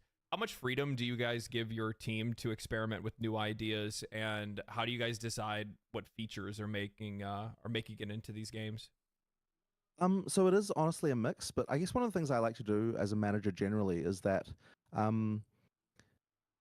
if someone suggests something and I've got an idea as well, then if those things are of equal weight, like if I don't have a reason particularly to prioritize one or the other, I'll always go with what the team wants to do over what I would prefer to do. I think that's just important because it means. And there is a huge difference between this and the Corpa mindset, right? Why? Because it's always like what the lead wants and not like what people around him tell me it should be probably like a better idea. Because I'm sure like there is a bunch of ideas like bouncing around like developers, but the lead doesn't want to like have anything with that, or it's not like profitable enough. And they feel like that their ideas are actually getting in, and they feel like what they come up with kind of gets into the final product. So like it's interesting being a game director because you've kind of got this mix of tyranny, but also democracy in terms of like you've obviously have to make sure that the game is going in the direction. Like I'm not going to do anything in the game that is something that I wouldn't like. But at the same time, if I'm ambivalent towards something, but another team member is really passionate about it, then it's absolutely something that I think that they should be allowed to do because it'll make them much happier. And I think also the passion of the person making the product goes through a lot in the final result. So I always want to err on that side. But the main thing, of course, that I'm here to say is like, you know what? But if I am like, no, I don't like this, I really have to just be tyrannical and say, this can't go in the game because I don't. I really have to, on some level, have some kind of cohesion around the whole vision of the thing. Yeah. You really don't want it to turn into some kind of design by committee product either. So it is a bit of a design by committee, man. Ultimately, I would hope that the team feels like ideas. Design by a committee. Oi. Speaking, I'm fairly shots fired, man. Ideas that come up with going, and so long as there's something that I don't think is making the game worse, I'm like. I know a 3-word committee as well. In games, it's working very well so far. Boss, let's do whatever crazy monster you came up with. Yeah, I like that, especially with the boss design and stuff like that. I think that like when I was playing the build of PoE 2 that I was playing, like the boss design is something. It's wild how much you guys have evolved it since your last game, or just in general, just for the genre. It's just so cool. Sure. Which actually it brings me to one final question that I have, and this is something that was kind of brought up when we were at the event. I just want to say that I appreciate the genius of this.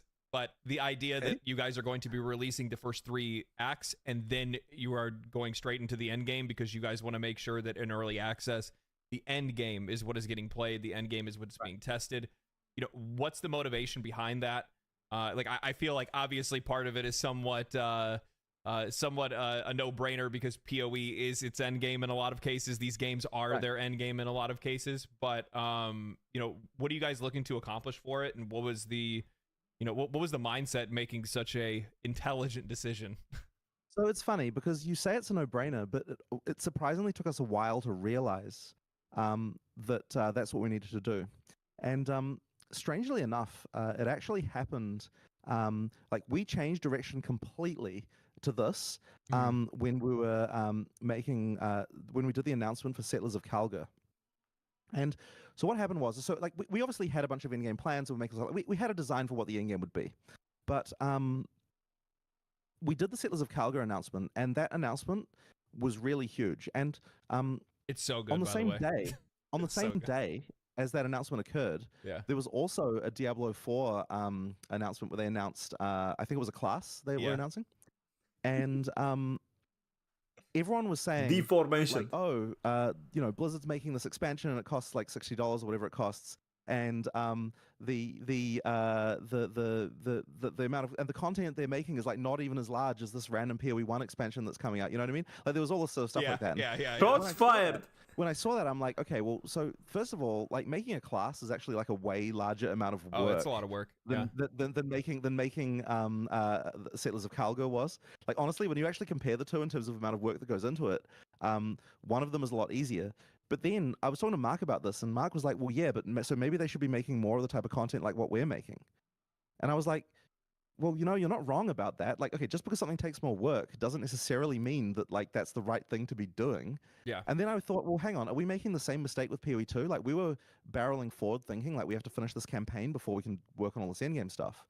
And then I was like, well, hang on, like why are we making all this content that's really hard to make when we could be making content that's honestly easier to make, and probably the players will get a lot more satisfaction out of it. Like there'll be a lot more actual gameplay that comes. It's like because like when you're making a game like ours, it's like you've got this phase where you make you have to make a bunch of art, you have to make a bunch of animation and like all this sort of stuff, and then there's the phase where like you get to like do a bunch of remixes and reuse and like all that stuff, and like an in game typically is where all that sort of stuff happens.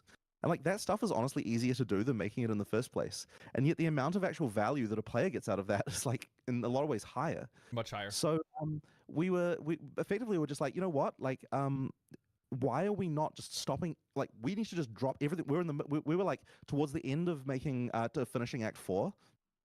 And we were like, you know what? Let's just drop everything that we're doing.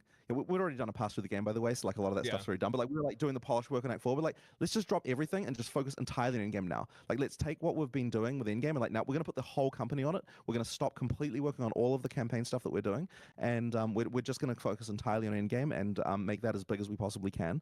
Because yeah, the players will get a lot more out of that. And like honestly, like a 3-act campaign for a new player, it's already a huge game. Like sure, we're making a game that's that's 50 hours long, but having a 25-hour long game is also still a big campaign, right? Like, and yet, yeah. And the other thing as well about this is that if we it is have a big deal, a bad end game when we get to early access, then we kind of have to say to people, hey, trust us, guys. There's a good end game coming. You guys don't really. I mean, we'll tell you kind of what it is, but like, you guys have to just sort of trust us what it is, right?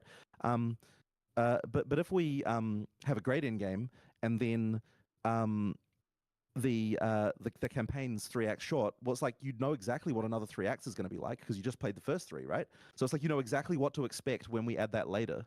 But we get to impress you with an end game before that point. So that really was what it came down to. But yeah, it was not really that long ago when we came to do that.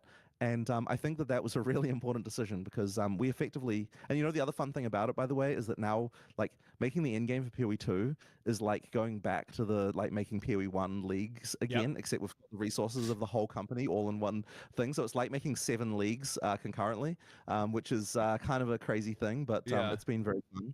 So it's been a lot of fun to work on that stuff, and it's pretty cool. So it's funny because in retrospect, it's like obviously this is the right move, right? Like obviously this is better. Yeah. But it did take a little while, and it took that moment of like, well, what the hell are we doing here? But guess what? They realized that, and you know what? Took them D4, dude. Can't wait for Rod to like take credit for this one as well. It's not worthwhile, or the work that your folks have been. Now Rod is gonna say that he's the reason because like Path of Exile 2 has the end game. Watch it. Just watch it. Extracted within the first couple months of the game releasing, and then done.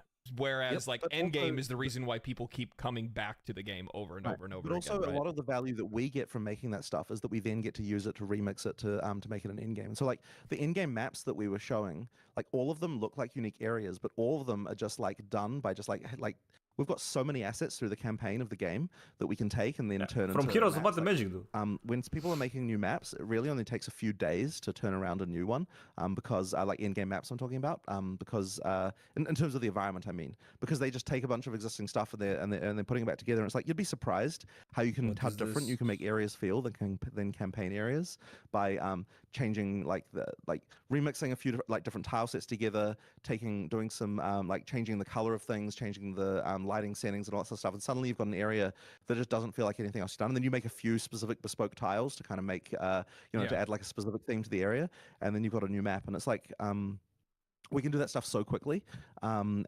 it really makes the end game feel gigantic. There's just all sorts of shit in there. That there's so many maps and like interesting things to find, and the last benefit is that for a lot of developers, when you're making content quickly, you just feel so much more productive, and it's so much more fun to actually get stuff working. Like it's the slow grind that kind of wears on you over the years, but the whole just like, oh man, we're just like making maps left and right. We're like turning out all these systems. Like it just feels great to do. So yeah, I would imagine, especially because like you got to think. You already do think, but with you guys been working on Path of Exile 1 for so long, it's like going back to their regular grind when you're just going to make the end game content, right? It's like, oh, we were already doing this. So that's cool. That's cool, man. I'm looking forward to it. I know a lot of people are looking forward to it.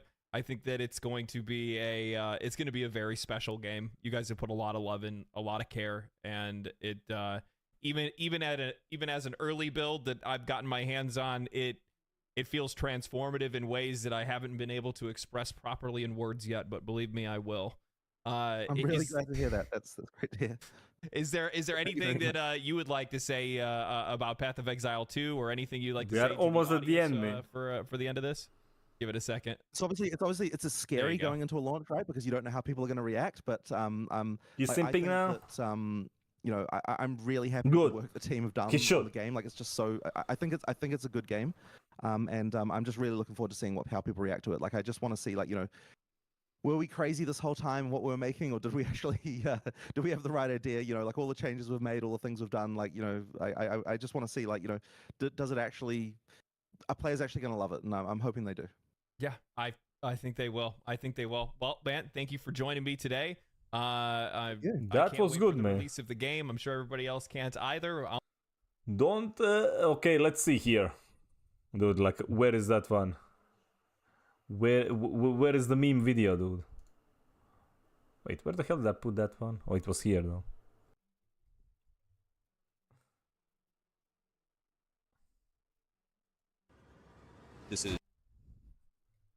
This one, man. From Frosty LaRue, this one is PoE to the Diablo-like ARPG, but, like... Flashbang, that's fine. You guys are used to flashbangs by now, dude. Like, this is the video that we're gonna be watching now, dude. Let me see. Let us see, though. Wait, well, who is whispering me on Twitch? Stop whispering me on Twitch, man.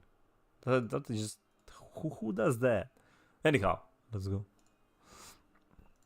But yeah, this one is supposed to be very good. Is one of the strongest announcements I've ever seen in the history of ARPGs. I know this guy. Insane. Holy crap, this is going to be incredible. This is old school RuneScape. You gotta play it. I'm excited. This is perfect. Diablo. Rob is in there, man. He's excited. See, this is what Diablo 4 should have been. Like Diablo 4. Wait, I think I'm just gonna move my camera, man. I think I'm just gonna move just the camera a bit. Just remove a crow. No, actually, I won't. That's gonna take like forever because I need to change everything. Fine, you guys will see like how the freaking faces. Diablo 4 is dead. I'm gonna quit Diablo 4. That this beta has more depth. Okay. I think Glazer Rob got like put out of context there, but it was still funny though. But it was still freaking funny, dude. Also, like, just to like point out, okay, I have to point out this. 4 is bad. Diablo 4 is dead. I'm gonna quit. You see, he has like no background. He has the Diablo 4 background before. He has like Path of Exile 2 background now behind the camera. Diablo 4. That this Just beta saying. has Just more saying. depth to it than Diablo 4 does after the expansion. Like, this is fucking insane. Welcome back, you freaking traitors. You probably clicked on this video to hear about Path of Exile 2, and that absolutely disgusts me. Anyway, in this video, I'll be going over all the major issues with Path of Exile 2, followed by a recent tweet by the Diablo 4 Giga Chad himself, Rod Diablo-like Ferguson, as well as many other well-known Diablo I mean, look at this picture.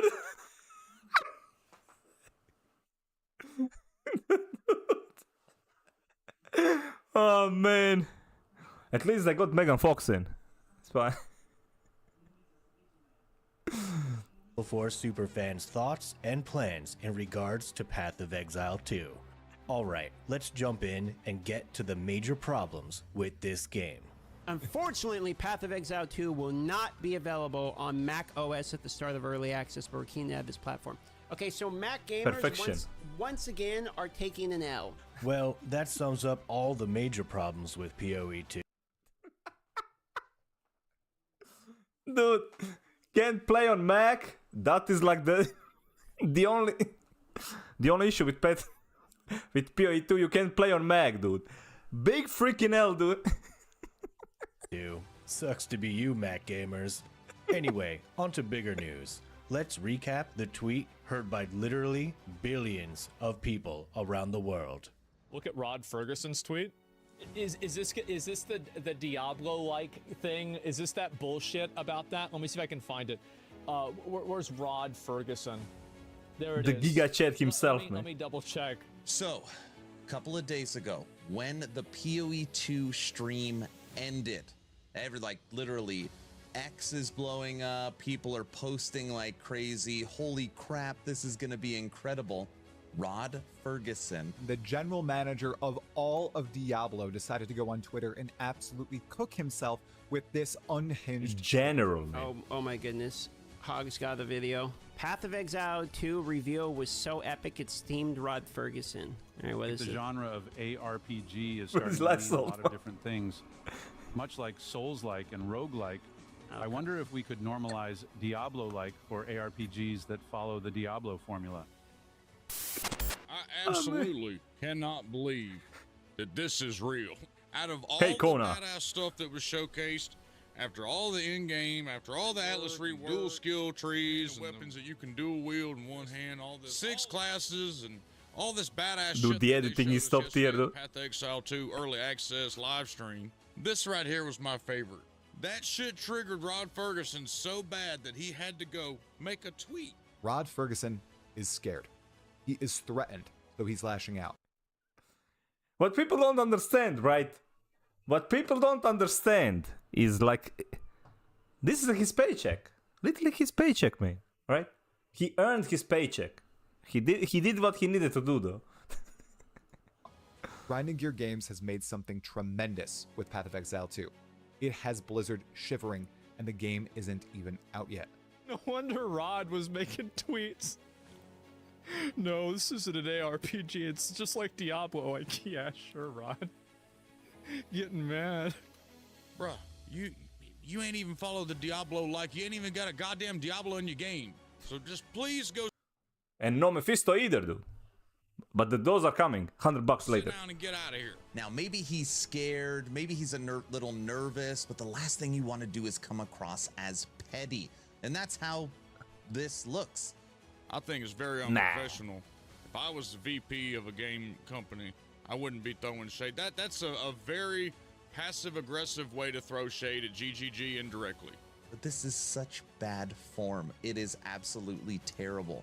Like, the timing on it, everything about it just looks really, really bad. It comes across as jealous. Well, hold up. You guys are the ones sounding jealous. Do you even know how freaking cool the term Diablo-like sounds? Look, I can completely see what Rod is talking about here, and the term Diablo-like is already spreading like wildfire.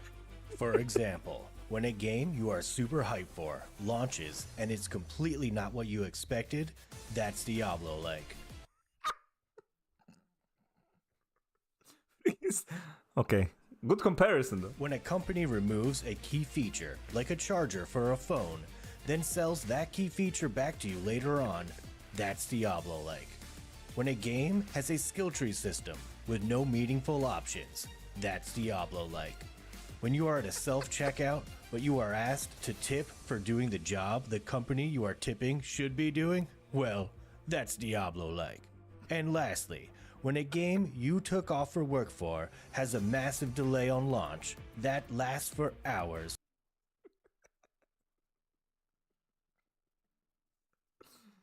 Shots fired, man. But Lilith is like pure perfection, though. Or even days. Yeah, you guessed it right. That's Diablo-like. So you should... Error 37. You guys wonder like what's gonna be the error for like Path of Exile? There has to be one. Probably give Rod a little slack here. He knows what he is doing and is completely not jealous at all about PoE 2. Yeah, it's the paycheck, man. PoE 2 should be thanking Diablo, not the other way around, right? The thing is that, and Grinding Gear Games would be the first people to say this, that they owe a lot to Diablo 3. Because Diablo 3 being dog shit on release, dude, when the PoE closed beta came out, every single person in the general chat was talking about how shitty Diablo 3 was. And That's you know true. what's so fucking funny is when this game comes out, every single person in the general chat is going to be talking about how shitty Diablo 4 is. Okay. Let's check in on some Ain't real wrong. loyal Diablo Ain't wrong. 4 super fans, who I'm sure are going to stick with D4 instead of Diablo 4 super fans. I think we have another compilation, dude. this Diablo-like PoE 2. Hey folks, this is Riker, and this week saw the most hype live stream the ARPG world has ever seen. The announcement of Diablo 4 season of The Witch Doctor, basically. No, obviously it was Path of Exile too. I'm a starving man. I'm starving for Path of Exile 2 content, so I'm going to rewatch the same live stream for 15 days in a row until this game's out, okay? In my opinion, this is one of the strongest announcements I've ever seen in the history of ARPGs. I think I can kind of get away with less time spent from now on in Diablo 4 and more time invested into PoE 2. I'm going to be blasting this game at the very least until Season 7 launches, and then probably go right back into PoE 2. Holy shit. Okay, all right, Rob, please tell me you didn't drink the Kool-Aid too. Did Rob drink the Kool-Aid? I'm sorry, but I think he did like I think he took a double dosage. Then he like just like stuffed in his veins as well. Cause telling you, man. I'm really excited to jump into PoE come December 6th. Okay, I give up. Let's at least try and figure out why this is happening. He drank the barrel. Every time a new action RPG launches is people saying there isn't enough in-game content. Nah, that's never happened. I've personally, I've never seen that happen in an ARPG. I don't know what he's talking about. It's not complicated and it's not intimidating at all, which is why Diablo 4 sold so well. Almost no barrier to entry. They're great for casual players. The problem is it lacks an endgame almost entirely. I'm really excited to jump into PoE. The biggest reason for me by far is probably the crazy endgame that they have. This focus on the endgame is just absolutely crazy and fresh and new to me, because coming from... Did he just... Rob. Okay. Path of Glazening has begun. say the focus on in-game is crazy and fresh and new to me. Yes, it is. Yes, it is. Diablo 4. After I mean, he does play Diablo 4. There is not that much to do in... How can he say there is not much to do, man? He has like 5,000 hours in like D4. What do you mean? He literally, you can... Okay, I'll tell you one thing. I never seen anybody post a video of in Path of Exile where they did infinite damage, okay? I'm just saying. I think like Diablo is just better game, dude. They have like infinite damage. You can't get more than infinite damage, dude. I'm sorry, I have to laugh. There truly is nothing to do. Holy shit, dude. Dude, back to back, saying the same thing. I love how the reaction is the same from literally everyone. Well, I guess that's not literally true, but there aren't really any great rewards for doing that. I don't have any super awesome mounts. I don't have any titles. My character isn't glowing. I can't link you an item that is so rare and so godly that you wouldn't be able to find it yourself. That's true though. Like you literally have nothing to show off because everybody's looking the same. All gear is the same, dude. Man. Everybody's same Uber Mythics. Nothing to do, no reason to do the things there are to do. But yeah, like I like how sentiment of every single like creator for like Diablo 4 just changed after this announcement. Like people were expecting like endgame in Diablo 4 for so long, right? Then Path of Exile was like, you know what? This is just how you do it, man. And they did it in like what, like 6 months? They said like they started working on this endgame 6 months ago, man. 6 months ago. Actually, it's not even 6. Like when was like Settlers League was like August, dude. Actually, no, it's like 4, dude. Loyalty from streamers, no chance. It's fine. I'm sure Rob is gonna be back on January, man. Don't worry, dude. But yeah, the game just starts to become fun, dude. After 1,000 hours. Okay, guys, I think it's inevitable. I also need to try this game out, and for exactly the reason you may think. To bring to light why PoE 2 is a vastly inferior game to the masterpiece we call Diablo 4. But for real, guys, I will be making a lot more videos on PoE 2, and you probably should be trying this game out yourself. It looks awesome. You should. Subscribe. Diablo 4, oh yeah, I swear. I love it more than I can bear. But in the shadows I come. Perfection. Perfection, man. Perfection, dude. Oh, man. That was so good. That was so good, man. That right there was so good. This me dancing to the endgame song, dude. Like, yeah. But dude, that was hilarious. That was hilarious. Alright, chat, I think we're gonna actually go play some game, dude. Alright, I think we're gonna actually play some video games. I know it's been a while. We used to play video games in this channel. We used to do that. Alright. Alrighty, man. Gaming, what the fuck is this? I know, right? I know, man.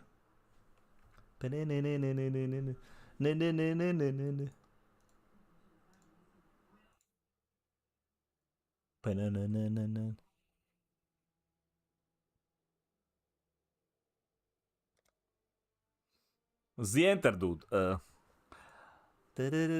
Wait, I need my. Where is my awakened PoE trade, dude?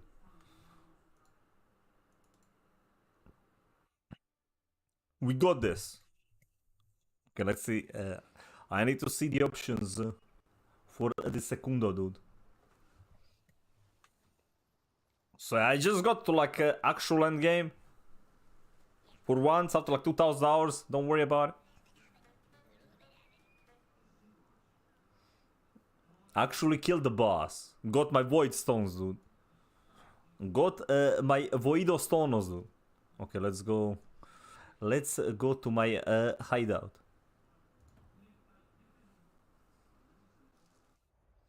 Alright, let me see here. Oh, dude, I sold something. Poggers. That one is fine. Sound effect volume save. Same is good. Okay, what do we got?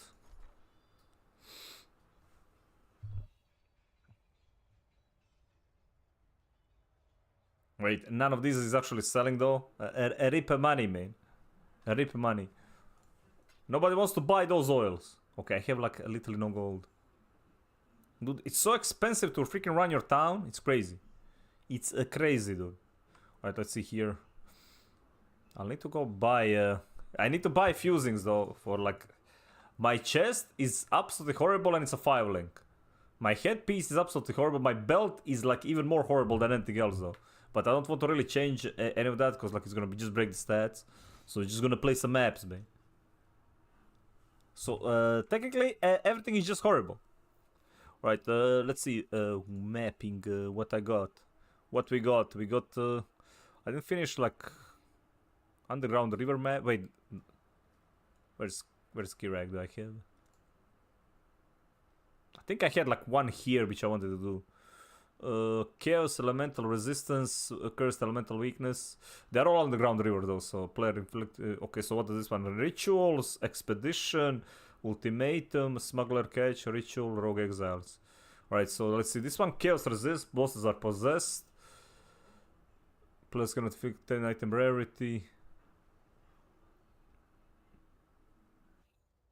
The monster pack size 22, item quantity, item rarity. I don't know. Expedition or Ritual? I think I'm gonna go with Ritual, dude. Yeah, let's go with this one. So complete Ritualos. Let's do this.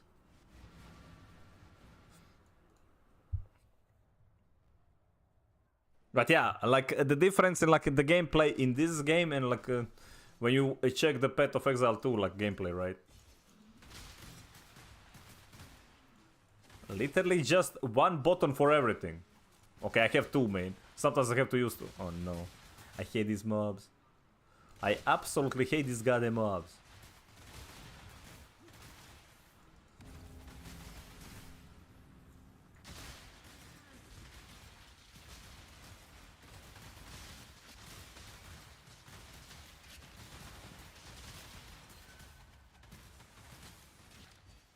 Game too easy. Alright, I'm gonna... Wait, what was that? Oh, 3 fusings. Okay. Okay. Do need those. Do need them fusings.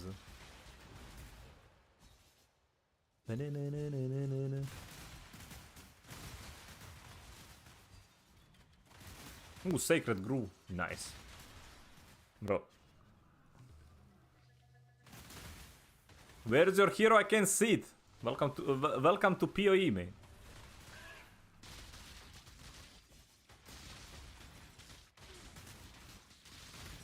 Look at that graphics, man. You totally see what's happening on the screen, right?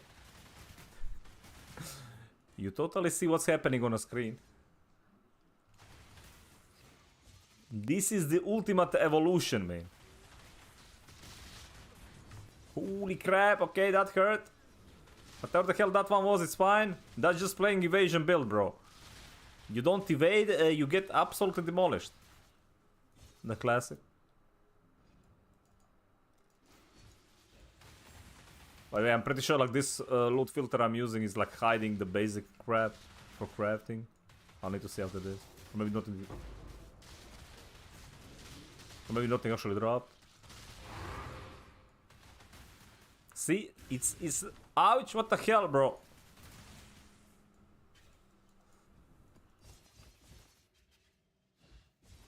Okay, it's not. Wait, I thought like this was guaranteed to drop. Guess I was wrong.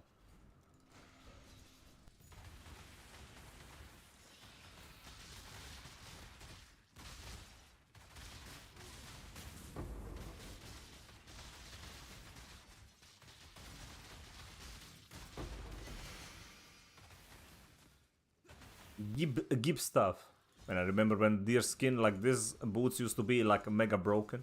Wait, is there no more? Is there no more? I guess. Wait, is this glitched? Oh wait, there's a mob. Okay, we done now. Right, we done. That's it. No more.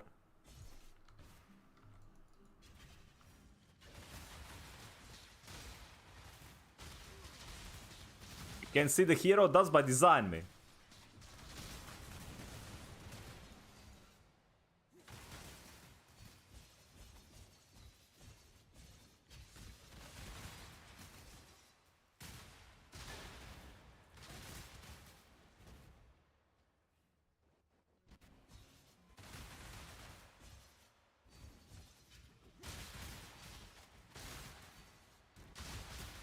How I hate going into melee with this character. Where is he more? Very nice. Right, we're gonna put this one here because let's try to not murder ourselves. Okay, it's only... Wait, why is it only 400? What the hell, though? It's fine, I wanna deal with like some stupid rares. They're gonna one-shot me.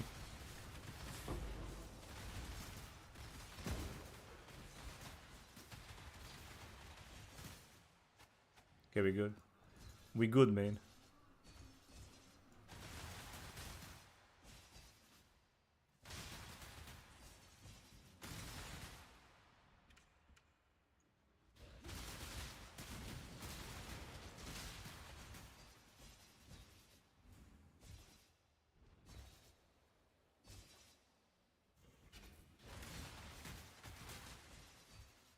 By the way, like the build I'm playing is considered a melee build. This is a melee build. I know it doesn't look like one, but it is. It is a melee build.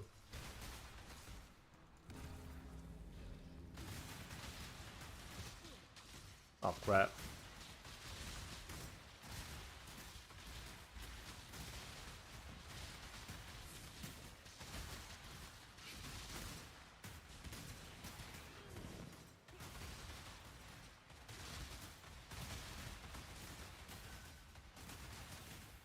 Man, how I hate like playing in like closed spaces. It's not just this build though, but freaking 13 orbs of alteration troll. Okay, we got the blessed. Is there anything good here? Nah, trash. I do need like gloves though. Like I need gloves badly. Like I bought one to craft. What was this one? The wielding a staff. Never mind.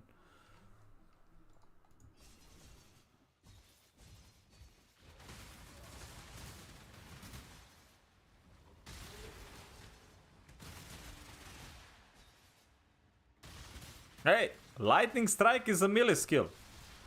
Okay? This is a melee skill, dude.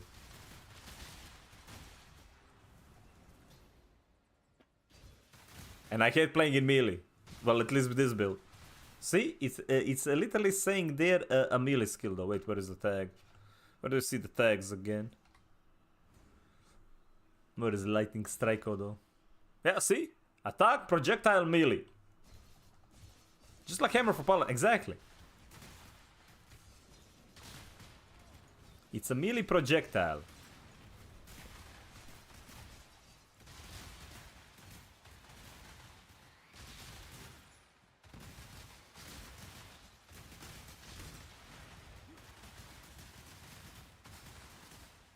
Ooh, nameless seer though. Pog. I don't know, like scrap map, this like changed like the drops from one map to another. This one jungle well, I don't know. I don't know if I want to like even do this. I don't know like which one is good. Which one is good though.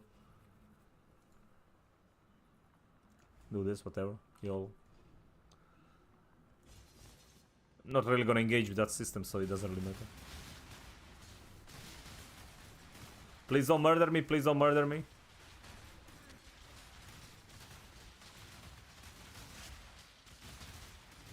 Oh, how I hate the mobs that are like immune until you come close.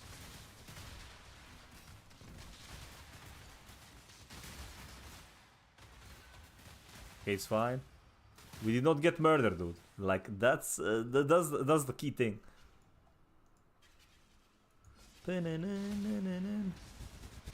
Oh shit.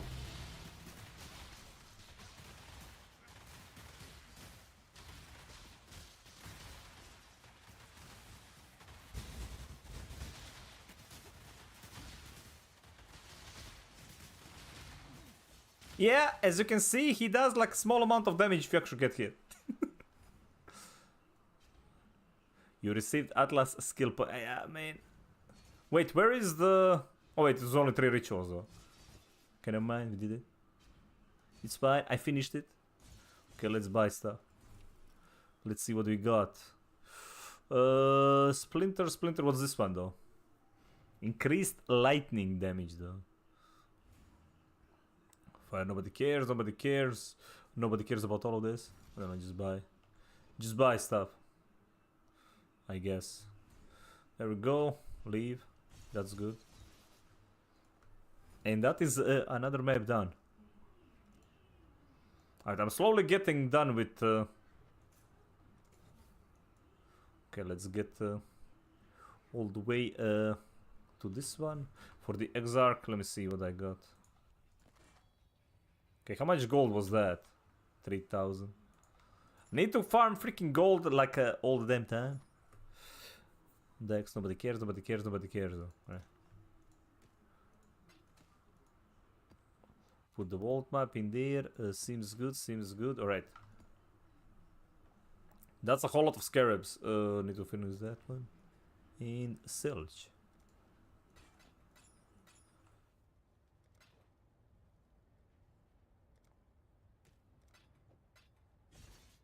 This was such a useless trading card, by the way. But it's whatever. Alright, let's see how we're doing with like the maps. Where's my atlas? I think I'm done with... Okay, so I did all tier 15s though. I did 13, 12, 11, so I did all of them. Only thing is like this tier 16 maps. Actually, they are all done. It is only like tier 17 stuff. Wait, am I done with like normal atlas? Okay, we are done with normal atlas. Actually, no. Orchard one. That one is missing. Okay, I need orchard one. That's the only one. Wait, orchard and alleyways. Wait. Why are they not shown here though? Oh, yeah, there they are. Okay.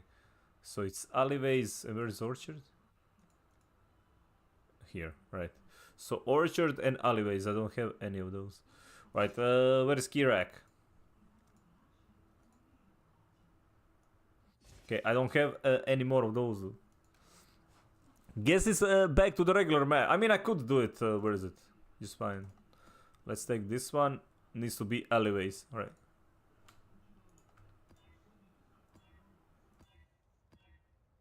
Rip those mats. Rip those mats. Rip a match. Alright. Watch me break the map. Mini, hello. How you doing? Watch me break the map. I'm just gonna do it. I'm gonna do it. Been getting way too many gifts, so I don't know, man. Seems like keep winning. Okay, please don't change it. Okay, still alleyways do have reflect. Monsters cannot be leached from that map, dude. I literally can't do it. I literally can't do this map. It's bricked. Well, thanks, game. Thanks, game. Okay, does he sell one? Riker here. Dude, we watched... Ooh, there is one. 5 chaos. You know what? I'm buying you. I'm buying you, dude. Patches, skill, spell damage prevent. Okay, let's ruin this one as well. Let's ruin this one as well. Please don't change the map. Son of a, change the map. Change the map, dude. Okay, whatever, YOLO. Whatever, YOLO. Let me see. Okay, let's go like that. What is this old game? I don't know what you're talking about. Pet of boomers? Damn right, dude. Goddamn right. Okay, I didn't actually read what it was. Freaking B boomers, man.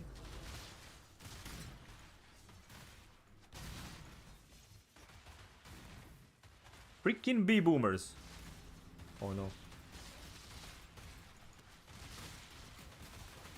When graphics drops down, you know shit is about to like become real though. Also, like, why am I taking billion damage? Oh no, oh no, no, no, no, no, no, it's fine, it's fine. Ooh, nice. I do need those. Well, that's another ritual though. Freaking nice. We're gonna be delving.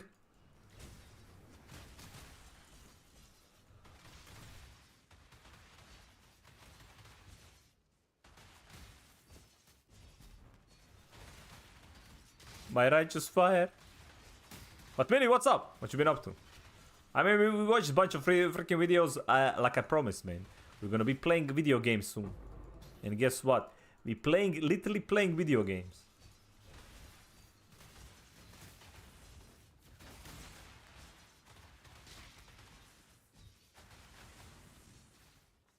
With AI generation overload video games on YouTube, we could make an old game uber realistic.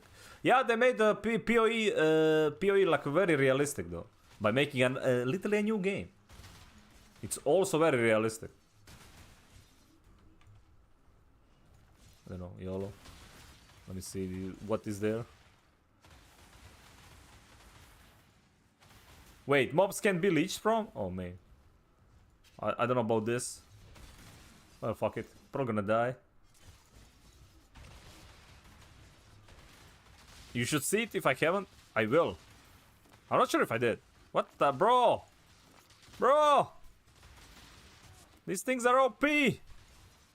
What did I do? Freaking expedition? YOLO? Okay, this guy's like blocking everything. Okay, he's dead.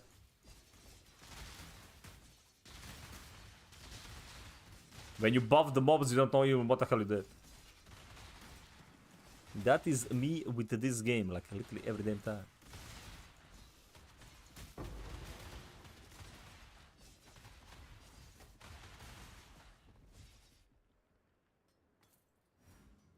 GTA 5, I mean, if any game is gonna be, is that one. By the way, have you seen the announcement for Witcher? That Witcher entered production, like Witcher 4.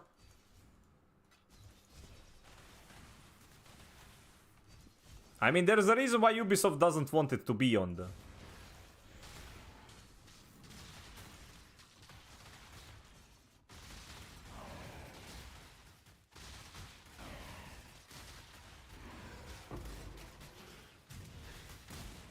Woo! This is why I don't read chat and rip XP from like last 10 maps. Thanks, Mini. I love losing XP, man. Thanks. Chat always wins, goddamn.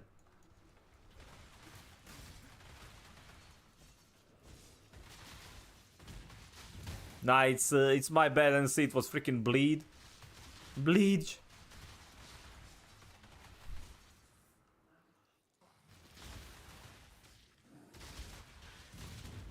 Stop bleeding me, dude. Man, this mob is mega freaking annoying, though. Okay, it's fine. I think we saved, man. I think we saved now that I died. We're dropping this for PoE 2. That's true, though. That is true.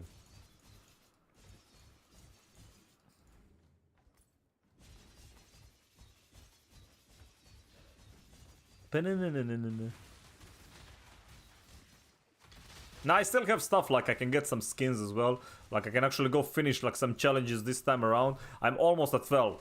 Like I'm literally almost at 12. I think I get like a weapon skin. I don't know if I might reach the 21. I don't know if I'm gonna finish everything.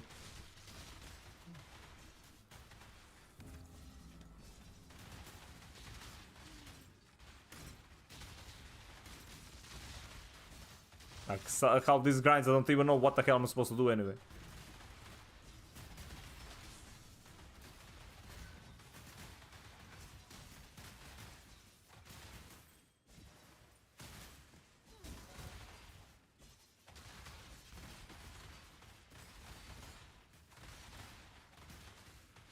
The hell? Some of these mobs are tanky as hell, dude.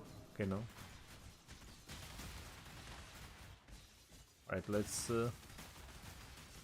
go around first.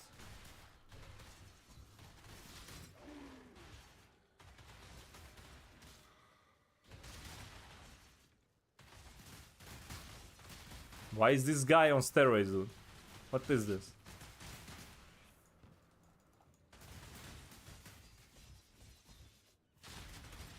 He's like more zoomy than I am.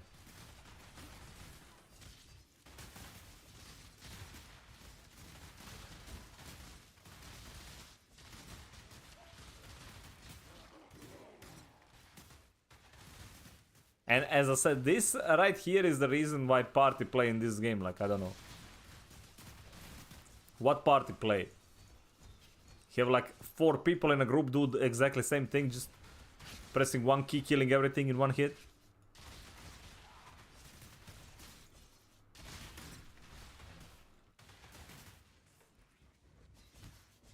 And I'm probably gonna like put my portal here, because I might get wrecked again.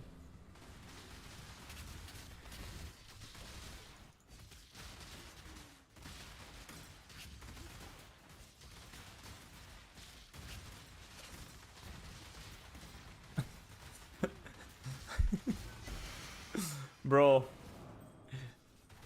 the way that so many freaking effects on the ground, dude. Wait, is there another one? There is.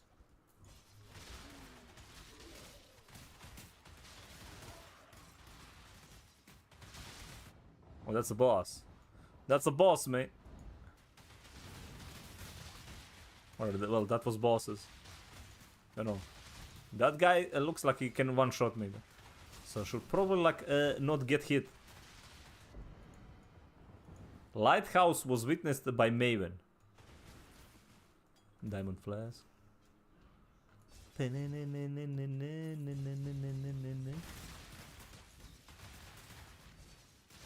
Oh, there's another one. Should probably kite the boss into here, so I can get to kill it again.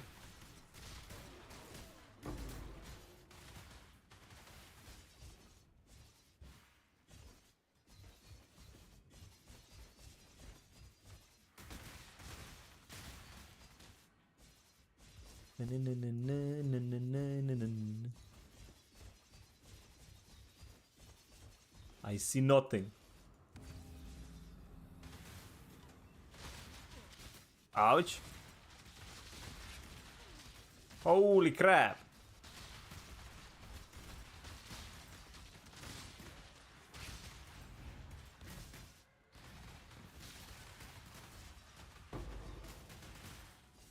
It's fine. Stuff dead. Stuff's dead. Good. We good, man.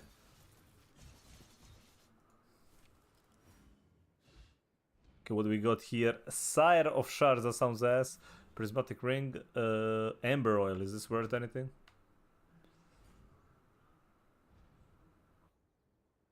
I don't know about that one. Forbidden Woods, we don't need. Essence of Rat.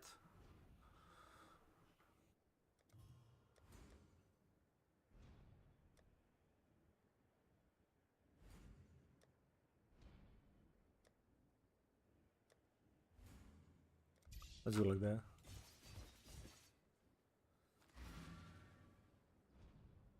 Oh wait, we got the Divine Vessel though, nice, I can sell this. I can sell that one because I don't really need anymore.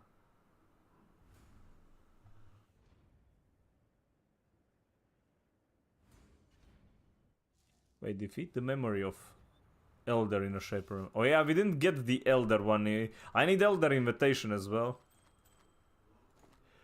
We did not get that one, dude. Okay, let me see. Sell stuff.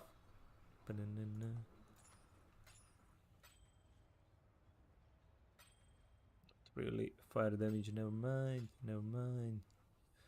Never mind, never mind. Never mind, never mind. Alright, so how much is this one going for? Alright, so that's expensive. It is not that expensive. So this is what I was talking about, like currency exchange stuff, right? So I want, let's say I want a Chaos Orb. And then you open your inventory, then you just drop this and you see retrieving info, right? No stock. But this one on the market is how much?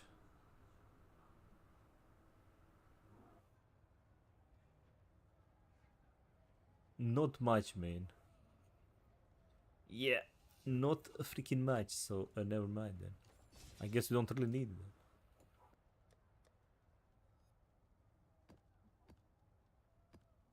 I'm just saying. What is it? You wait. Damn. When consumed, Jewel's Orbs. Okay, will be consumed when you use a Jewel's Orb on an item to ensure a maximum sockets. That's cool. That's a cool item, man. Never had that one before.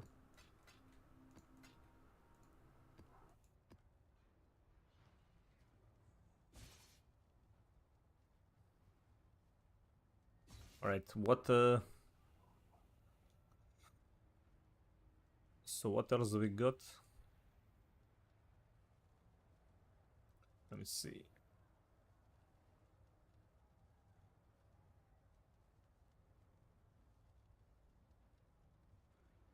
I mean, these are like 16 maps. Wait, is Sepulture one that I need? Orchard.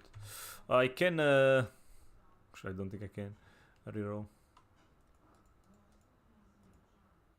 Orchard, I can just get one of these. Problem is I don't have this currency.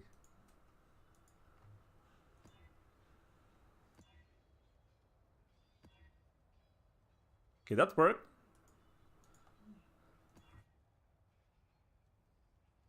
Physical damage reduction, recovery, that one is fine, but it's probably gonna change again.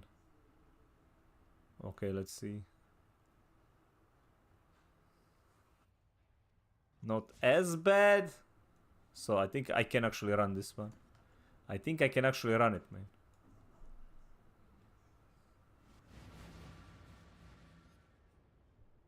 Wait, which one is Orchard? Which map is this? Watch me get like one tap.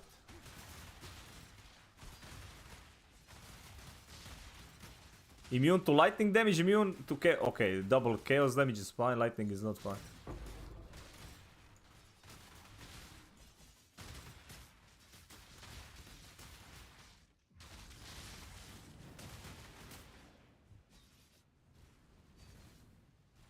Wait, what? No, bring back. Okay, we need to skip the lightning one. Okay, you can go up there. Okay, what is it looking now though? I think I positioned it like badly, but like whatever, YOLO.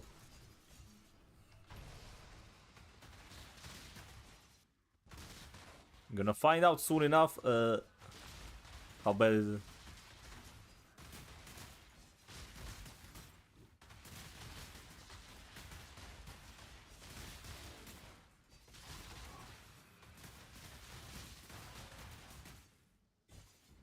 Oh look, it's Riker though.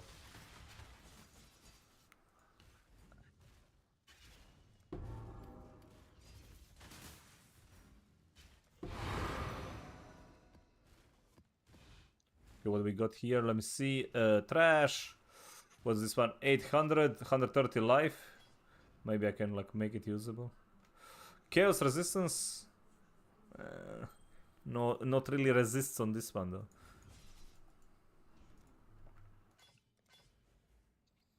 Let's see. Nah, trash. I mean, reduced. It's not the flat reduction. No. I see what you're trying to do. No. Okay, come back. That thing is gonna stay on the boss anyway.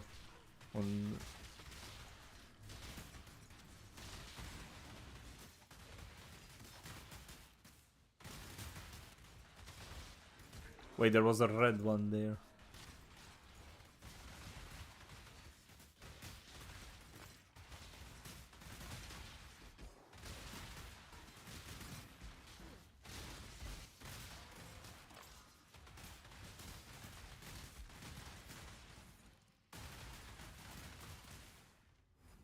Okay, we done?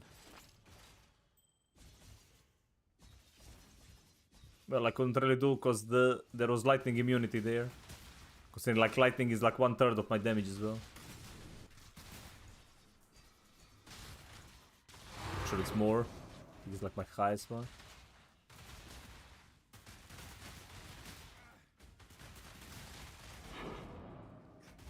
Oh my freaking god, bro!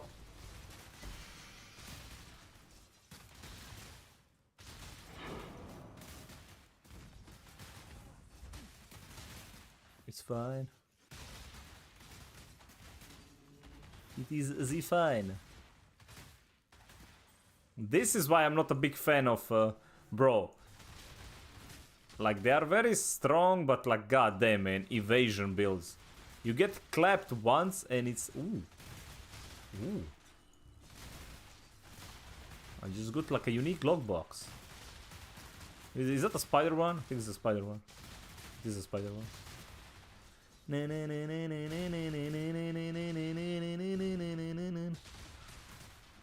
Wait, did he not press it? Oh, he did. What the? Wait.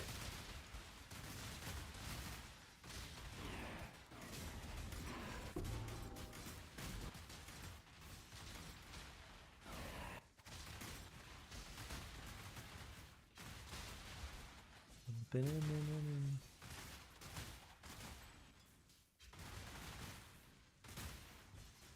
we good? Is there anything?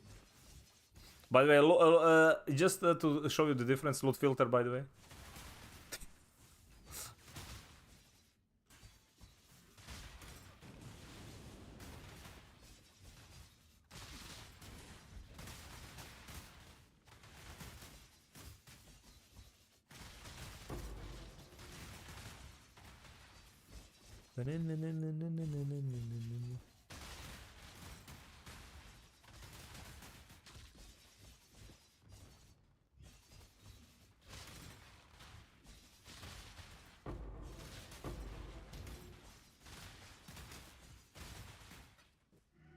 Do another one. I shall indeed take it, man.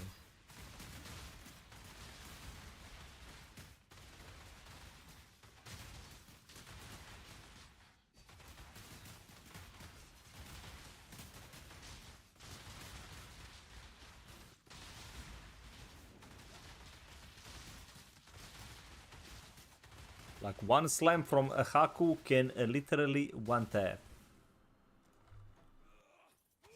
Blight, Thirst, Crossbow, nobody cares.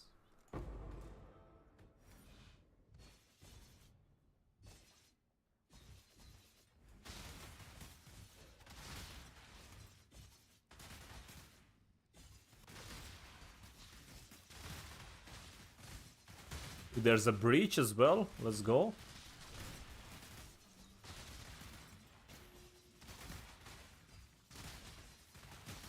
Yeah, notice how I'm not pressing a freaking flask.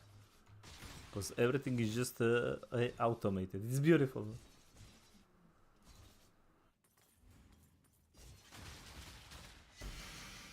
What the hell was that? Sulfur flask.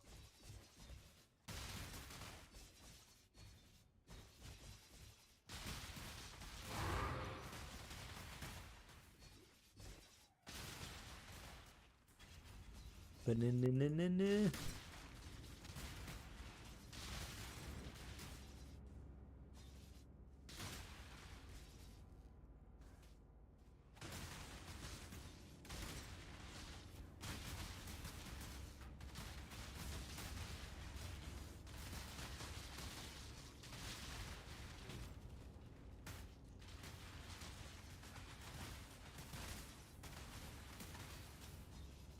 Make sure that we killed everything, so while I'm this screen I don't get absolutely freaking wrecked. Becomes rivals. YOLO. So let me see, what's this one? One-handed sword, nobody cares. Not good. Wait. Letter invasion, maximum 34 to... like 31 to life though. Literally ruined, man.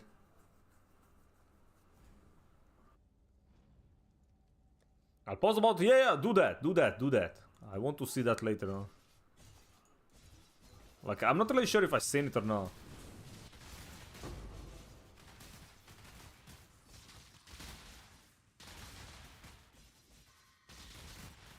Freaking Nico, dude.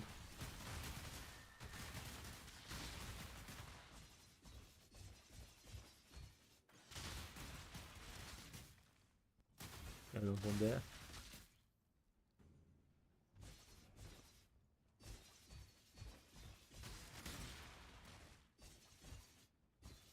Okay, nothing there. Map complete, give me the gold. Yeah, the only thing I wish in this game is like if the gold pickup radius is way too low, bro. Hopefully that one is increased in PoE 2. Because you need to be on top of it.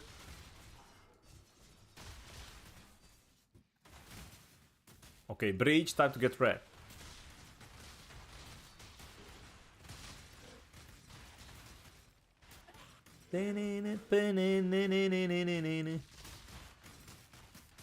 Oh, there's a bunch of them down there.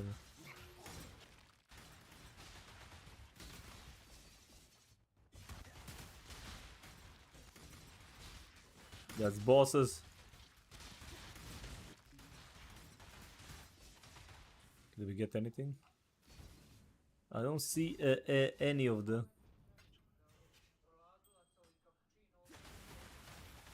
Pa šta mi nisi javila? Pa nisi zvala? Ostavi doći sad, aj. Dobro. See? Bro. That was kinda fast. Bro.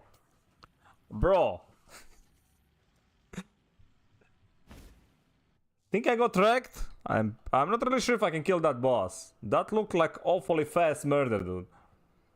Oh no, I didn't drop a portal. Rip. Yeah, see. I won't miss this in freaking PoE 2. Oh, sorry, XP again. Bro, what the hell was that? Okay, it's fine. It's fine. Nobody needs XP anyway. XP, like, who needs levels, dude? Not this guy. Holy crap, wait. Yeah, I don't think I can kill this. Until, I don't know, first of all, I'm not even sure, like, what am I supposed to do on this boss. I forgot.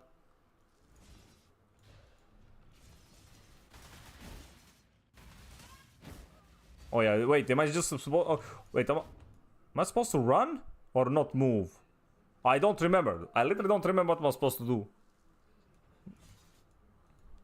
I think I'm not supposed to move. Let's try that.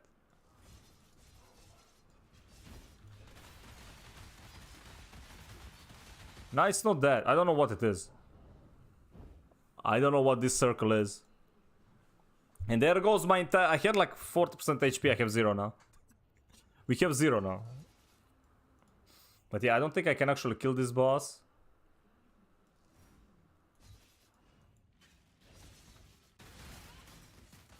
Let's see, can I like run away from it?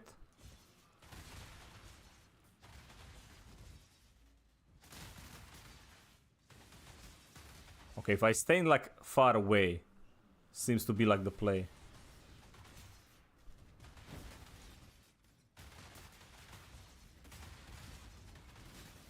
Like, where's the goddamn boss, though?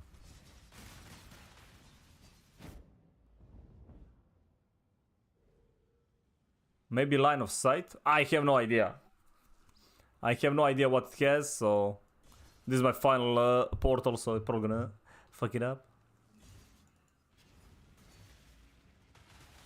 Let me see if it's line of sight. Could be a line of sight thing, maybe.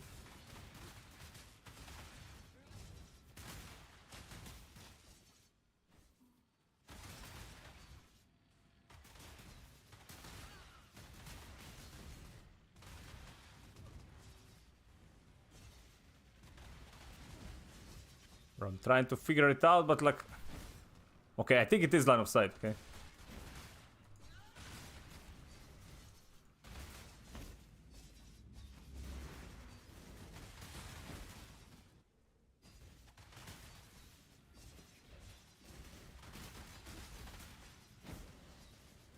Oh shit! Yeah, I don't know about this, dude.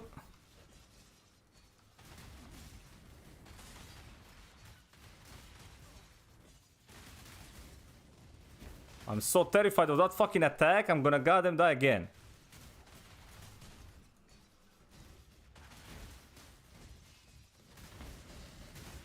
It doesn't help that there's a... Oh shit. Okay, I'm good. It's fine. Just don't die, man. Well, I'm trying. Where the hell is she? Right, I have no potions. Yeah, I'm dead. Almost. I would have exit soon. Almost. Almost, whatever. I didn't even use a potion. Well, I need to do that map again. That costed me like a lot. Well, I figured out like late what I'm supposed to do though, so... I died like 7 times without knowing the mechanic. It happens! Expect a lot of that like in PoE 2, by the way. Your style unit does not have enough space for this item. Well. Well then. I mean, I got like enough currency out of that, so it was like a haul, but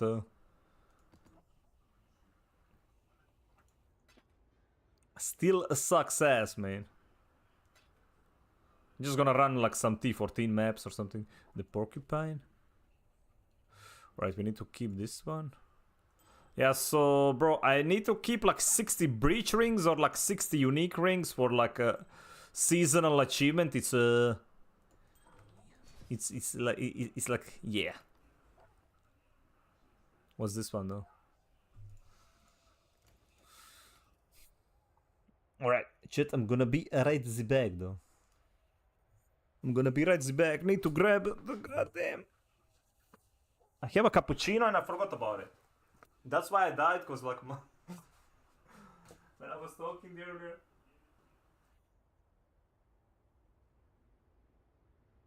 That's why I died. Okay, that was like my bad. But yeah, like as I said, like in this game, there is like a lot of, dude, so much info, like bosses, like until the time I figured out what it was supposed to do. I think that grip thingy, cause I never bothered with that one ever in a game, dude. Everything just dies. But that boss was like a mega buffed, cause it was a tier 16 map. That's like endgame map, right? So things that usually don't literally do anything suddenly do everything.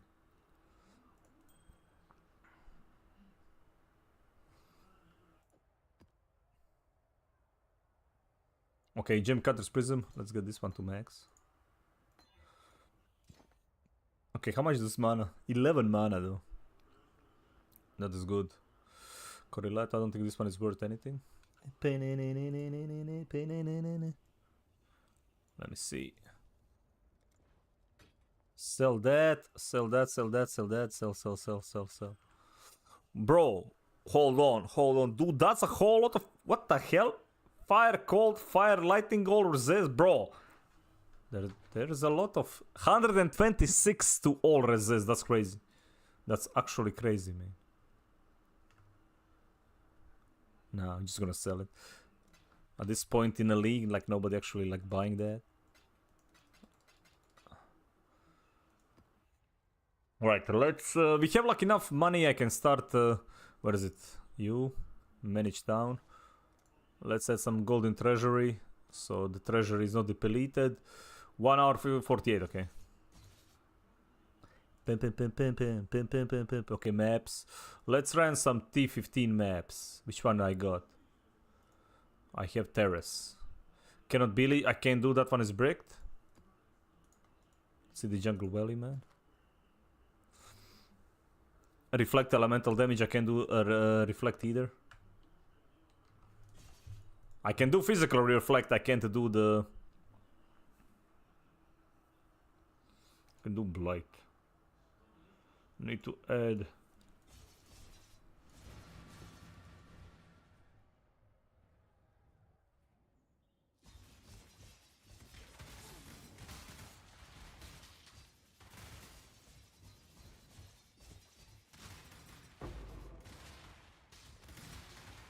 Yeah, you want to see things that destroy your PC? A blight is one of those things, okay? That is one of those things.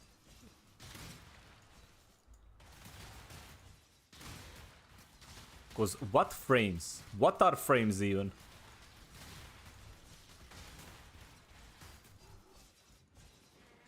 Yeah, we can do Nico after this. Nico is good, like that's where I get like a lot of currency.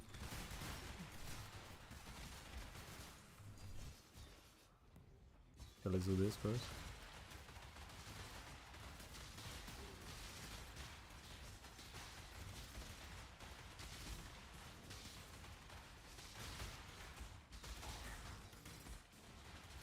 We can...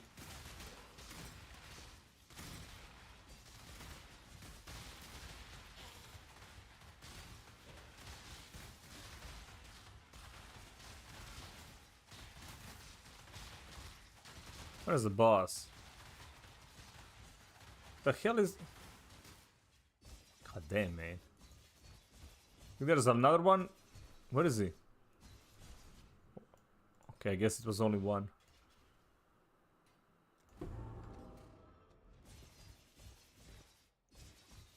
Okay, a breach, a ringus. Grab that. Was there like any? No. Okay, we be pumping, man. As if I understand any of this. Okay, we're gonna put like the summoner one there. Right, let's see here. We're gonna put the freeze there. We're gonna put the lightning there. We're gonna put the empowering there. We're gonna put the freeze there. We're gonna put the summoning there. We're gonna buff that one. We're gonna buff that one. And pump the gem, man. True though. So many pumps, dude. We are indeed pumping the gem. I don't know, power tower, YOLO.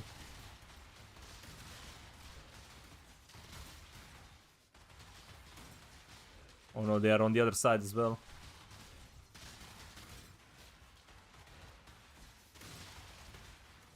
Yeah, you don't want to like spam because you see how many mobs is spawning, right? Like the frame rate goes boom over here, dude. Like right now, my frame rate is like what frame rate? I have no frame rate right now. I'm literally at 8 FPS, that's it. Please end, cause like, well, I'm about to die.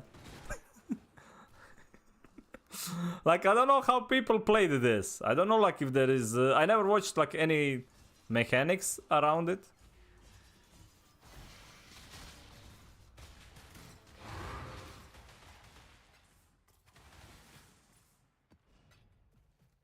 But sometimes when you spawn like too much of this, I literally had like 8 FPS there. And I think my build doesn't really help as well. I'm sure there is like somehow like workaround, but when it's those like big ass one, there is like smaller one, but when it's a big one, bye bye dude. Bye bye frame rate. PC starts to like whine, dude.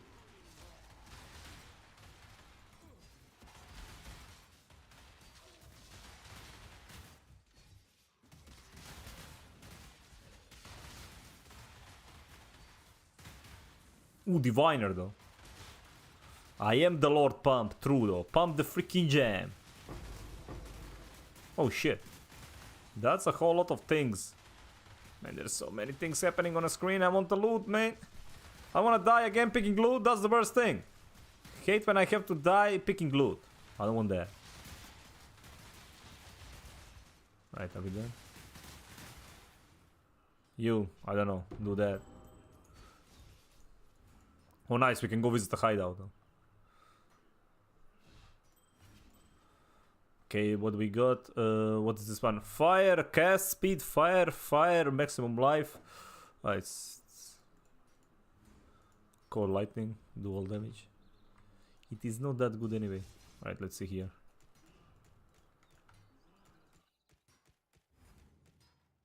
No, grab all.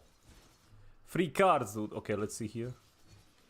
It's like Pokemon trading cards. Okay, you got to catch them all. Wait, which one is this? I'm missing one. I'm missing one to get to the Uber lab. Oh, crap.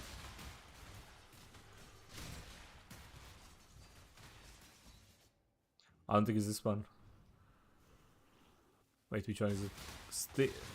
Okay, we do have. Stinging out. Okay, we have it. So I don't need to do that one. No, set it up there. Whatever, YOLO. Let me see. There is no immunities. No. Explode.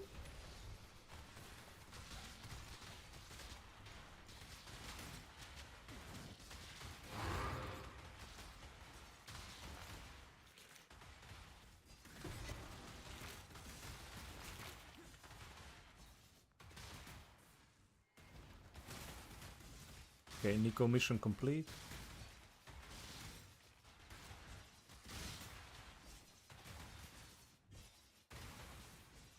Okay, we done. Alright, pick up that one. Ooh, expedition logbook. A regal orb, sure, why not? Scouring. Wait, this is a higher level expedition log, right? 82, how much does this cost? 7, wait, what's this one?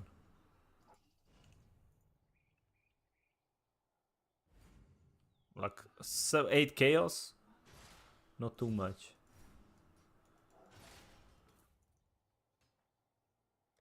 Exchange items, okay, never mind that guy. We don't need the solo one. Okay. You know what I do need? I need more ore. Okay, that's good. Yeah, I can max this one out, but usually like the rares, the spawns are extra. Okay, this one was kind of easy though. Yeah, the rares can be like super stupid. I don't want to bother with it.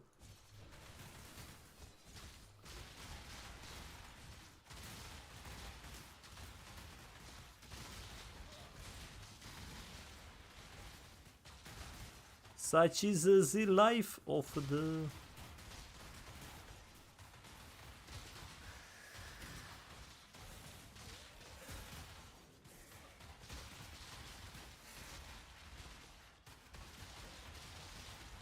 Oh, it's a double boss.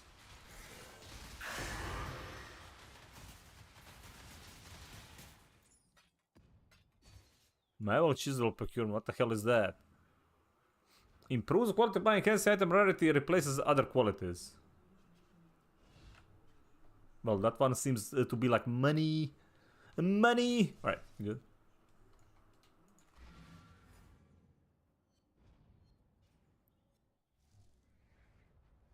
Are you gonna go with that one? Let's see here. Bam, bam, bam, bam. Okay, we have that one.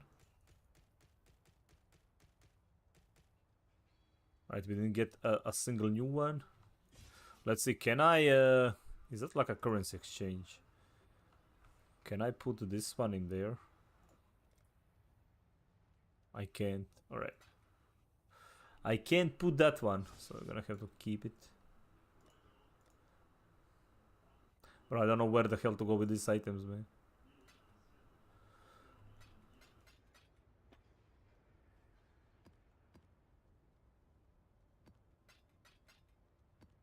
Ooh, Toxic Sewer 16. I can do that. I can do that, yes. Right, this one I need to keep. Bro, where the hell am I gonna put all these damn items, man?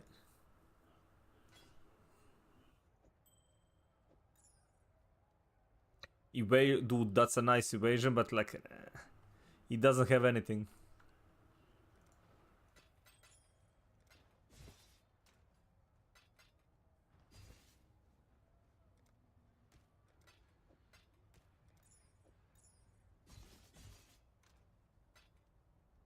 I'm gonna buy like bunch of fusings later. Right, Syndicate safe house. Let's go visit it, man. Which one is it?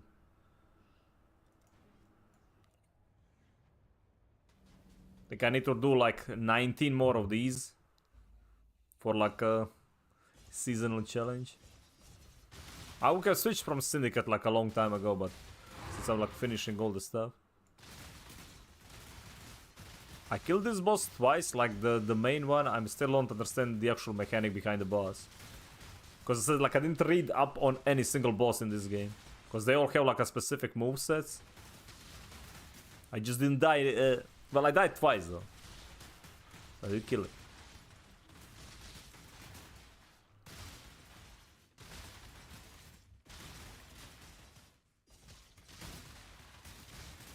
Who needs mechanics? We can just brute force it.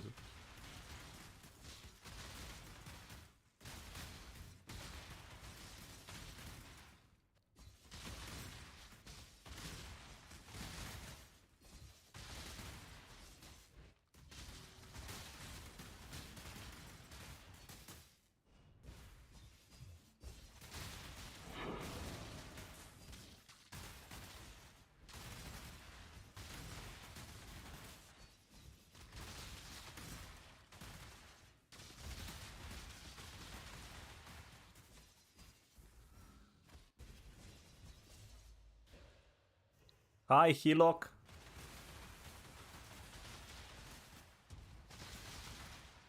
Yeah, pretty sure he can one-shot me with that, if he does hit.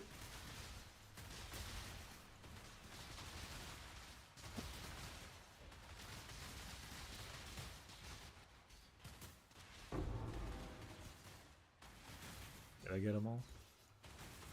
I did. Okay, let's see here. Give me that. What is this one? Imperial skin. Nobody cares. Even less people care for that one. Fire damage over multiplier. I mean, as if I was planning to play Righteous Fire, I would have taken something like that.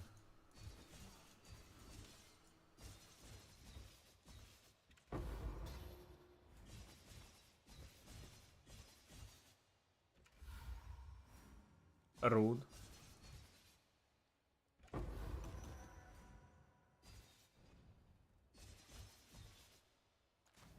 Very, very rude. Alright, we good? We good. Okay, let's see where we're going though. Alright, we finished this. Let's go. Let's go to Nico. Let's go do some delving.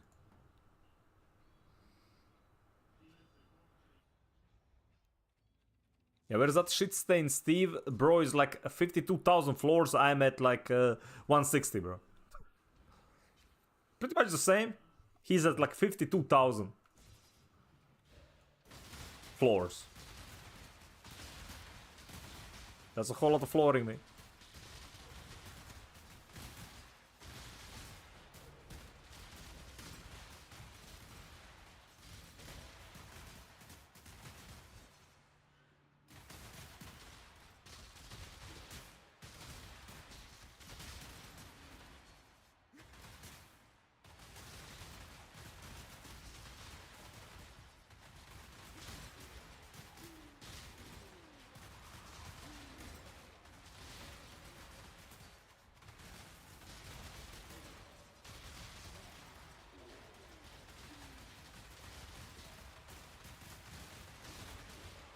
That loot shall be mine, dude. That loot shall be mine.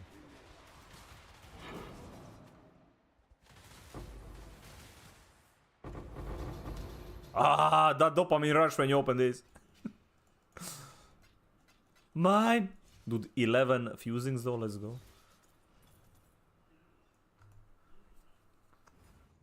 Alright, is there anything like spare amethyst play? Not really. Not really. Alright, Abyssal Chamber. Well, let's go visit that one then. Let's go visit that one right there.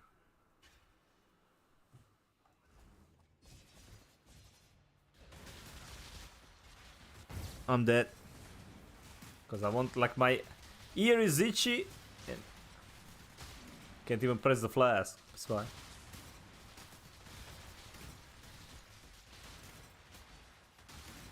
Actually survived.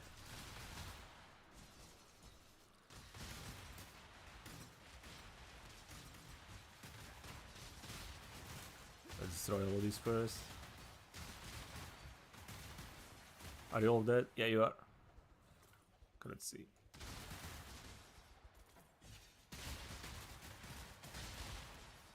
What you want?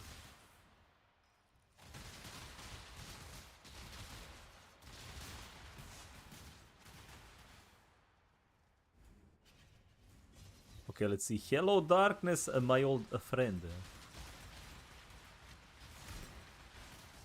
Okay, let's go this way. Abandoned riches.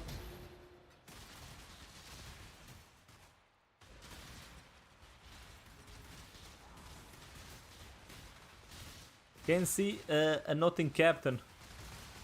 Like, you know when they say like the screen, like visual clarity is like important in like video games? I laugh at your face, man, when it comes to this game. Like, good luck.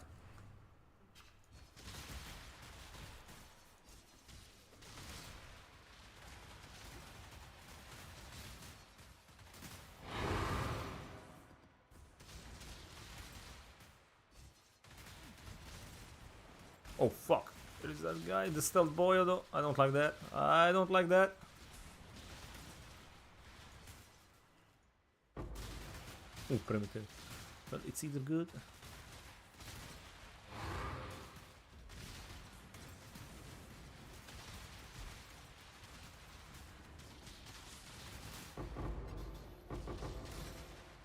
Ah! Loot!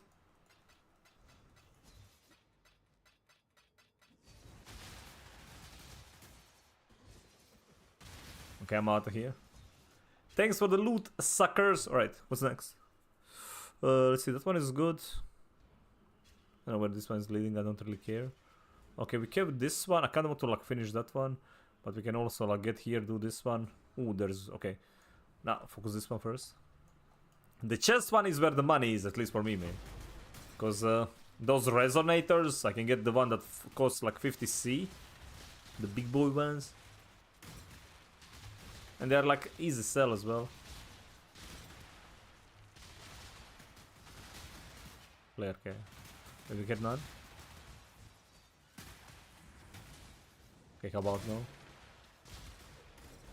Freaking bad country, dude.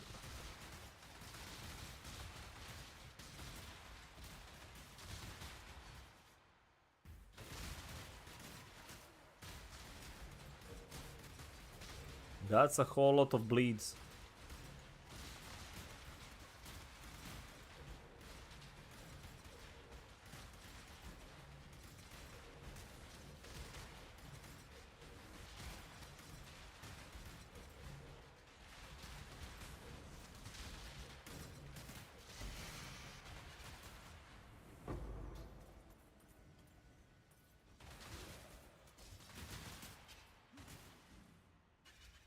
Heavy build. Wait, I don't have space.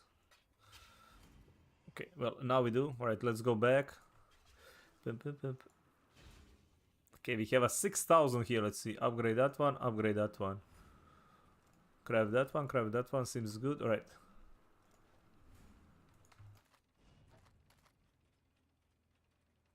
Okay, let's see here. 5% increased attack damage. 400 armor. Dude, 80 strength though. That's kind of disgusting. Bro, 80 strength and 400... 83 strength total, dude. And 410 armor. Plus energy shield and 5 elemental. I mean, there's nothing similar on the market, though.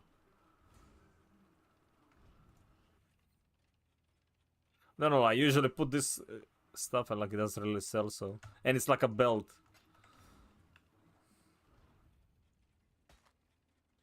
Increase burning damage, minions deal, cast speed, minions have increased maximum life.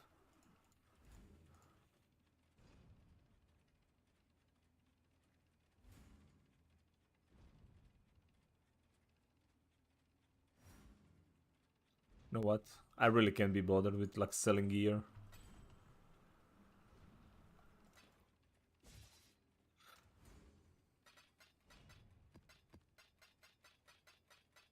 Dude, 20 fusing. I know it's a provocation though. Freaking broccoli.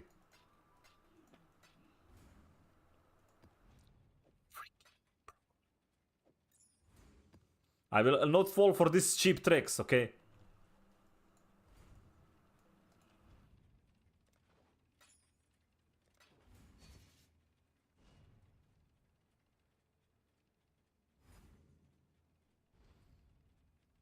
Ha!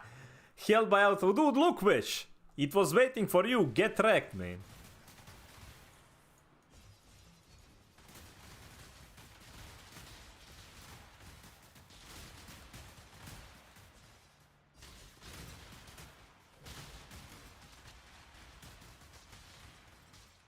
Ooh, resonator's nice. I like my resonator though. Won't let you block?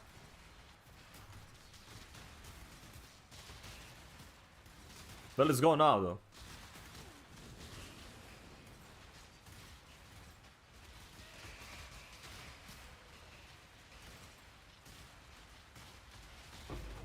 Wall orb. Wall orbs.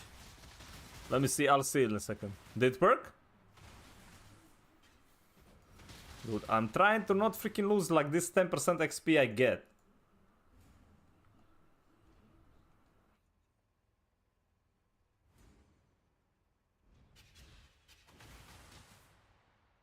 Did you manage to get it? Wait, Orb of Augmentation. I mean, I don't need like no all gobers though. Right, I go down here, I get like 3 of these, which is like big pog. Let's go down there.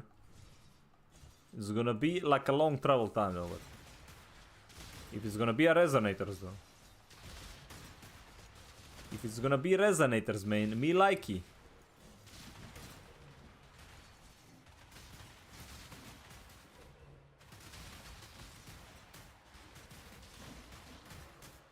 No.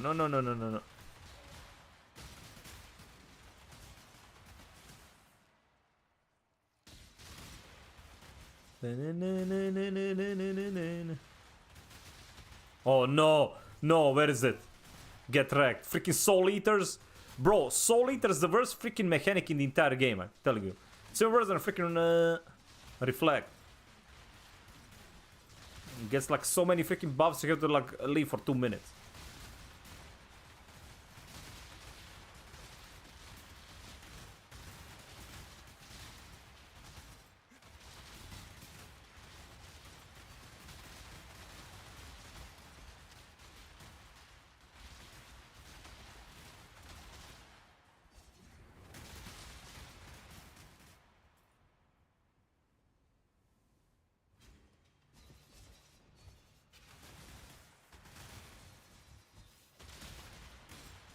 Come on, resonators. And be the big boy one. Let's see. It has to be, man. My Gamba will pay off, telling you. Clean logbox. Yeah, I don't know about that.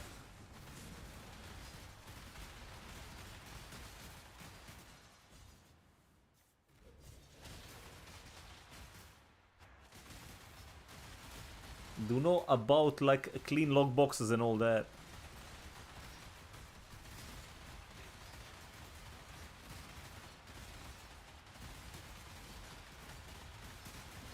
Melee build, by the way.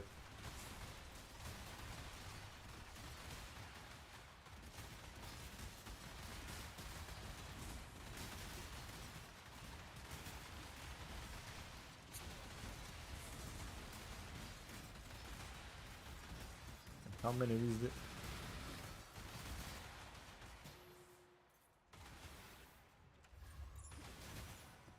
You know, for go the goddess.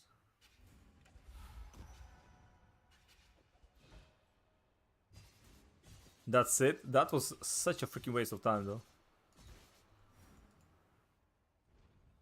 That was espresso depresso, man.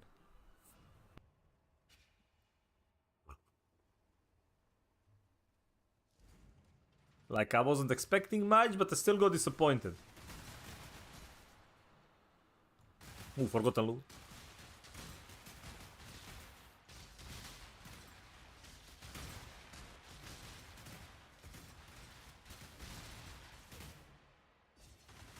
Encrusted steel logbox. Double shot of depresso. What's pretty much that? No sugar or cream. Nope.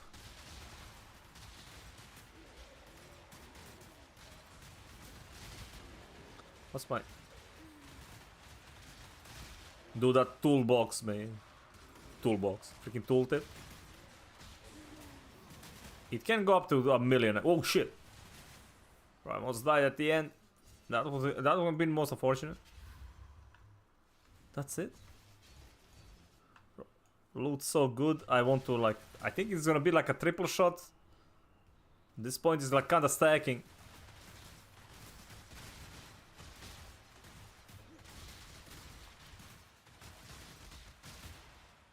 Float vein. Drop a flare.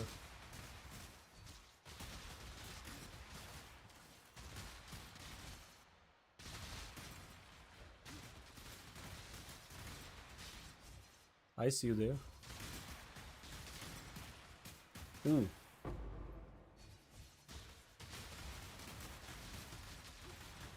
Don't mind me, just grab my fossils.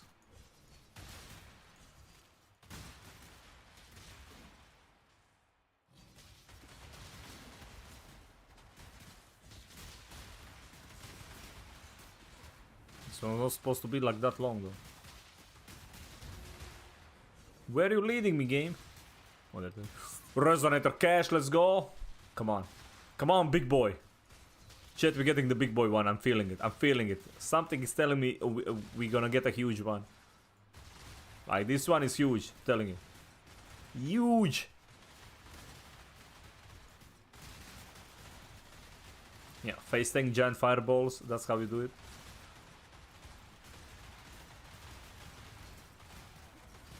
Oi. Oi, calm down there. What the hell?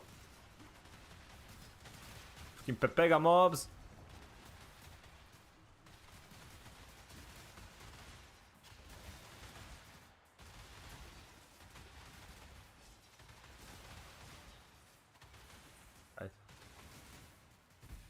Get lost.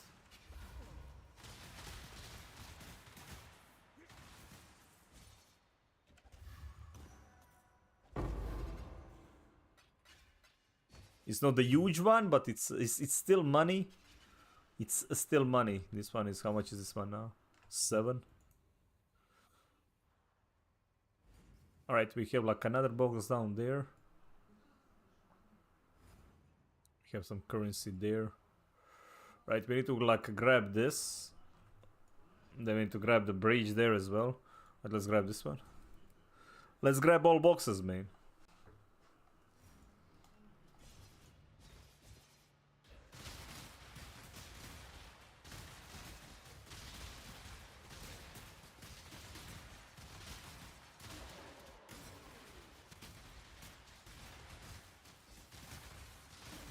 Ooh, nice. Another throw. I think throw is like the largest one, or one of the higher ones. So it might have the big boy ones. Ooh, that's good. That's good. That was. Well, I thought I was gonna dodge it. Well, I didn't expect actually that much damage though, because of the spell suppression. My bad. It is, man. We got the big chunky boyo. Easy. Easy, man. Easy 50 chaos. See? Telling. Easy money. Right, shall I go down here? I mean, I want to go here though.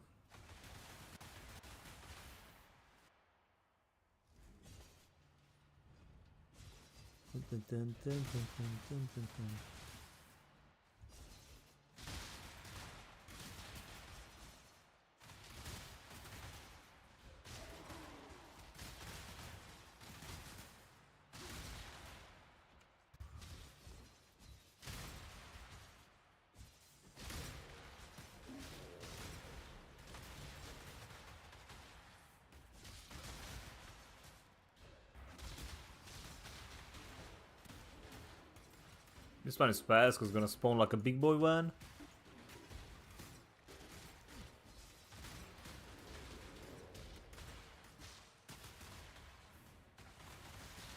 It's fine. I'm fine. Everything is fine. I'm not dying, you're dying. Okay. I ain't dying, you're dying.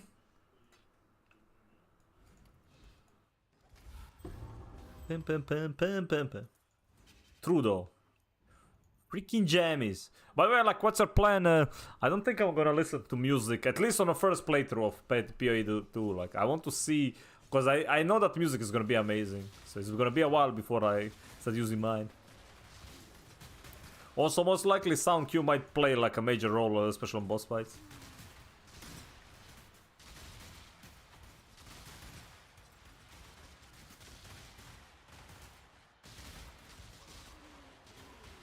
Like, I'm pretty sure it is gonna be. Oh, okay, calm down.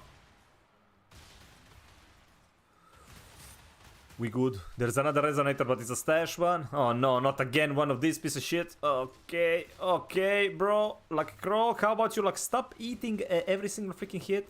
Okay, that's good.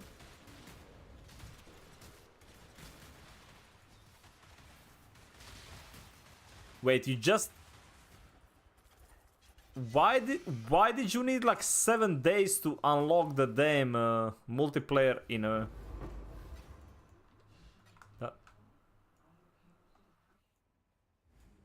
Why would they do that? Now that's like absolute ass design if you ask me, man.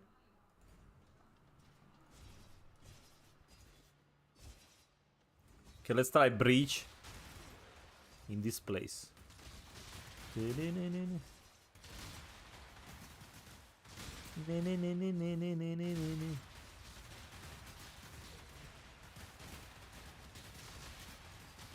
Ah, okay, then it makes sense. I thought it was like an actual multiplayer.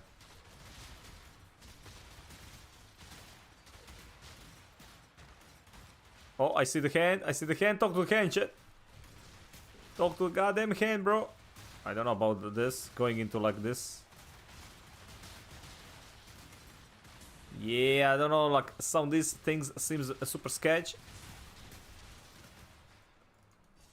Yeah, I'm out here.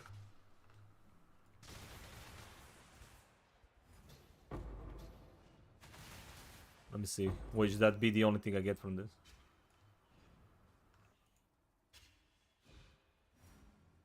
It ain't much, but it's honest work, or so they say.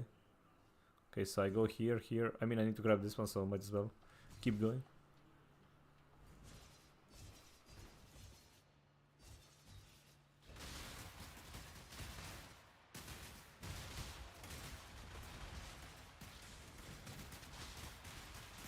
How about no?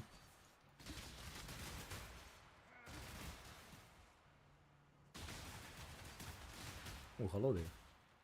How do you do? Wait. Grab that damn thing.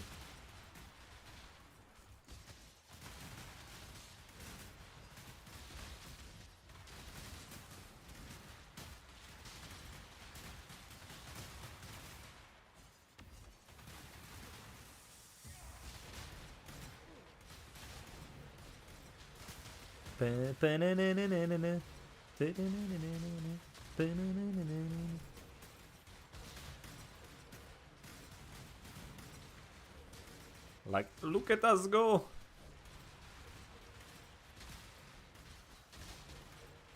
Every time I go, like, check the DPS there, it's like, nope.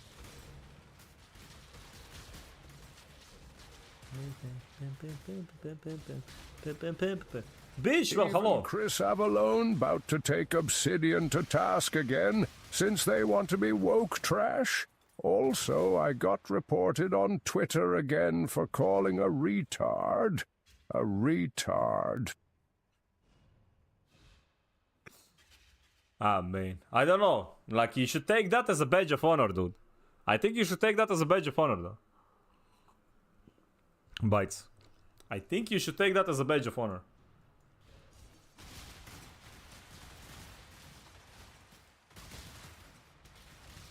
I remember back in the day, like, that's what you would call him if they would do a stupid shit, right?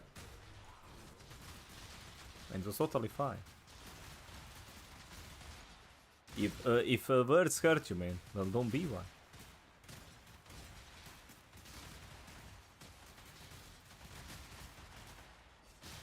All I'm saying. Because usually people have a good reason. Like when you manage to piss them off that much.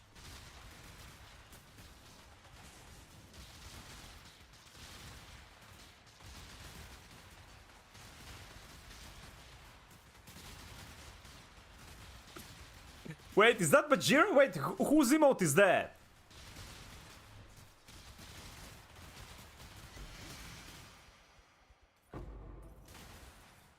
Can't see the name of the emote. Whose emote is that? Oh, it's Arnold, okay. It's a channel Arnold hold, okay.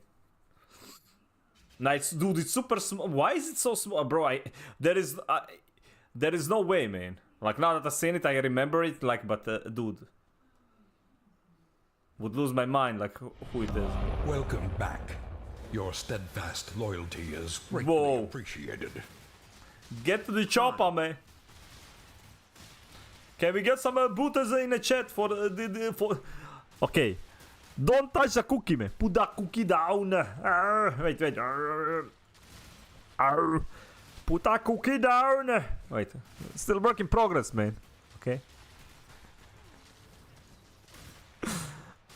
Work in progress, dude. Face. Thank you very much, man. 22 goddamn months in a row of putting the goddamn cookie down.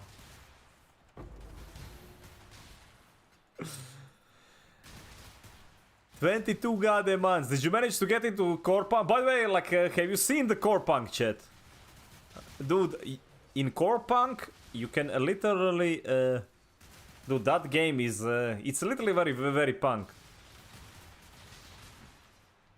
Bro, there's an NPC which has like a booba plate, and if you watch at the booba plate, she mentions that you... Like, stop watching at my booba plate.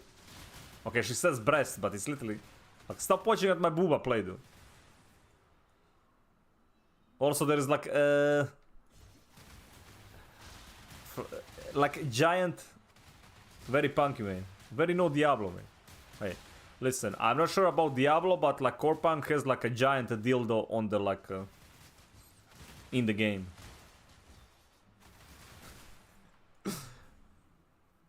And it has like robot boobas, literally, like.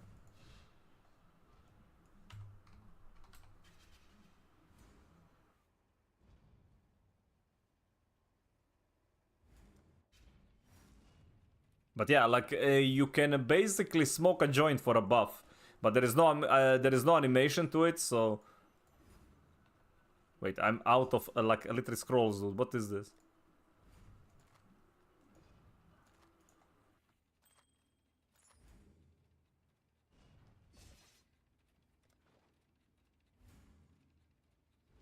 Sintra, dude, this like back in the day, if you got this one Sintra, you were rich. Like you were extremely rich. Oh yeah, the kicks the cat. I seen that, dude. That one is so freaking cool though. I've seen that one. But I think it's like super punishing because it's like happening instantly. Bro, hold on. Damn, that's a whole lot of life. Honestly, that thing is probably better than mine. I didn't change mine in forever. Let's see, lightning resist, more lightning. Dude, that is literally better than mine. 106 life. 27 life there, lightning resist. I can like craft and get like that intelligence on it. I always forget to... Yeah, I always forget to go buy one.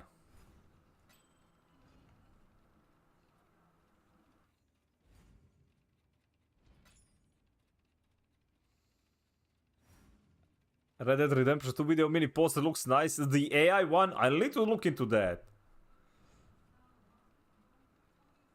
Let me see what it is.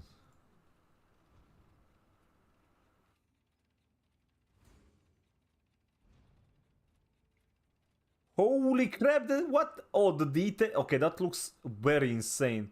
Yeah, but like, who is gonna...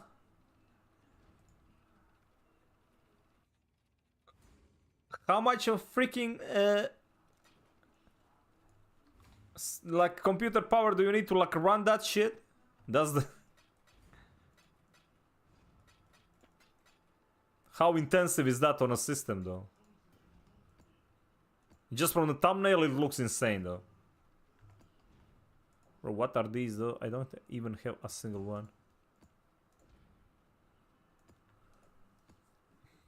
I need to, like, reorganize this, but... oh my god, the amount of this. You know what? Let's go back to base for a second. Let me first see, like, we picked up everything here, right? Yeah, we did, right. Let me go back to hideout for a second.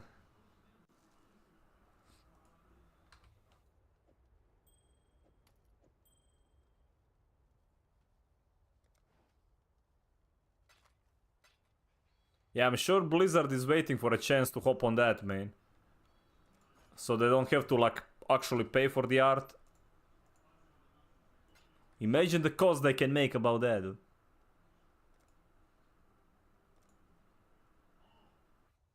Wait. This one is 20? Are you out of your goddamn... Okay, that guy is trying to troll, though. There is no way, man. Yeah, if I search on an actual... 42... Yeah, I ain't... Like,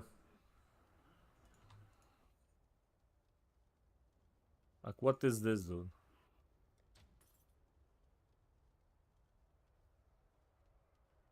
There is like some schemazing happening over here, okay? There is some schemazing happening over here, dude. Let me see this one. Okay, that one is fine. Easy money. Give me 12.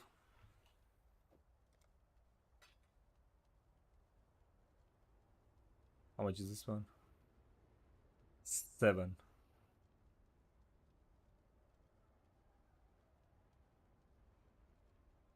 Yeah, how about no, man? Okay, I'm gonna give it for 6. That one is just crazy. Alright, let me see. This one is 2 chaos each. How much is it here? 120. I mean, that's also fine, whatever.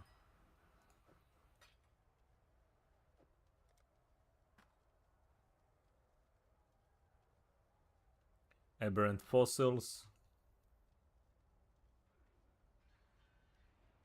That one is just 1 for 1. Almost 2.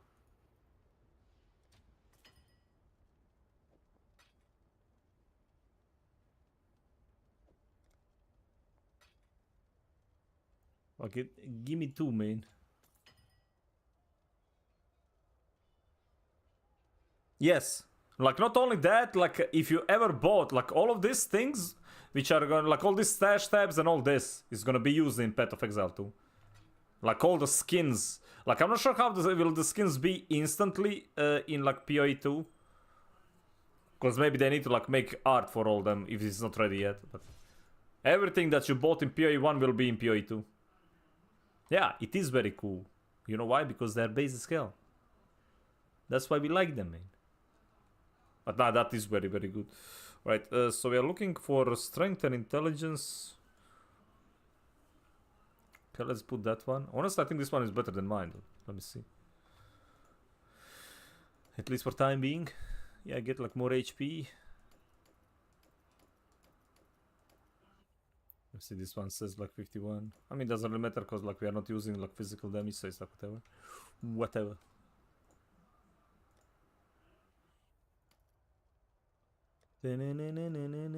Oh yeah, like this ones I need to like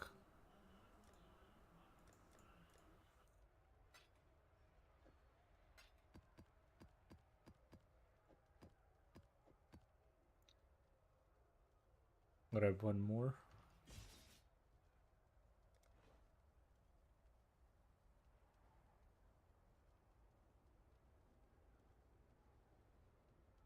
One is one. Yeah, I don't think that's how it works in this one, but we'll see. We will see, man.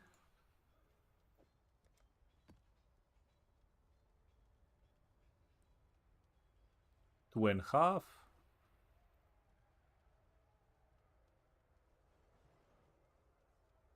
Okay, 2.5. We have like 10.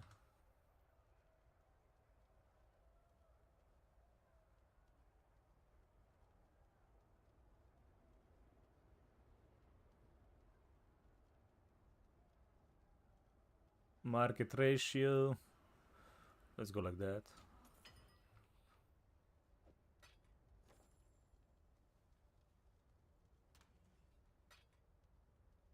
Just want to get rid of it because, dude, 420. I have 420 chaos, dude. Oh wait, I sold something else. What did we get?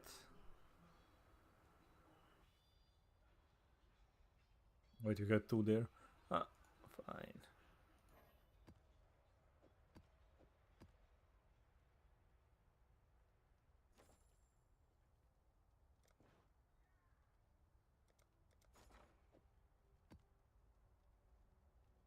Just give me 1.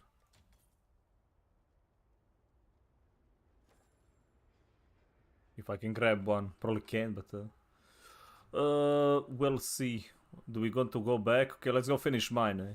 Mine was good for like money. Well, it will be once I sell that thing. Once that guy trying to scam ass. Right, so we need to go here into here.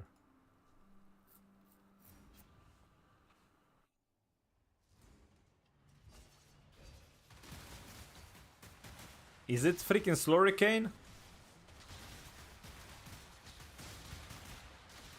Wish. Wait, hold on. I burned fossil mine. Get the hell out of here.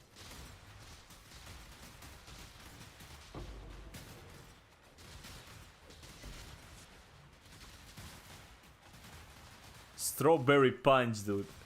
Nice. Going with that summer vibe, I see.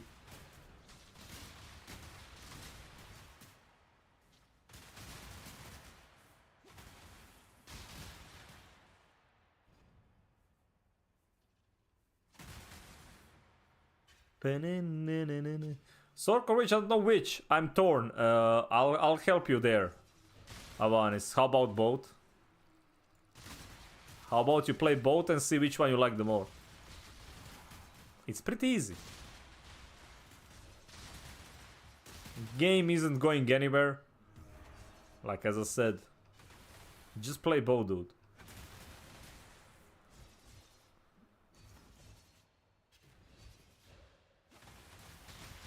Because honestly, if I do like Monk a lot, I might actually like just make two so I can try like both ascendancies and see which one I like more.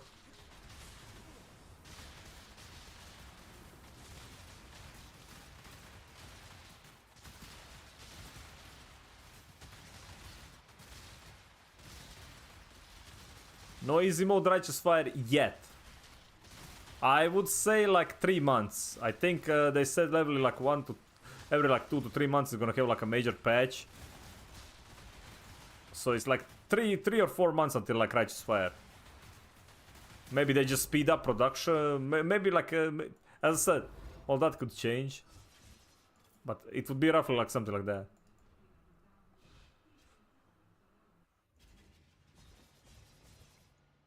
Lightning Dead, oh yeah, I played that one. Lightning Deadeye, Tornado Shot, Ice Shot, they were all super good. So, and I don't see them not being. Don't see a reason for them to be OP.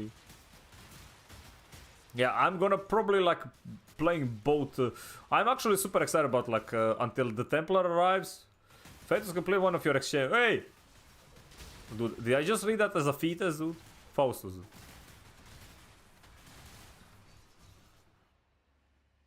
Oh, Resonator, man. Let's go, money. Freaking fetus, dude. Oh, wait, he completed... Fetus completed stuff again, dude.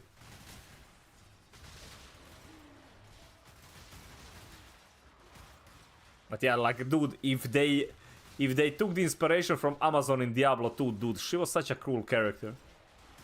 I'm actually excited for that one, until Templar arrives.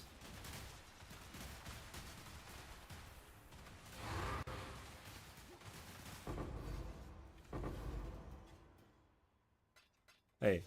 So, like, I just read what it said, dude, okay? Literally said that. Okay, let's see. We have a chest here, chest here, chest... Dude, the chests are where the money is. Usually, before I would have skipped this, then because I never really played Delve that much. Then I got like my first one for like 50C, and I was like, oh boy, oh boy, oh boy, oh boy, man. This is kind of good.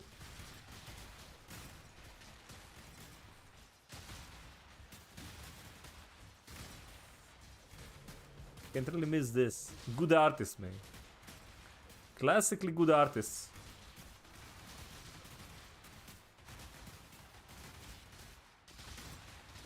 By the way, like, I locked down the Discord, so whenever like those like bots join, right? They don't literally see anybody but me in the channel page. Like, I have to manually assign people roles now. I'm so freaking tired of those like random ass things. I don't know like where they're coming from, dude.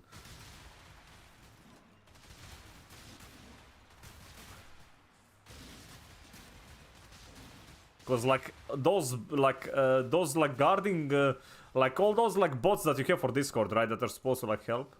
I don't like the roll one, cause if roll one breaks, then you have to like you have to like reassign everything to everybody. It's a pure nightmare. I've seen it break before though, in other channels.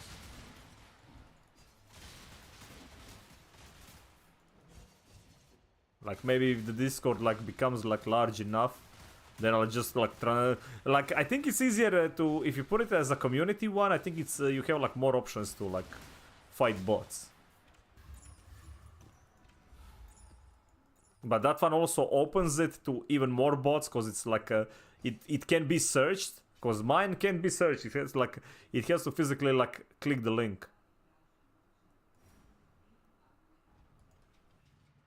So they are like. Well, physically, like, they have to go, like, through the actual link.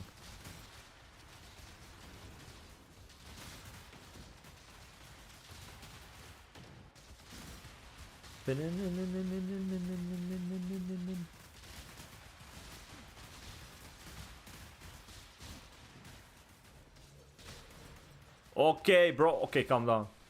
That was a whole lot of explosions, dude. I'm in danger.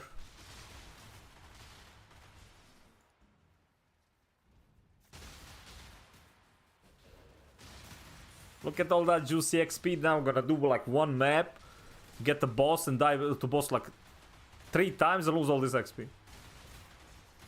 Poggers.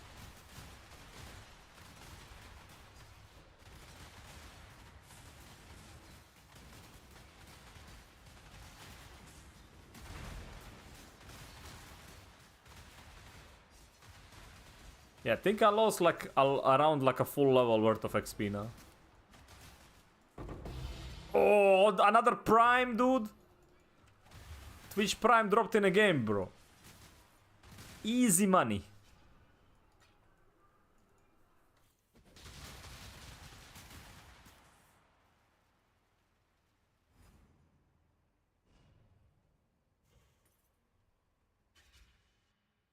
Damn right, dude.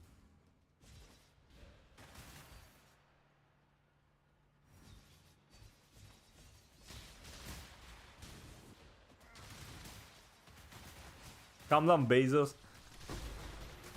I mean, it has like a head like Bezos, though. Looks very bold. And shiny.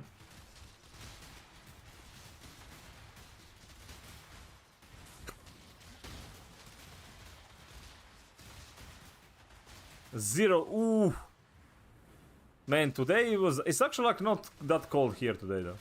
I think it's gonna start raining tonight. I think it's gonna rain. Oh wait, oh bro, we're gonna need to visit, like my ship is back, easy money from that one as well. I forgot that I was doing that. Who knows, maybe some currency there though. Or maybe, okay, my ship returned though, like last time they had a mutiny and like one sailor was killed.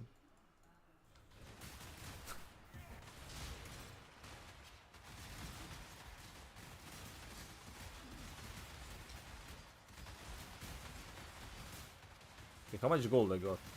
Yeah, I don't really get too much gold from this though. Like this ain't for gold. Okay, let's see. Let's go down here. Let's go team. Do you have this build? It's not my build. I can link it to you though.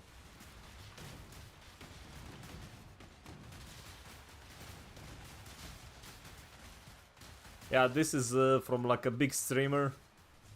Like who kind of plays this one every other league. Ooh, Resonator cat. This one was also very easy to like level up, but like Lightning Strike is such a OP skill though. I never played it before though. This is my first time playing like Lightning Strike. And like, you know what's the hilarious part? Apparently like this skill is like the skill of the league. This season this is like a strongest skill. At least I've seen like all the people who reach like 100 first are playing this.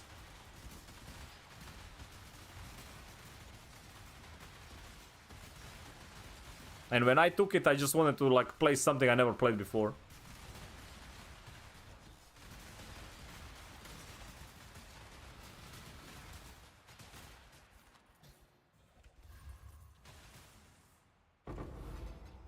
Okay, we didn't get let me give it to you. Let me find it though. Okay, let me see here. Slayer, man. So you just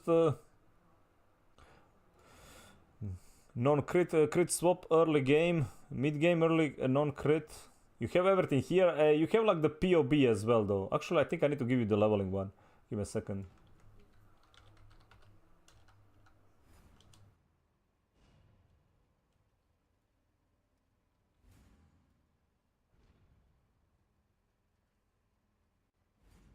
Let me find like the early leveling one.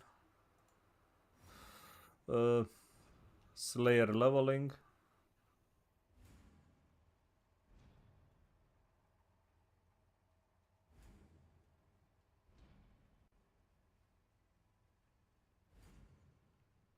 Yeah, this one is what you want for like for leveling.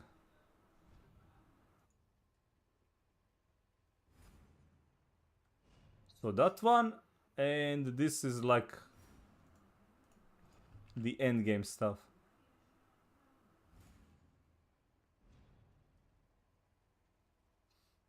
So you have like both now, right? Thank you, sir. No worries, dude. Sprinkling is supposed to be flurry tonight, tomorrow. Wait, flurry? That's like when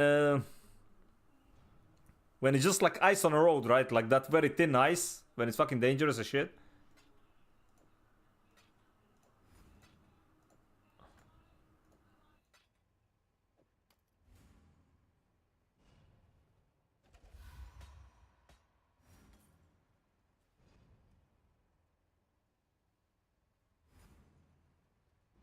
I'm not really familiar with It's a very light snow. Sleet. Okay, sleet. Yeah. Wait, no more sulfite? Chat rip. Rip profit, that's it. That's it. Have to go back, man. Wait, how much do we have here? 3,000. I mean, I can upgrade this one a bit. There we go. Should have probably done that. Return to the... Okay, let's see. What we got? We got 6 there. We got like 1 there. That's 7. Alright. That's good. Okay, see, it's already at 40 to 1 here. It's gonna start increasing. Like whoever was trying to scam. Whoa. Wrecked? Holy wrecked, man. Invite to part. Somebody wants to buy item, dude. Trading. Let's go. Which one is it? This one? Like how much was that? 30k?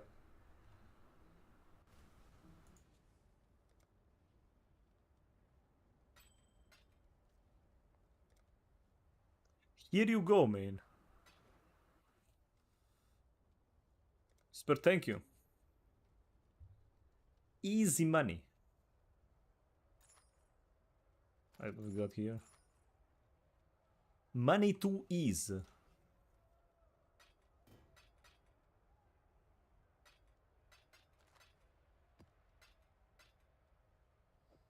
We need to get rid of all of this stuff. That one is kind of trash.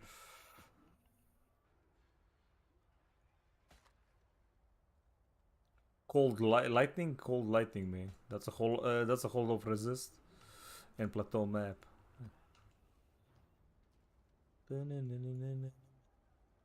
Let's leave current party. All right, let's.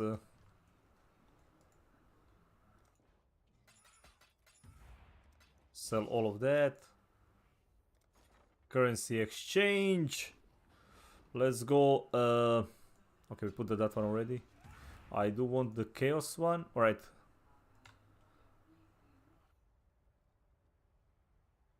I'm gonna put this one for 1.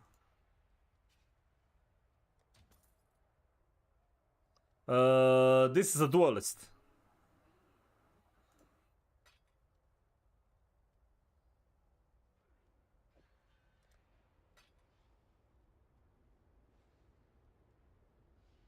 Seven. So 3 of those for.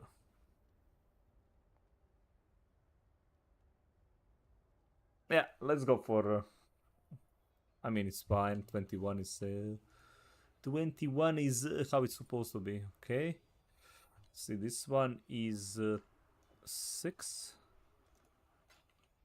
I mean, this one is actually fine.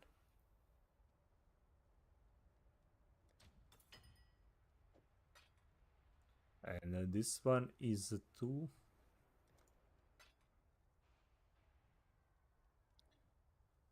Nah, let's put 9. So remove that one.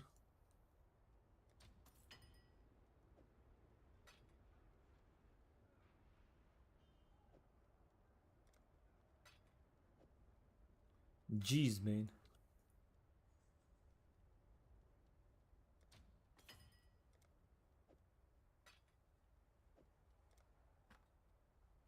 Aberrant Fossil 1. Seems good. Get those out of there, right?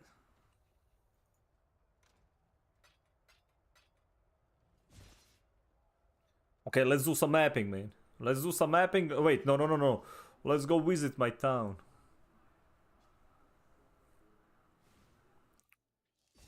We have stuff to do here, though. How much is this one? Dude, 100k to improve a freaking town. I think that might be the final one. I hope so. 38 for this. I need to get so I can disenchant. Okay, so disenchanting. To disenchant the freaking. Yeah, I don't want to do that. Gonna lose all the gold. Wait, we don't have anybody running maps. Hold on, my people are slacking, dude. Give me a second. Okay, let's grab.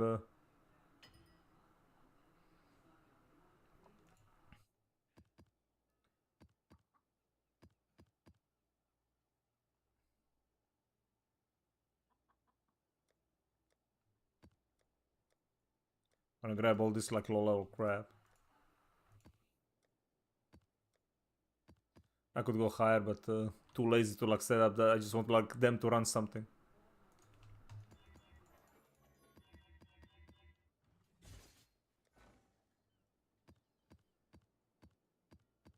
Gonna run my freaking maps. There we go.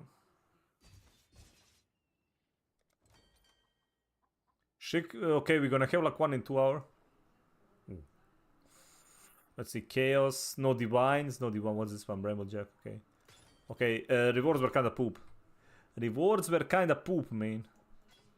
Bramble Jack is trash, Bloodsap is trash, whole lot of trash, actually.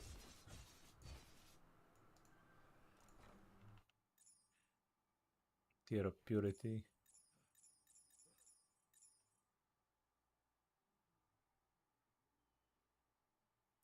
That's it.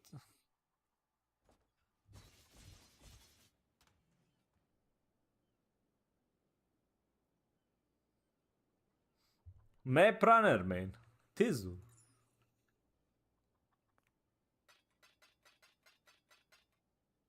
Nah, they're good. Like, they're good, like it's like literally free currency, dude. You actually are not doing anything for it anyway, so... Oh wait, you can do armor as well. I need to do that one later. I'll do that. Actually, I need new stuff though. Let me recruit somebody new. Bro, like look at all these ranks, a piece of shit. Mapper tier 8, good, give me that. Do they have housing in PoE 2? Yeah, like you have your thing though. There is. Another mapper T7, I'm gonna grab that one. Mining I don't know if I need the T7 mining though. Let me see. Ooh, oh hell yeah I do. Right, remove that one, add that one. Let me see. Okay, how are we doing? Nah, I don't need I mean, doesn't really matter though. Okay, we have all the high ones on Chris Van Or. Put that one on that one.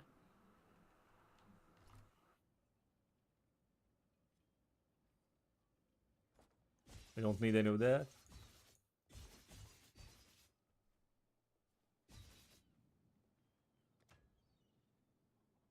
Two smelters. We don't really need that one either yet. Okay, we see currency exchange. What do I get? Right, we got the 21 from that one. Easy peasy. Easy money.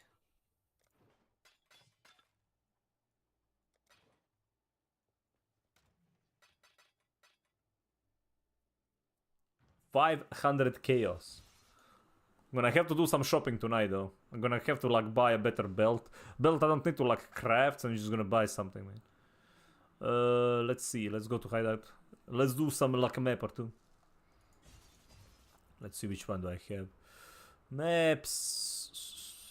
Let's go with 16s. Witness by Maven complete. Atlas bonus complete. Okay, crystal ore map. Let's see, witness. Increased area of effect, less armor, chance to block, whatever. Whatever, good enough. Okay, let me see. Size of expedition encounter. Tormented spirits. Let me see what I got. I recognize two additional shrines. Let's go there. Don't really care. Just want to like add stuff. Okay, any freebies? We do have a harvest. Fine. Find me.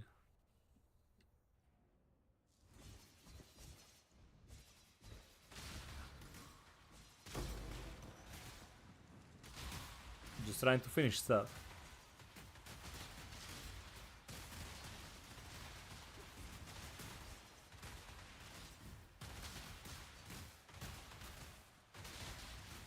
Na-na-na-na-na.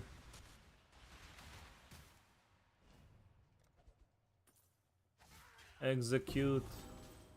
Scam-ass. Scam-ass.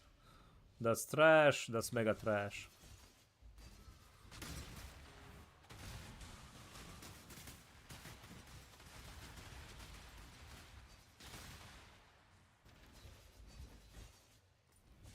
Oh look, Blight. Wait, are we...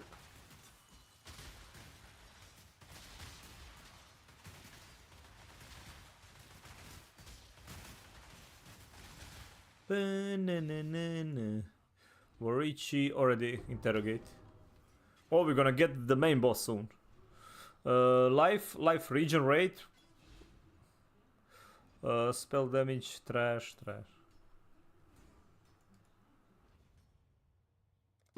Drop a unique item.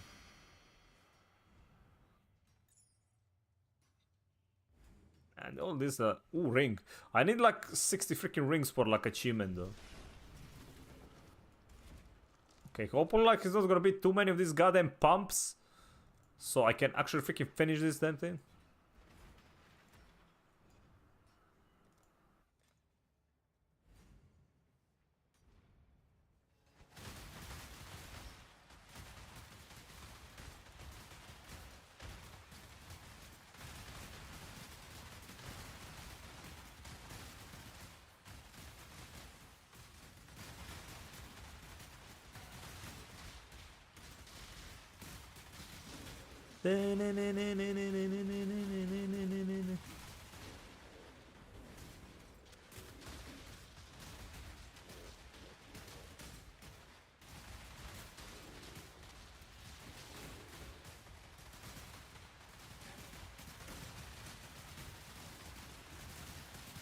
Yeah, that's right, enclose them, man. Okay.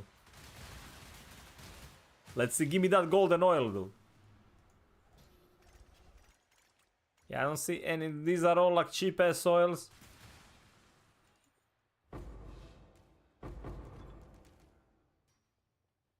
Yeah, these are those like welfare oils, dude. They don't give shit.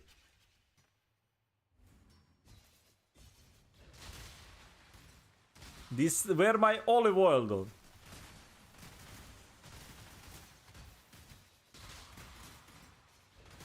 You could just import build. Yeah, like that is gonna be the case.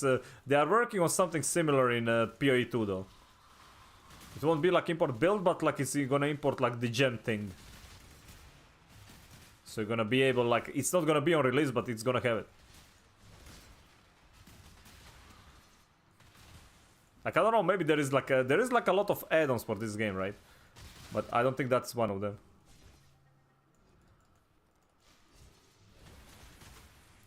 Okay, time to get wrecked by random. A random overpowered mob.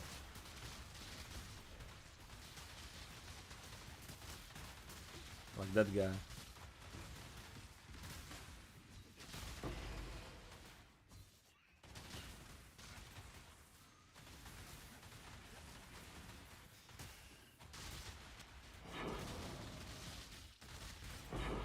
The thing is, like, pet of building is what you want, though. The program that you need is like pet of building. That one is gonna help you a lot, Adam. Cause you copy that code from that thing I just sent you. You copy the big code, then you import it into that program. Then it's gonna like... it's nice and easy to like actually check stuff out.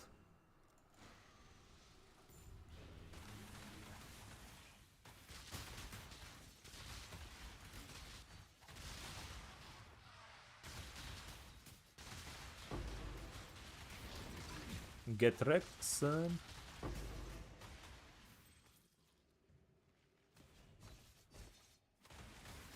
Wait, I can do it this one as well. Well, why didn't you say so, though? Ba-na-na-na-na. Billion freaking damage. Ba-na-na-na-na. I hate this mob. Who's scared of them? Well, thanks, man. Ooh, what the hell? That's a legendary. Oh. Well, legendary. That's like a unique mob. Watch me get wrecked. I don't think I ever fought like a... Okay, he has something, I don't like it. Which one is he? Oh my god, yeah! He hits like a goddamn truck. Of course he does. What the hell is that? Why is he taking no damage? Why are you taking no damage? What's he doing?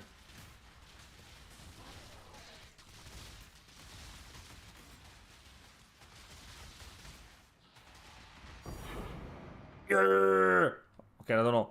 That sounded like money, bro. I don't know what I just got. That sounded like money. If this is to a transformative corruption, maybe blah blah blah. Open a portal to sacred group by using this in the personal item device. One divine, bro.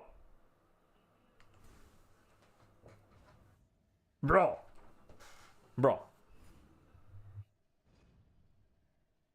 Well, that's money. Easy money. Okay, so it opens the sacred grove in your... Well, it's money, bro. It's freaking money, dude.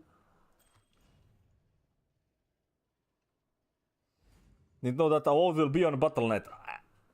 It's very weird, though. Like, why would, like, Obsidian game be on Battle.net? That one I find, like, extremely, like, weird. Like, I know, like, it's Microsoft, but, like, it... Okay, well, wait, what are you doing, dude?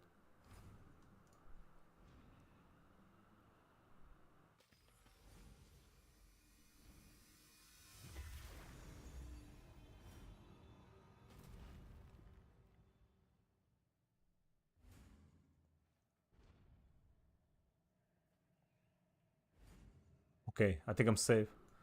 I don't know what's happening, so it's fine. I'm just clicking stuff, things are happening, dude. Don't ask me. It's like one of bajillion like league mechanics. I don't know what the hell. It's good for crafting, that's all I know.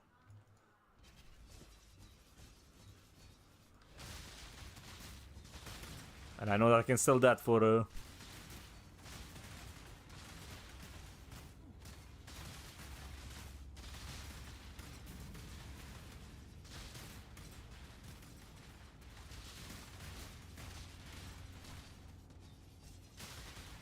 You were boss. There he is. Oh my god, don't one-shot me. Don't one-shot me, dude. I don't even know, like... well... I'm stuck. I'm stuck. Lag. That's fine. That was very laggy, dude. Destroy all research equipment, though. Sure, I guess. Wait, Haku was removed from Syndicate. Oops. I don't think I want to do that, but it's fine. I don't think I want to do that one. Regenerate life second. Increased dude, 100% increase. That's a whole lot of armor, though.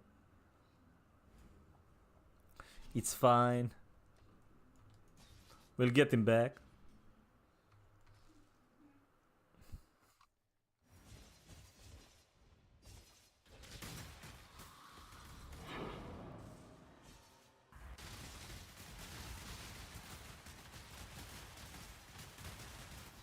Okay, how can you like sell these things though?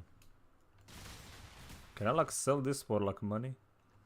Wait, unknown item.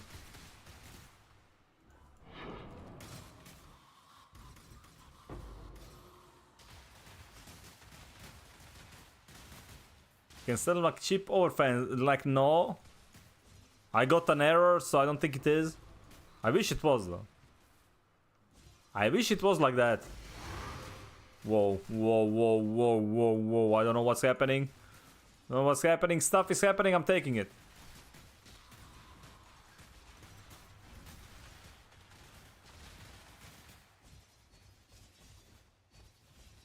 Stuff happening. I taking it.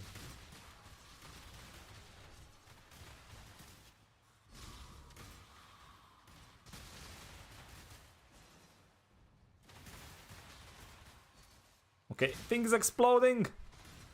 That's not good.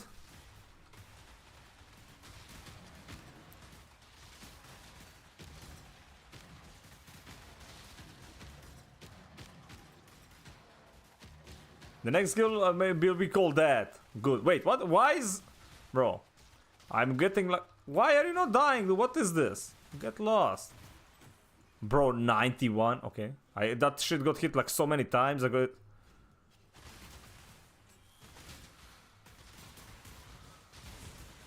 Like, holy crap. Okay, let's see here.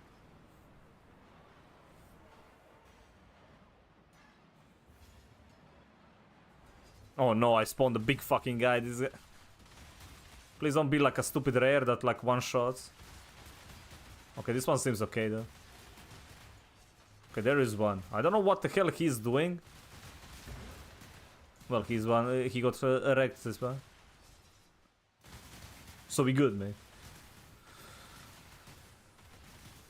They look great, of course they are. And like they probably sold like mega good. Lightning damage cold. Dude, I can't even press this one.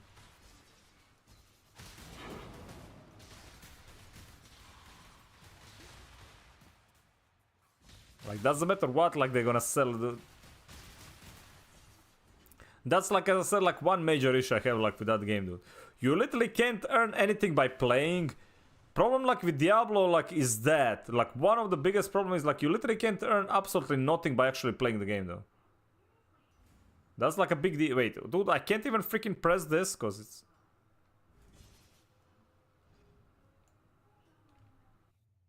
Everything in that game you literally have to buy. Like, you know what? I don't know if I can do this. Because like if I... Let me see now. Yeah, dude, like immune to like 90% of my damage, cool. Okay, let's just say cold. You know what? I'm gonna do this after.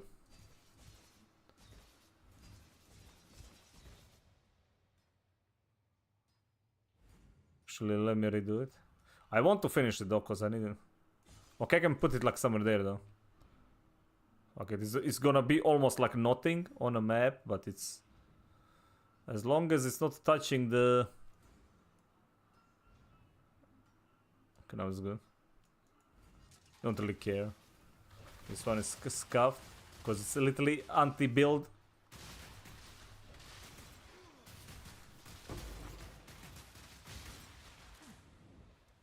I knew it. I knew it was gonna be a mistake. Sometimes it ends up always being a mistake, dude. Let me see here. Dude, we are on 2%, okay? I can visit freaking Leo. Get wrecked, Crow. By the way. Get freaking wrecked. And oh, my rip XP though. One of these days, we are actually gonna survive though. One of these days.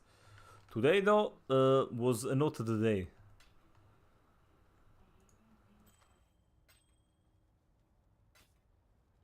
Can't need any of these.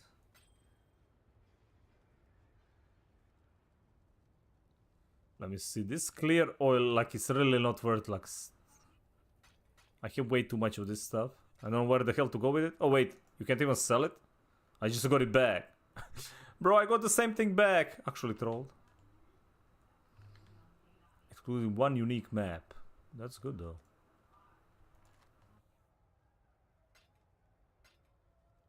That was literally the biggest troll so far. Okay, I don't know what the hell to do with this one, can I? Okay, I need to edit somewhere so I can like check later. Okay, let's put that one under the... here.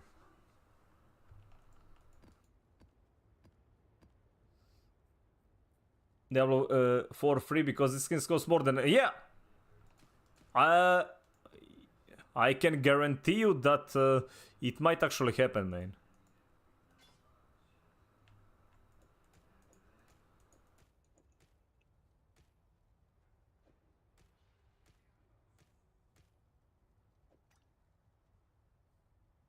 Once the player base like falls off enough, that's gonna be like one way of them like bringing in.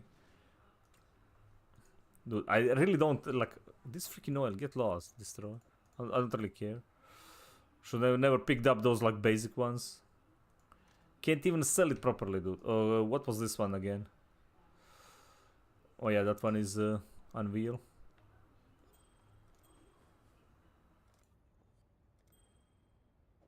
Nobody cares. This one.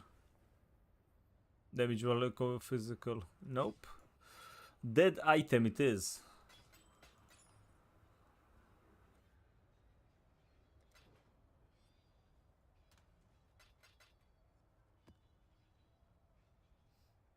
Let's see. If I look at Amazon Basics, I'll see Crow because Crow is basic. Damn, man. Like, goddamn, man. Bro, what the hell, dude?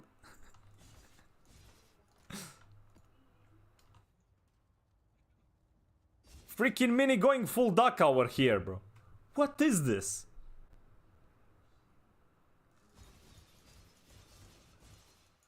Like this sucker punch, like straight for the spleen, right? It's like, yeah, let's like hit all the vital organs, but yeah, let's just like straight for the spleen, dude.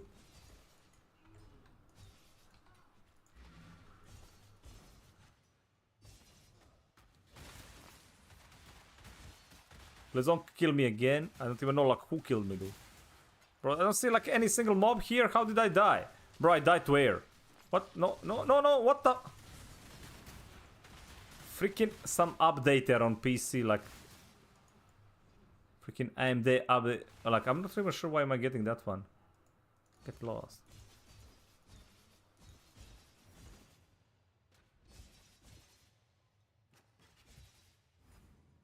Almost freaking died though. Oh wait, I don't like this boss. I buffed this boss so much last time it absolutely bullied me. Like, no joke, he bullied me, dude. Alright, let's reroll. What you got? 10 fusing, I'll buy that. Let's go 44. New offer, 56. New offer, 60. Nailed it easy. Alright, let's see what else do you have. 10 chromes. What's this? Ancient shard, is this expensive?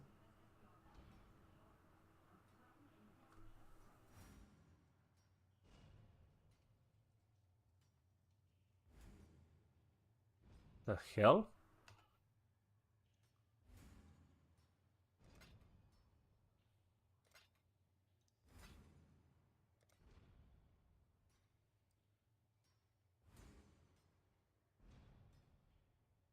A Blight Scarab, this one is not really worth it.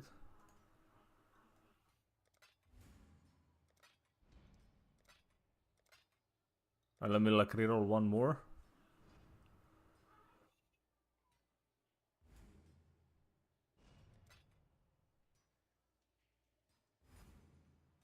See if we can get like a divine.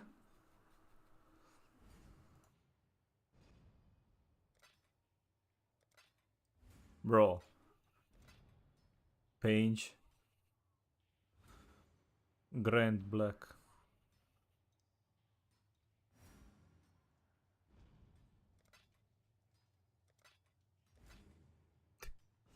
I'm trying to go like the worst. Okay, don't do that. Oh shit, there is the... And I don't have it. Rep. Well, there is a divine, dude. I don't think... Wait, ancient orbs, though. Crap. Should have not spammed on the shitty ones, dude. Like, that was a... all this was a scam. Should have not long spent. But I think it's like a different currency anyway. Right, well, let's put like a TP here, because I might actually get tracked by this boss if he's... I don't know how buffed he is. So we'll see now. Actually, there's like 3 of them here.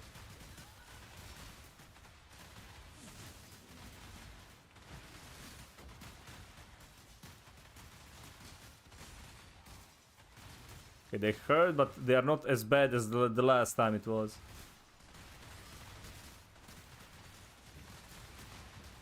Okay, one is dead. Oh crap. Who is that?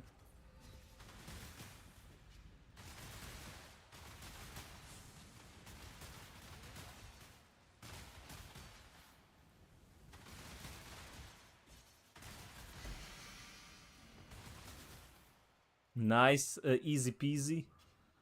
Easy peasy, man. Get wrecked, scrub. Okay.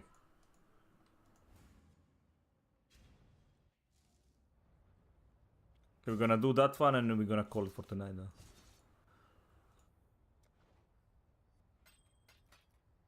Soccer the gems, never mind.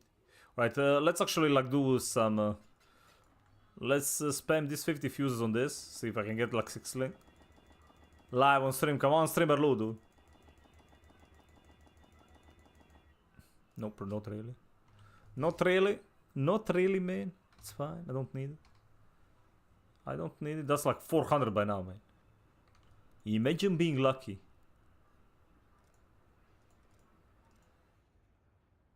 Okay, we can go to this guy's safe house. Let's do that.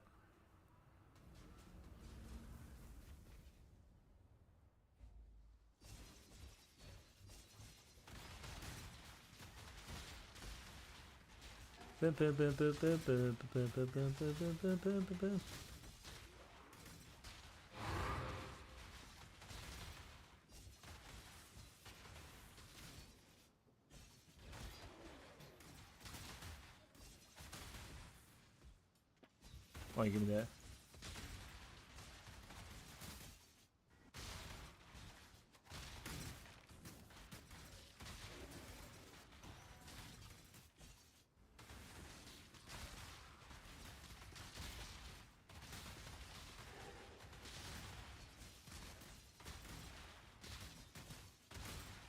Let's go visit. Is anybody home though?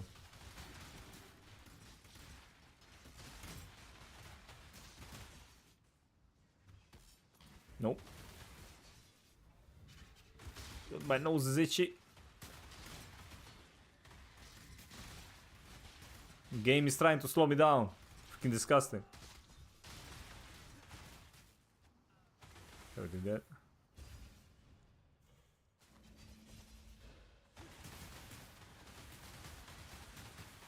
Oh, look, his shin, man. Leo.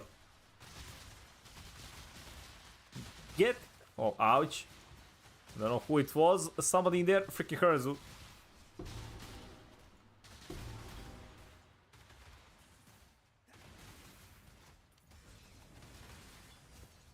Wait, there's another one.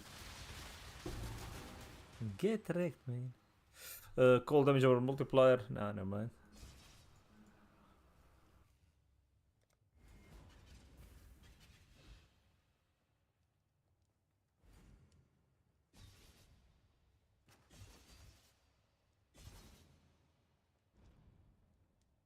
It was me. I'm the ghost hunter, man.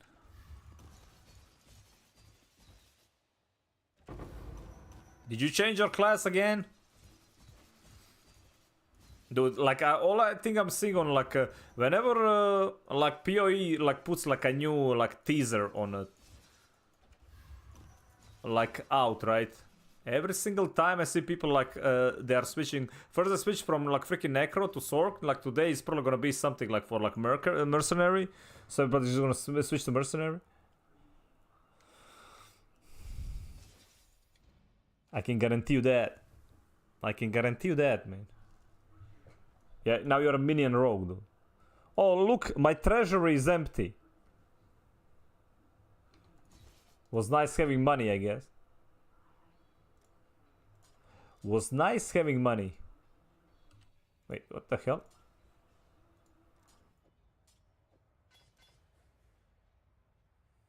None of this is good. Nobody cares. I mean, shield, movement speed, increased evasion rating. I mean, the one. I need to craft a better one, man. Mine is kinda ass.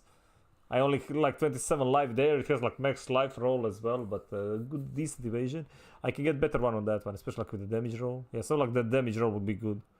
This one's kinda trash though. This one kinda trash. What does this one have? Endurance charges. Base is ass, so nobody cares. Well, I'm gonna have the boss area soon. Well, did we unlock it yet? Yes, you can. I mean, I'm pretty much doing that, dude. Honestly, I shouldn't even pick up any loot. Only just picking the currencies like the...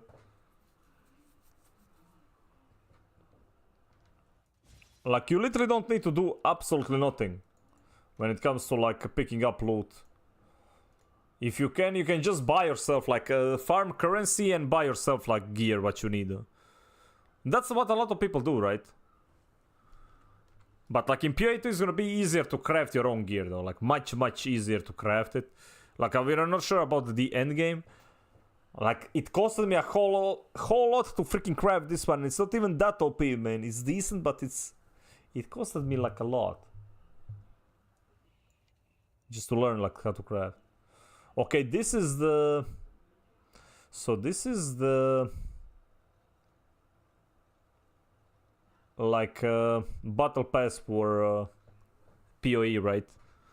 It costs like $30, but you get like 2 boxes. You get like entire set, but set has like unique things, right? You see here. You have boots which leave like a trail of maggots if you want to turn it on. This one claim unique items. You see, picking items leaves behind writing maze of maggots. A granddaddy maggot will surface to claim your unique items. Changes of appearance, course in your presence, putrefy, rot, spoil, and fester, stuff like that. So, like, whenever you get like a skin, it has like a special effects, though. This one, for example, like tracks how many like unique enemies you killed. Like, this is a free track.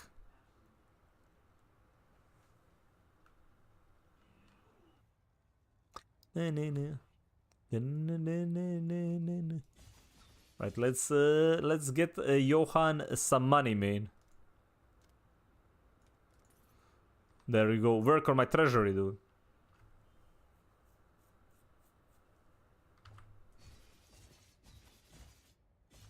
More flashbangs, man. I mean, there is a lot of cool effects like the some armors have, like in the store. There is like a lot of that. All right, chat, we done, man. Chat, we's done. All right. But